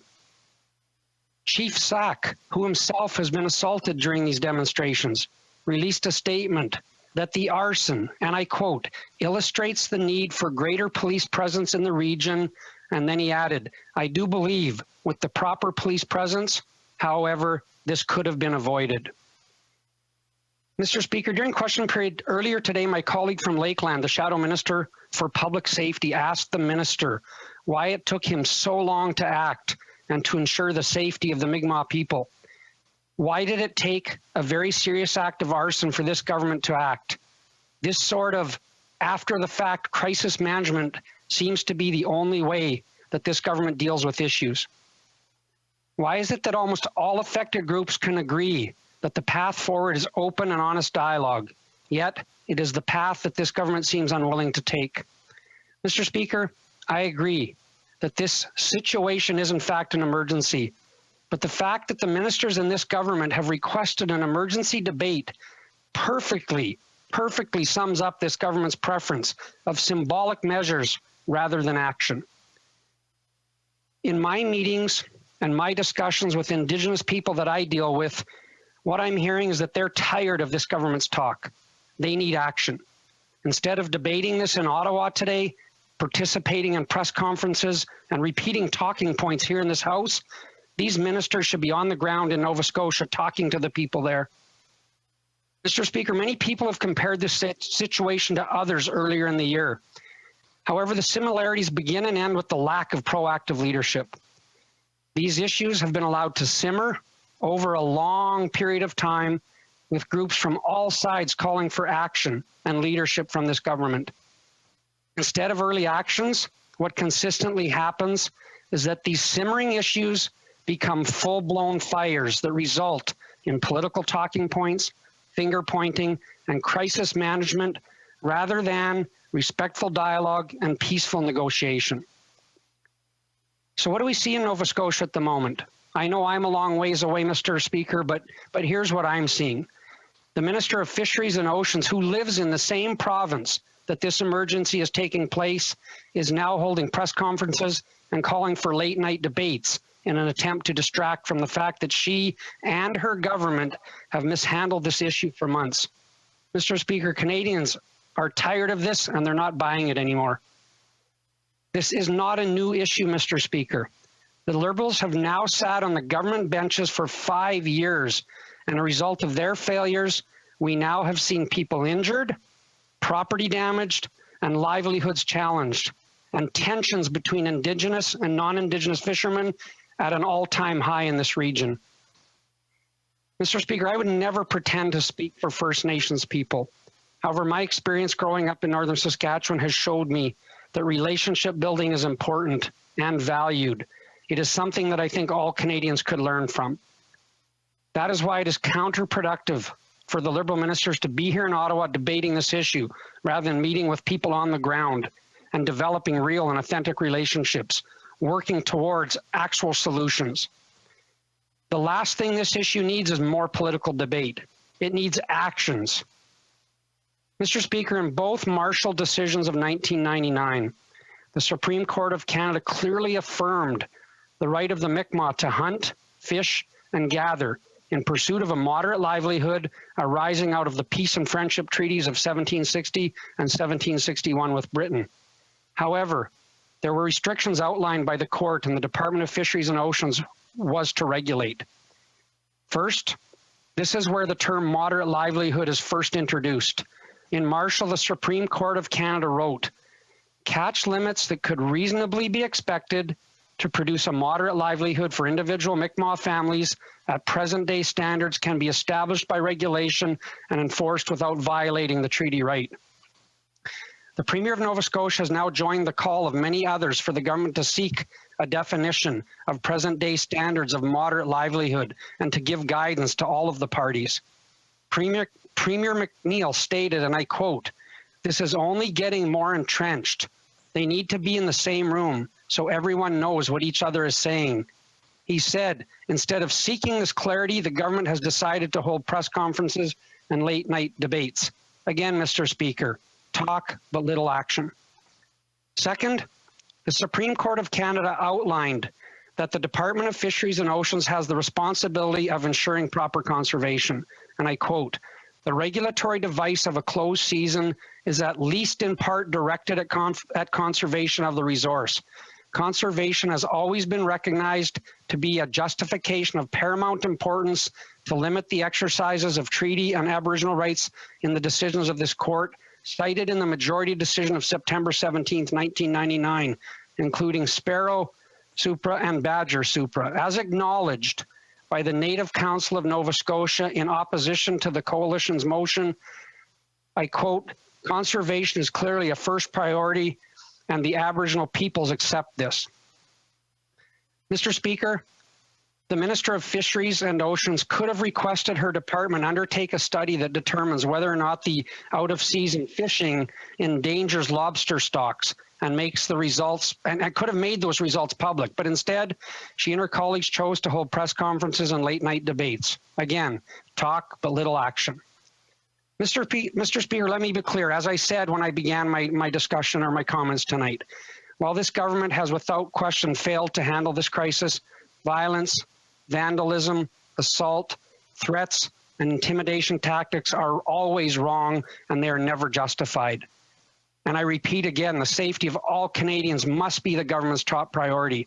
The Prime Minister and his government must take the concrete steps necessary to keep everybody in Nova Scotia safe in their communities and to resolve this situation in a peaceful manner. Pitting groups against each other has only led to the current situation. Mr. Speaker, this issue isn't about Indigenous versus non-Indigenous. All Nova Scotians are being let down by a federal government that has failed to take action and has ignored the issue for 5 years and now refuses to meet with all of the parties to come to a peaceful resolution. Make no mistake, Mr. Speaker, the Liberal minister's request for an emergency debate is, as Toronto journalist Chris Selly put it, and I quote, jaw-droppingly cynical. It is purely political, and as they have with all of their failures, all criticism by opposition parties will be labeled as petty partisanship. Mr. Speaker, in closing, let me say, I would hope that members on all sides of this House can agree that it's time that this Liberal government started showing leadership on this issue. It's time that they move on from the platitudes and empty promises and do the work that Canadians elected them to do. Thank you, Mr. Speaker. Questions and comments by video conference. The Honourable Member for Sydney, Victoria. I'd like to thank my colleague for his comments, and I'm wondering, there's been a lot of talk from the Conservatives tonight about the inaction over 21 years, but they forget they were in power for 11 of those years. And in 2013, I wasn't in Parliament. I was just one of the other protesters on the street with the Idle No More movement who was protesting Stephen Harper. I'm wondering if the member can talk to me about what, during those 11 years, can the Conservatives point to where there was action by their party and that they can be proud of that moved things forward on the high-level treaty negotiations that Stephen Harper promised back then? Member for Desnathy, Mississippi, Churchill River. Thank you, Mr. Speaker, and I want to thank my colleague for his question. Earlier tonight, the member from Kamloops, Thompson Caribou, eloquently stated that there's a history of failure on the behalf of many governments on some of these issues, and I think she took ownership of that. But let me point out to the member that it was under the Harper government that the apology on residential schools, when it was enacted, it was actually under the Harper government that the Truth and Reconciliation Commission was founded and started, and that many of the calls to action that come from that are now being addressed and being implemented by many governments are because of that initiative. Let me also just say, Mr. Speaker, that you know what, we can continue to point of the failure of governments from past, but to the member opposite, this government's been in power for 5 years, and for them to simply keep pointing the finger at somebody prior to them is no longer a good enough excuse. Question et commentaire. The honourable member for Avignon, La Métis, Matapédia. Thank you, Mr. Speaker. I'd like to thank my colleague for his speech. I completely agree that the government is great in theatrics and calling for emergency debates without actually really and tangibly acting. So I hope that everything that was said this evening by parliamentarians will be taken into account by the government. Even Liberal MPs have said that the government should do something, which is kind of ironic when you think about it. So the MP from Manicouagan asked a question to the minister earlier. According to my colleague, what should the government's calendar be in the short term on this file, and more specifically, what should the Minister for Fisheries and Oceans and the Minister for Crown and Indigenous Affairs, what should their calendar be? Mississippi, Churchill River. Thank you, Mr. Speaker, and again, I want to thank my colleague for her question, and obviously we agree on a number of elements around this issue. My suggestion would be, and I think I verbalized that quite clearly in my comments, that we need to see the ministers on the ground in Nova Scotia talking to people and actually being part of the solution. My colleague from Kamloops, Thompson Caribou, earlier as well, commented on the value of face-to-face discussions rather than over a Zoom meeting or those kinds of things, and the value of those face-to-face discussions is immeasurable. I would also point out there was a number of times today, including a couple of my Liberal colleagues, that talked about having a side table. And this side table would allow the actual nation-to-nation discussions that need to go on between the government and the First Nation communities to go forward. But it would also create an opportunity for the other parties that are being affected by this issue to be part of the discussion and part of the solutions. And out of that, we get win-wins rather than win-loses. Questions and comments? We'll now go to the honourable member for Vancouver East. Thank you very much, Mr. Speaker. The truth of the matter is that successive governments, both the Liberals and Conservatives, have failed Indigenous peoples. And, this matter has actually been ongoing in the books for a long, long time. 21 years in the making since the Marshall decision, violation of basic human rights for Indigenous peoples. But, our history already taught us and shown what's happened to date.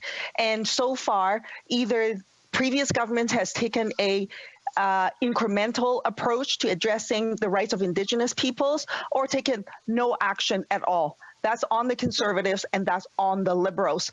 So here we are today. If action was taken in following the Marshall decision back in 1999, we wouldn't, I don't believe, be having this conversation. If all governments previously had honored the rights of Indigenous peoples, we wouldn't, I think, be having this discussion today. So going forward, my question is this. Will the member support unequivocally the rights of Indigenous people as outlined in the UN Declaration for the Rights of Indigenous People moving forward? No more increment. The honourable member, we're out of time now. The honourable member for Desnathy, Mississippi, Churchill River. Thank you, Mr. Speaker. Mr. Speaker, I've spent a number of moments tonight talking about actions versus words. And Mr. Speaker, I will take no lessons from this member from the New Democratic Party.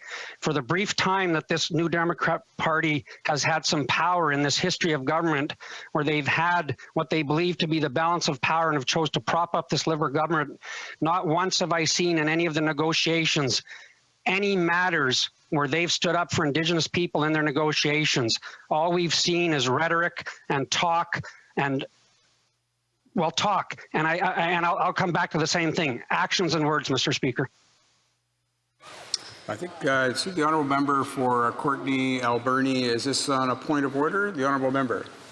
Yes, thank you, Mr. Speaker. I'm seeking unanimous consent, Mr. Speaker, that the House affirm its right for the treaty and inherent rights of the Mi'kmaq and Maliseet people affirmed in the 1972 treaty and the subsequent treaties of 1760, I should repeat, Mr. Speaker, sorry.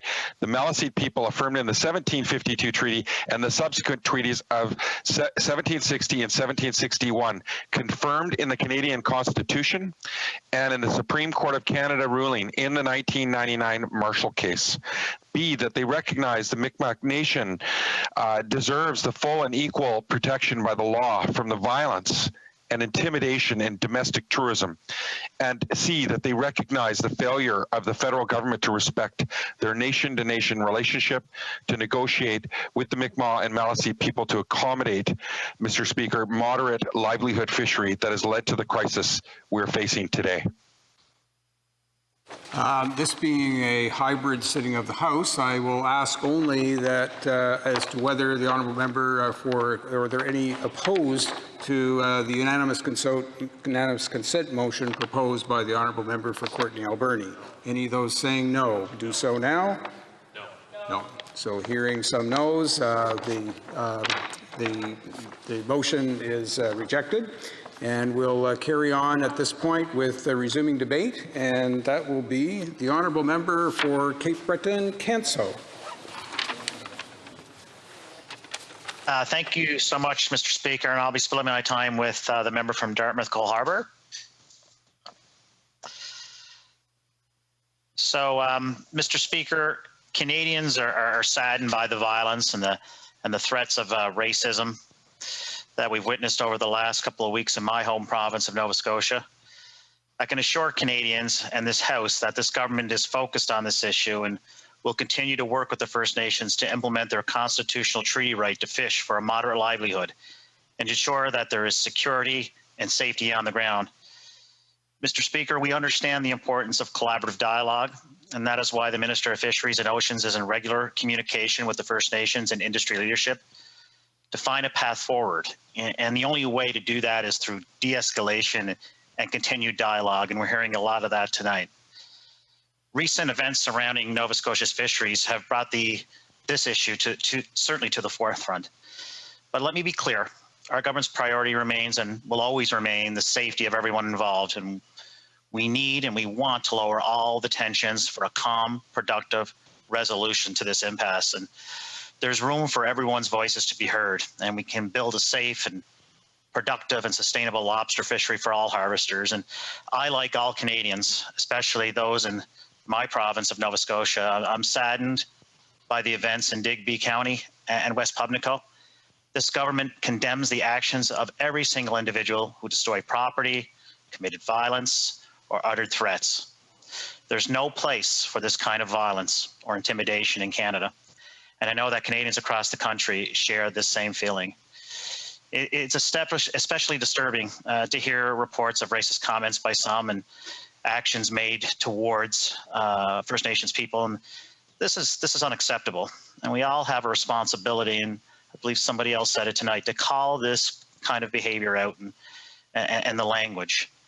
I would be remiss to say, Mr. Speaker, that the actions of some of the fishers in West Nova, it's not reflective of the community that I've gotten to know in West Nova.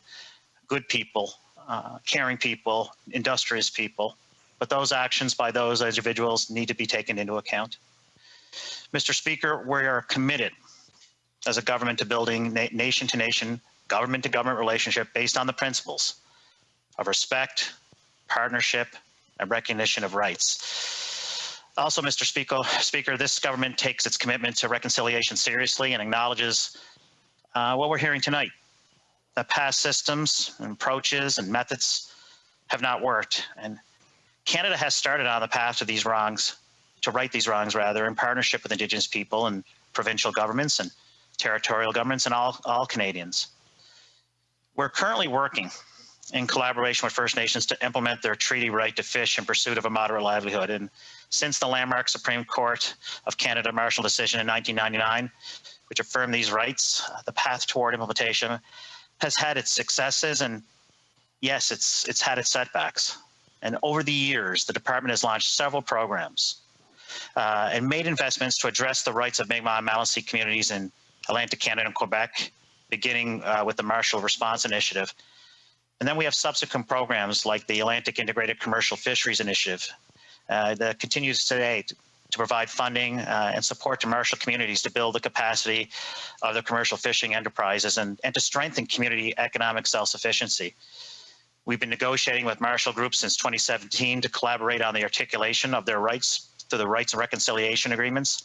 And last year we signed rights and reconciliation agreements with 3 First Nations communities, but this does not mean we're done, not done by a long shot. There are still challenges that we must work together to address and further implement the treaty. And Mr. Speaker, I also want to take this opportunity to talk about the hardworking women and men who make up our fisheries. Their work helps rural and coastal communities like mine, and their catches end up on the tables across Canada, providing Canadians with a high quality, sustainable seafood year-round. In my riding of Cape Breton Canso, I think of commercial fishers like Bobby and Herbie and Jeannie and Carla, James, Leonard, Brian, Mike, Gordon, Rocky, Glenn, and Dwayne, who have been strong leaders in the local fishery and have mentored me about the fishing sector, especially in the past year. And these fishers want to be a part of the solution. I think of my extended family who are fishers as well. They too want to be a part of the solution. Mr. Speaker, I'm especially proud of the LFAs in Cape Breton Canso who have not resorted to violence, or rather they've been open to listening and learning about how we can all come together and follow a collective path forward. And I thank them for their leadership. And yes, I've been in contact with commercial fishers in my riding, and they've been clear. They want to be heard and be a part of the conversation about the future of the fishery. And this is the case with commercial harvesters across my entire province. And I would like to note, Mr. Speaker, that the minister is committed to appointing a minister's special representative to help foster dialogue and cooperation. And this appointment will be informed by consultations with both First Nations and industry representatives. I also know that many voiced concerns, many in my travels throughout my riding, over conservation. And I want them to know, and I want everyone to know, that we are listening. Conservation is a shared priority by everyone, in DFO and First Nations and industry. Every party wants to see this resource, conserved for generations to come. And I believe we have that in common. I want to assure everyone that DFO will continue to monitor stocks and will only move forward with a plan that ensures the health of the fishery. I think we can all agree that reconciliation is an imperative for Canada. That's why it's important to work in the spirit of respect. And Mr. Speaker, we all have a role to play. What is currently happening here in Nova Scotia does not advance this goal, nor does it support the implementation of a First Nation treaty rights or a productive or orderly fishery. And frankly, it's not helping any party involved. More importantly, I know that this is not a true reflection of Nova Scotia, my home province, my home. This is not what it means to be Nova Scotia strong. The current issues surrounding the fishery are long-standing and deeply personal to all involved. The only way to resolve them is through respectful and collaborative dialogue. And we must continue to work together, nation to nation, government to government, but also along with industry to support a viable and sustainable fishery for years to come.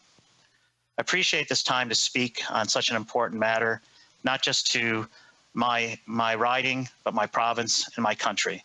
And I thank you for your time. Questions and comments. Question commentaire, the honourable member for Chatham, Kent, Leamington. Thank you, Mr. Speaker. And I want to thank the member opposite for his thoughtful comments tonight. But I must admit, some 4+ hours into this emergency debate tonight, that I'm somewhat confused. I'm somewhat confused over process because it's my assumption that the purpose of an emergency debate that's called for by 4 ministers is to draw sufficient attention to a matter. So I would ask the member opposite, whose attention are we trying to get this evening? Member for Cape Breton-Canso. I would like to, Mr. Speaker, thank the member for the question. I think governments and good governments, when they're looking at a situation like that we're facing here today, want to bring the country together. Want to bring the country together to not just create awareness about a particular problem, but also look within as a government for solutions, but also look to other parties for ideas and suggestions and recommendations and potential solutions that are going to help a problem that, as we heard tonight, is not a 5-year issue. It's not a 21-year issue. It's an issue that has been going on for centuries and centuries. So I would say that in the spirit of the discussion that I just brought up, that it's important to collaborate, cooperate, and get insight from where you can get it. We've heard so many great ideas here tonight, and that's what good governments do. They listen, they Questions et commentaires, questions and comments. L'honorable député de Lac-Saint-Jean.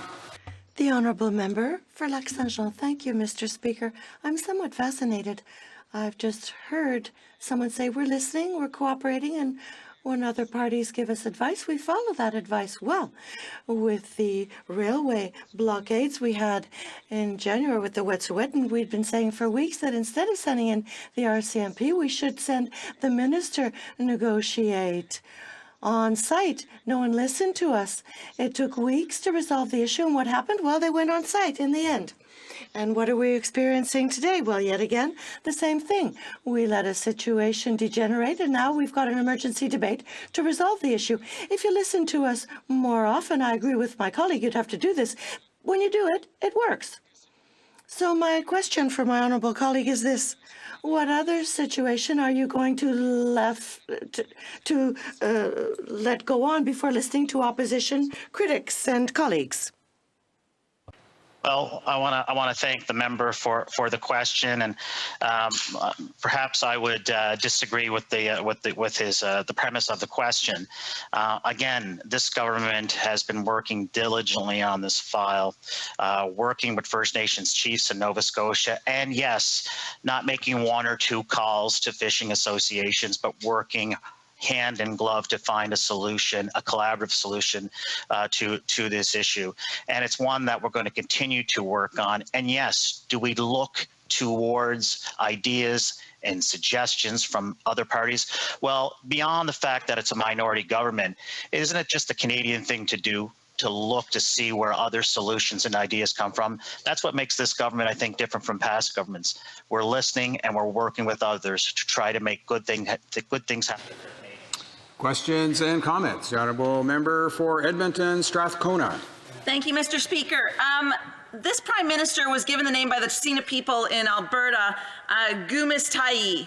It's the one who tries, and I know some of the people in my province are watching this debate, and they're telling me that this Prime Minister and this government needs to try harder. How can they stand in this House in an emergency debate and say that reconciliation is the most important thing that they have, to say that they really want to solve this problem, and then vote against a unanimous consent motion asking them to support the people of Nova Scotia?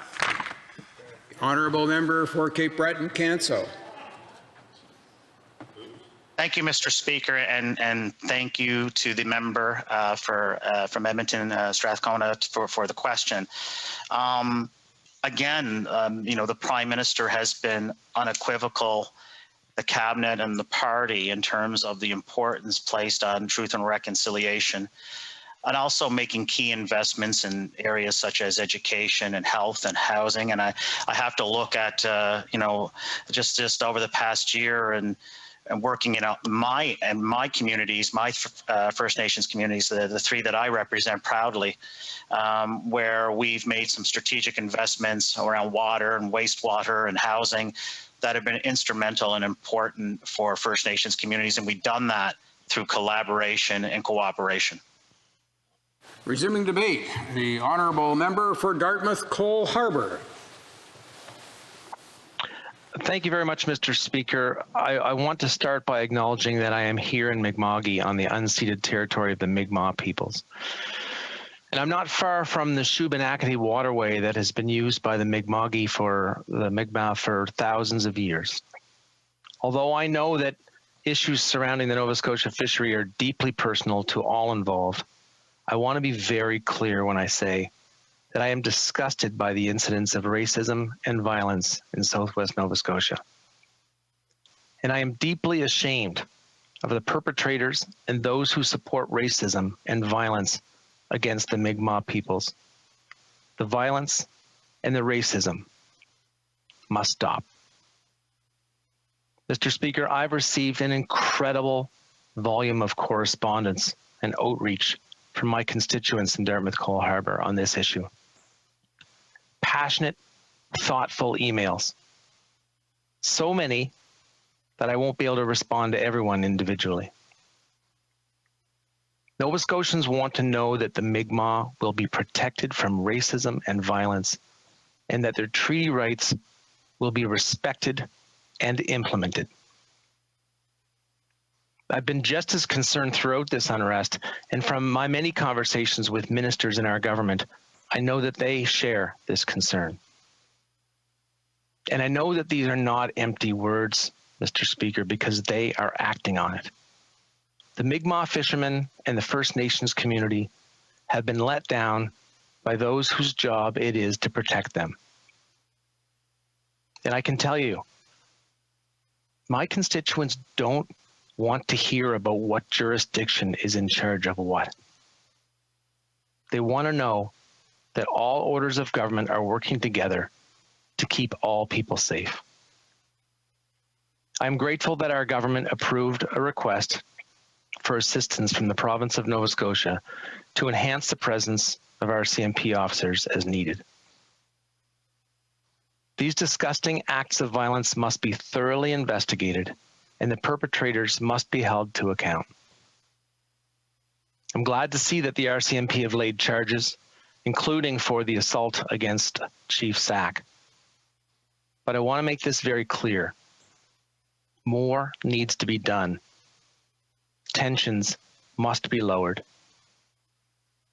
Mr. Speaker, in Nova Scotia, we are all treaty people.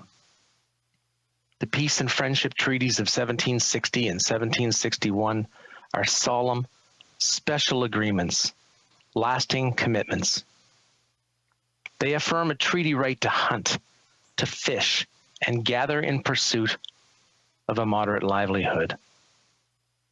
The Supreme Court of Canada's September 17, 1999 decision in the Donald Marshall case affirmed this treaty right. And we affirm this treaty right. The decision affected 34 Mi'kmaq and Maliseet First Nations in New Brunswick, Prince Edward Island, Nova Scotia, and the Gaspé region of Quebec. From listening to my Mi'kmaq parliamentary colleagues in this issue, such as my friend, the honourable member from Sydney, Victoria, I've learned that this would be the first treaty ruling that would allow Indigenous people not just to survive, but to thrive financially in Canada. And through the Minister of Fisheries, I've learned that following the Marshall decision, the Department of Fisheries and Oceans launched a series of initiatives and programs to help implement this treaty right. Now, we now know that although some of these initiatives and programs were successful, others were not. Some programs included the Marshall Response Initiative, which provided First Nation communities with licenses, vessels, and gear in order to increase the diversity, their participation in the commercial fisheries, and contribute to the pursuit of a moderate livelihood for First Nations members. This was followed by the Atlantic Integrated Commercial Fisheries Initiative in 2007, which provides funding and support to marshal communities to build the capacity of their communal commercial fishing enterprises and to strengthen their community's economic self-sufficiency. In 2017, DFO began to negotiate time-limited rights reconciliation agreements on fisheries with Mi'kmaq and Maliseet First Nations in Nova Scotia, Prince Edward Island, New Brunswick, and the Gaspé region of Quebec. In 2019, Fisheries and Oceans Canada signed 2 rights reconciliation agreements on fisheries. However, Mr. Speaker, it's not lost on me that the Marshall decision was made over 20 years ago.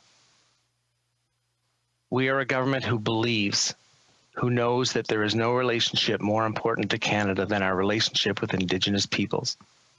A government that believes in the journey of reconciliation and in the self-determination of Indigenous peoples.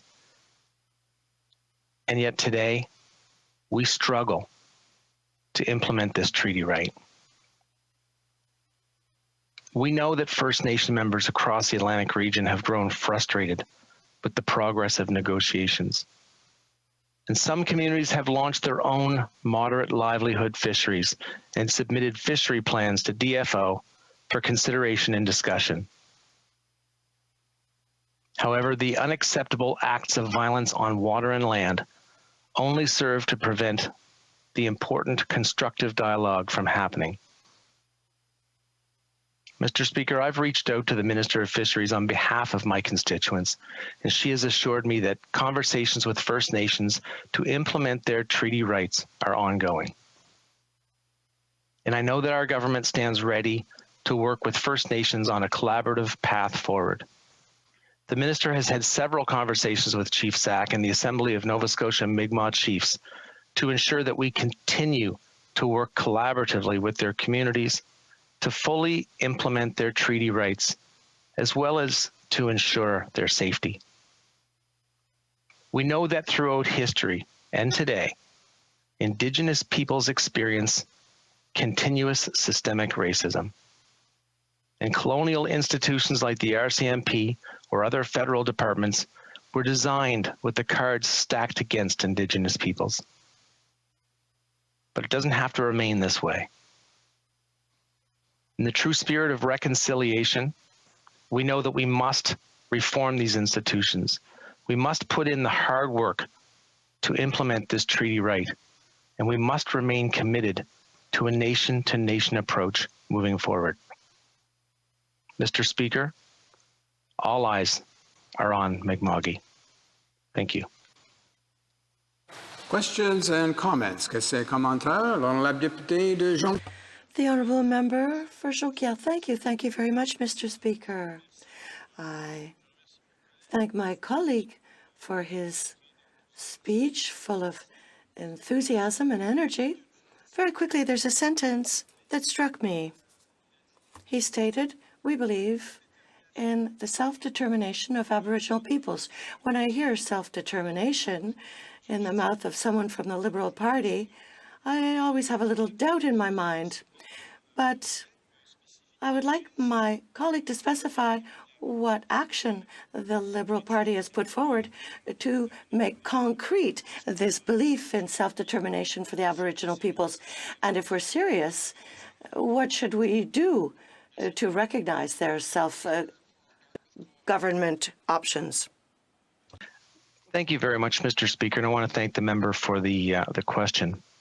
You know, the member from Cape Breton Canso spoke before me, and he said something that strikes home with me on a regular basis. He said, you know, we've come a long way. We've accomplished a lot. We've probably accomplished more. And the member from Sydney, Victoria has said this, and he is a Mi'kmaq parliamentarian, Mr. Speaker. He said, we've done more for reconciliation than any other government ever. And the member from Cape Breton Canso said, are we there yet? Not by a long shot, Mr. Speaker. We've got a long way to go. This is a destination and a journey and we are on that road to reconciliation, and there's a long way to go, Mr. Speaker. Thank you. Questions and comments? The Honourable Member for Winnipeg Centre. Mr. Speaker, and I want to thank the member opposite for his comments and his speaking about his disdain for what's going on.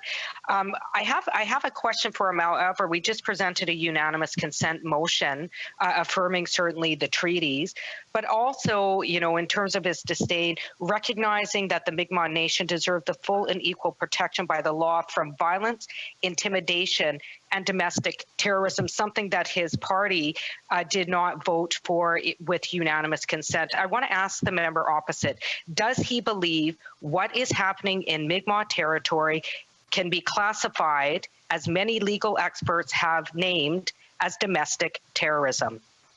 Member for Dartmouth Cole Harbour. Thank you very much, Mr. Speaker. And we've heard so much debate tonight. We've heard hours and hours of debate tonight, and we take very, very important comments like that from that particular member, and we have to, you know, see them side by side with comments all night long about, you know, opposition members saying your government's bad, we're good, we've done well, you haven't done well. What we haven't had tonight, in my opinion, is we haven't had a collaborative spirit which Canadians expect of us in this House. And this issue, this very, very important issue that we are talking about tonight, demands more than, and one Conservative member said earlier, you know, we will call this partisan tactics or partisan sniping. But Mr. Speaker, we need to get past this. If we are ever going to truly get on a road to reconciliation, we must all work together in this House, and I have not seen that tonight, and I'm sad to say that, Mr. Speaker. Questions and comments? The Honourable Parliamentary Secretary to the Minister of Justice. So I thank the member for his comments, and it's definitely worth staying up till 11:37 at night to hear them, and about his candor on systemic racism. And I want to ask him about the impact of COVID, because that's come up tonight, on the economic insecurity, appreciating that economic insecurity is real, particularly during a pandemic, but when it descends into violence and intimidation, that is never valid or never to be condoned. And he spoke forcefully about that. But where does that leave us with respect to Indigenous self-determination about other aspects, such as what was raised by the member for Sydney Victoria when he talked about Indigenous control of education, is this idea about Indigenous control of policing. If policing needs to be there to ensure the law and order, can Indigenous policing and more of it be a remedy to that particular situation that is affecting Nova Scotia? Honourable Member, the Honourable Parliamentary Secretary to the Minister of Health. Thank you, Mr. Speaker. And as always with that member, thank you for that question. There's always a lot packed into that member's questions. I will touch on COVID. Canadians are afraid. Canadians are scared. And when Canadians are scared, they respond differently. Now, a lot has been said tonight about the speech and the comments made by the member from Sydney Victoria. Who better to quote often in a debate like this than a Mi'kmaq parliamentarian from Nova Scotia? And the member talked about how Indigenous communities would go to Maine to pick blueberries for their livelihood. And that was not an option this year. And Mr. Speaker, I know my time is running out, but that is just one of the many contributing factors to some of the tensions that are happening in Nova Scotia right now. And if I could just finish off, Mr. Speaker, I know you're standing up, getting ready to stand up, but I do want to thank that member from Sydney Victoria for everything that he has taught this MP in the last few months that he's been talking about this issue in our caucus. Thank you, Mr. Speaker. That's great. I don't know how the honourable member could see what I'm actually doing in that little tiny square that's on his screen there, but good for him. Resuming debate, the honourable member for Mission, Matsqui, Fraser Canyon. Thank you, Mr. Speaker, and I'd like to thank everyone who participated in this debate tonight. Before I begin, let me just state what I don't know. I don't know the Marshall decisions. I've never read them. I don't know the member from Sydney, Victoria, the only Mi'kmaq member of the House of Commons. I've never really been to, I don't think I've been in the traditional territory of the Mi'kmaq people. So what I'm going to be saying tonight is acknowledging where I'm at as an individual and not trying to say things that are beyond my comprehension of this very delicate Indigenous Crown issue that we're seeing happening in Nova Scotia. Secondly, before I begin, I am very confused because standing here tonight, I was going through the Globe and Mail and I saw an article from the Liberal House Leader, or the House Leader from the Liberals quoted in the Globe and Mail about tomorrow, about facing a confidence vote over the WE charity. And I'm confused. Why would the government call an emergency debate if they're calling the bluff on Parliament about whether we're not going to have a federal election? So do they care about reconciliation? And do they care about all of the thoughtful words that were said tonight? Or are they going to throw us into a federal election, shove this issue under the carpet, and let it all go away while they seek a majority government? So I'd really like some answers from the Liberal government on that very point. Now, getting to why we're here tonight in the first place. And unfortunately, it's a direct result of the actions and inactions of this federal government. One of the most important aspects of being a government, of leadership, is accountability, peace, and order. And what we've seen here tonight is a sad expression of leadership, as aptly stated by the member of Durham in his remarks. In my short time here as an MP, the Liberals have shut down debates, they filibustered, they tried to hide documents, and if all that fails, well, we heard it a lot tonight as well, it's Stephen Harper's fault. Well, Mr. Speaker, this is a government that's been in power for 5 years. In fact, tonight we're celebrating 5 years of their governance. In fact, and what's worse, Mr. Speaker, is that instead of actually taking action on this crisis, the Liberals have decided to hold an emergency debate 1,000 kilometers away from where it's actually happening. The Liberal ministers who requested this debate already have the power to resolve this. They can protect the Mi'kmaq people and they can protect the sustainability of the fishery at the same time. That's their job. I'm going to probably be asking the Library of Parliament tomorrow whether we've ever had an emergency debate called on by 4 ministers who also acknowledged that they were part of the problem, that the Government of Canada was part of the problem. This might be a new precedent in parliamentary history. On this side of the House, we've been asking this government to de-escalate the Nova Scotia fisheries crisis for over a month. The member from West Nova even implored the minister this evening that he'd get in his truck, pick her up, and bring her in good faith to negotiate, to find a solution. The Indigenous Services Minister said, and police are, and I quote, being overwhelmed, but still no action, just tweets. The Public Safety Minister said it was the province's problem. Things literally burned to the ground before this government looked into sending additional police resources to Nova Scotia. Chief Mike Sachs said the government, and I quote, do your job, protect us, and don't just tweet about it. Colin Spruill of the Fundy Inshore Fishermen's Association said, this Liberal government is, and I quote, hiding under a desk. But yet here we are, more tweets, more inactions, and the Liberals trying to make it look like they're doing something by holding this emergency debate where neither sides of the dispute are actually happening and neither where the real work needs to be happening as well. Just last week, more than 200 people overwhelmed police. Vehicles and boats were lit on fire, and as early as the week before. This situation just didn't suddenly spiral out of control. It's been going on for a while. As the member of Lakeland mentioned in the House earlier today, livelihoods and decades of relationship building literally went up in flames. And the Minister of Public Safety hid behind prepared statements, and the Minister for DFO was nowhere to be seen. It seems like this government waits for the situation to get out of control before acknowledging the problem. That's what they did with the rail blockades earlier in the year. That's what they did when it came to calling a public inquiry into the Nova Scotia mass shooting, and that's what they're doing here today.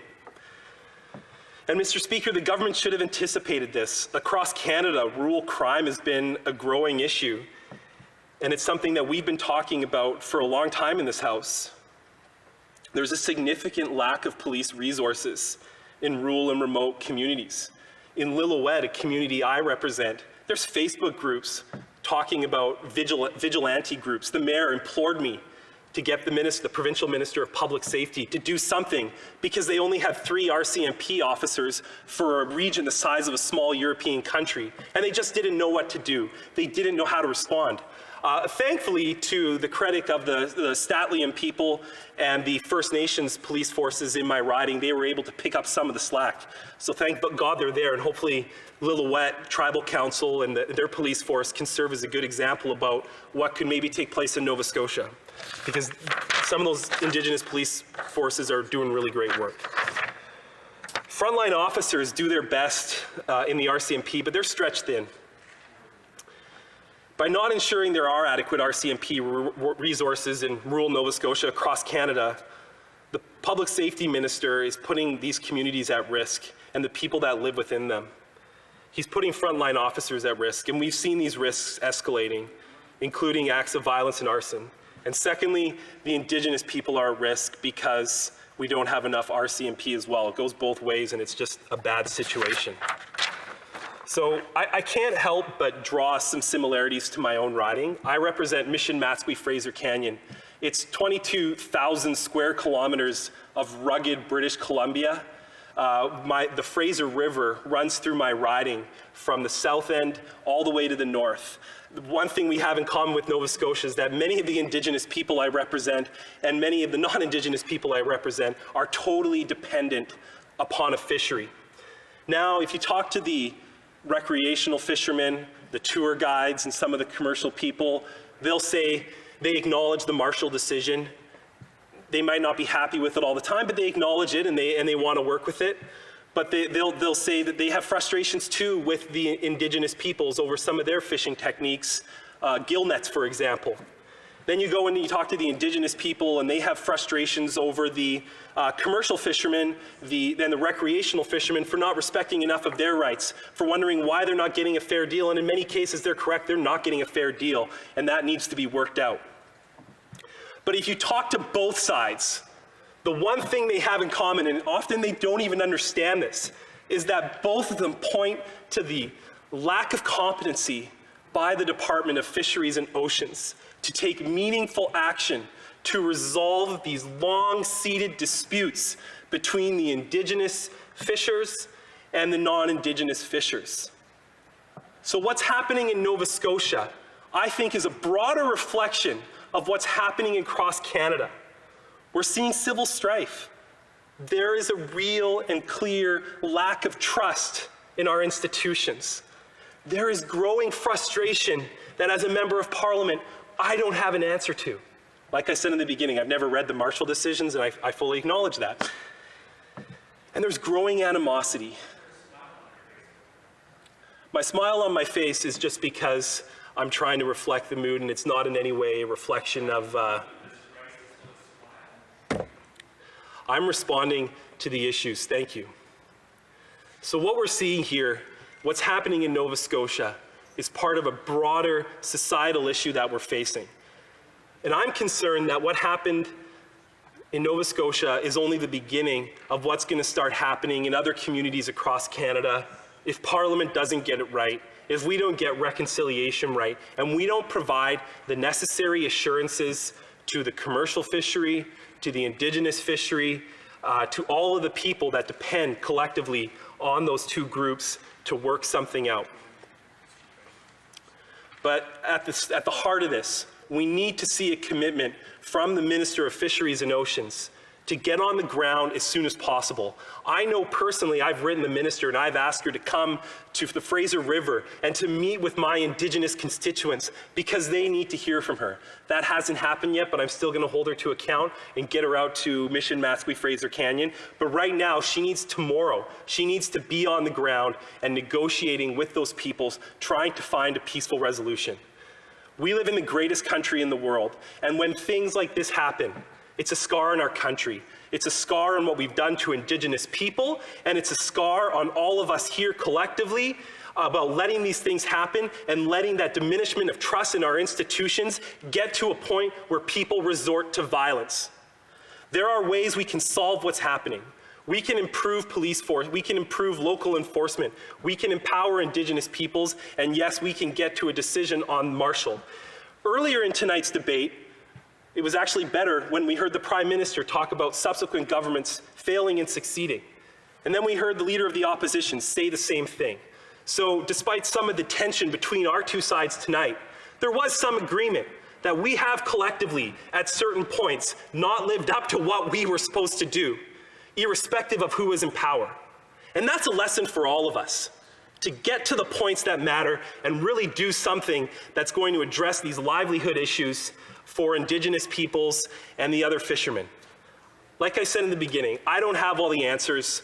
I'm not an expert on what's going on in Nova Scotia, but I am afraid that Nova Scotia is a broader reflection of tensions between communities all across Canada, and I implore this government to get it right, to work with the member from West Nova on the ground, get there and negotiate and do what's best for the Indigenous people.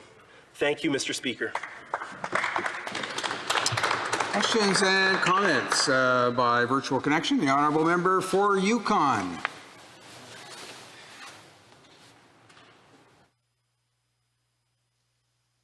Thank you, Mr. Speaker.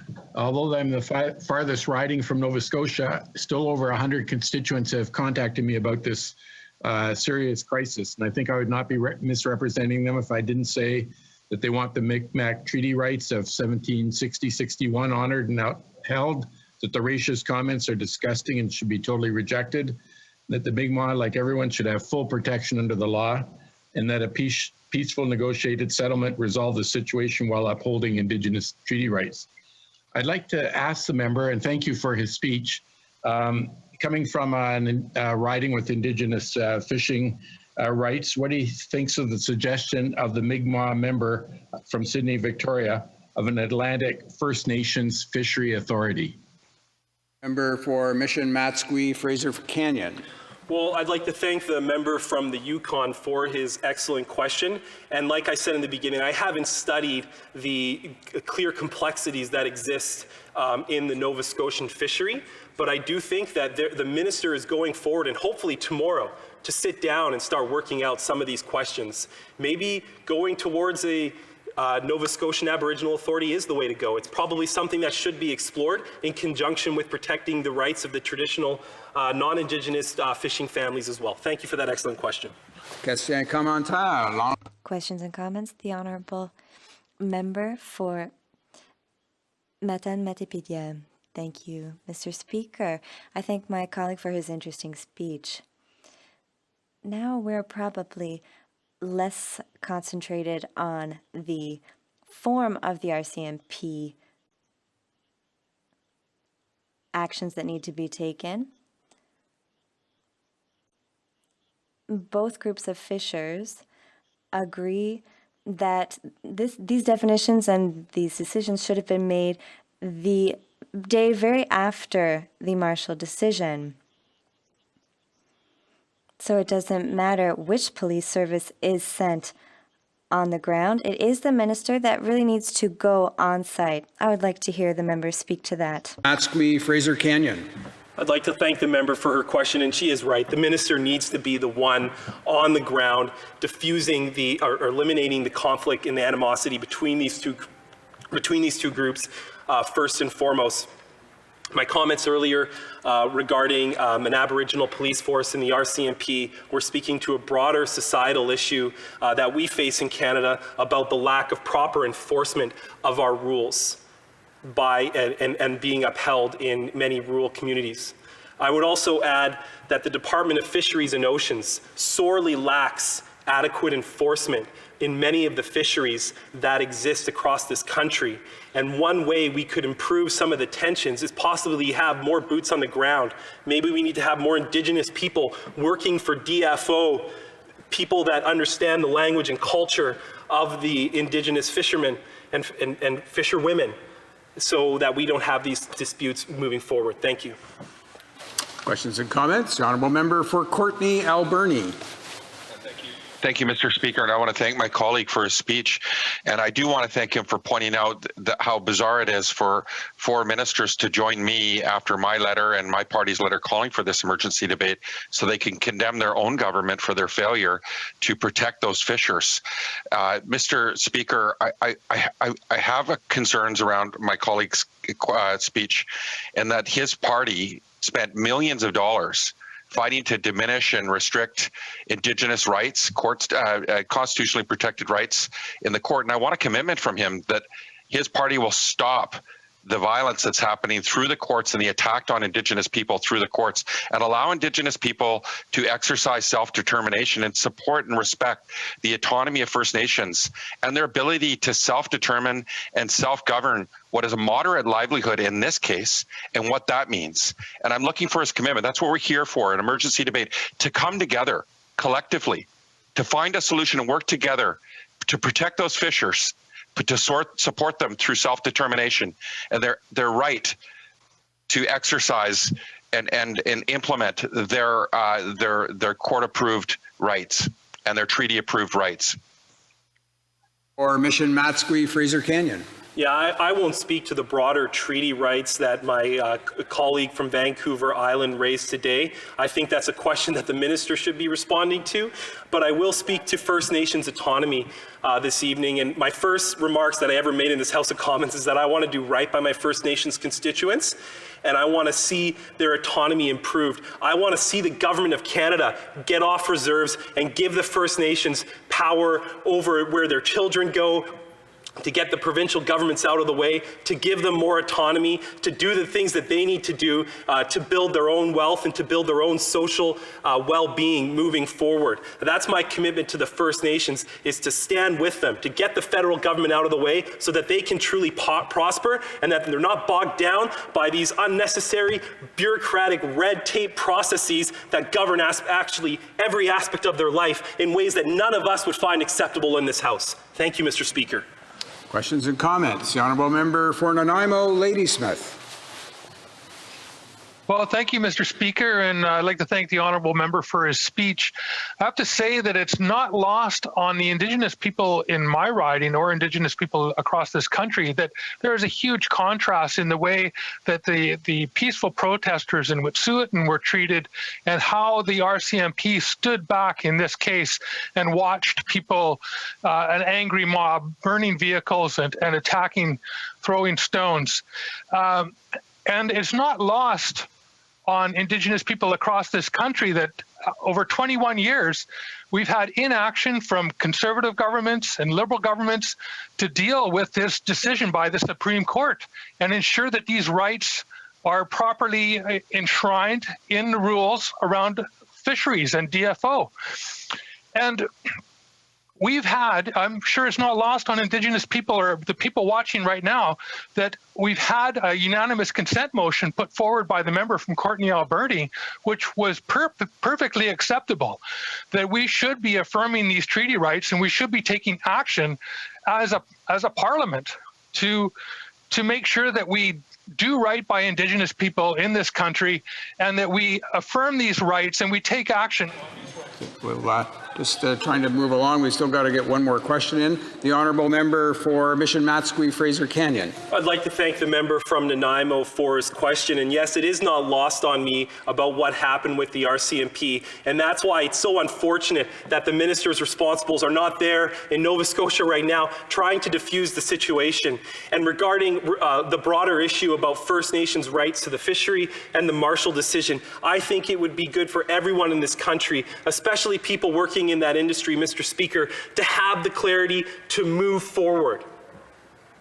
There's a lot of areas where First Nations and non-First Nation fishers agree that things can be done. Conservation number one. That's an area where everyone can focus on improving our stocks, especially on the West Coast, to ensure the sustainability of our fishery for future generations. So yeah, we need to have clarity. We need to have some action on the Marshall decision. That's not lost on me, but it's also not lost on me that the minister responsible, that the collective ministers responsible weren't on the ground when they needed to be. We shouldn't be having a debate in the House of Commons. They should be on the ground negotiating right now, seeking the solutions Canada needs. Questions and comments. This will probably be the last question. The honourable member for Kenora. Thank you very much, Mr. Speaker, and I thank my colleague from Mission Matsky, Fraser Canyon, for his speech. And he definitely came at it from a very interesting point of view, being a member from British Columbia and recognizing that he is not an expert in everything happening in Nova Scotia, but also a bit of a duality and understanding that there are some commonalities with his writing in terms of the industry and in terms of the relationships between Indigenous and non-Indigenous constituents. So I'd just like the member to reflect a little bit more on the situation in his writing in terms of the importance of strong relationships between Indigenous and non-Indigenous constituents. Thank you. Well, member for Mission Matsky, Fraser Canyon. Yeah, there is. I had a really emotional experience a couple of months ago. I asked the Chehalis First Nations to take me onto their land near the Harrison River to see where their people have fished since they began recording time. They've always been there fishing. And one of the members of the band told me about an experience when he was shot with a BB gun by a non-Indigenous fisher over their rights. And again, it just speaks to this broader discontent and this growing animosity in our society that needs to be addressed by DFO. The First Nations are the first ones to point out, they have some guy in Ottawa telling us where we should be doing our conservation work. We have some DFO official in Ottawa telling us how many fish go up the run, but they don't understand the fish like we do, and they need to get out of the way and let us do some of the important work. And then you talk to the recreational fishermen and the people who work in tourism, and they'll say the same thing. DFO doesn't know what they're talking about. They don't know where the fish go. What are those scientists in Ottawa actually saying? There's the Fraser Salmon Collaboration Management Agreement last year that was signed by, I believe, some of the Stalo nations and the Department of Fisheries and Oceans. And the members of that committee, when they signed the agreement, they thought they were going to be able to work with DFO. They haven't even had a meeting yet. So their discontent and their anger only grows, Mr. Speaker. So we got to address these broader issues. This is not just a Nova Scotian issue, it's a Canadian issue. Thank you very much. I'm sure that this debate could well continue. Comme il est minuit. It being midnight, I declare the motion carried. Accordingly, this House stands adjourned until later this day at 10 a.m. pursuant to Standing Order 24-1.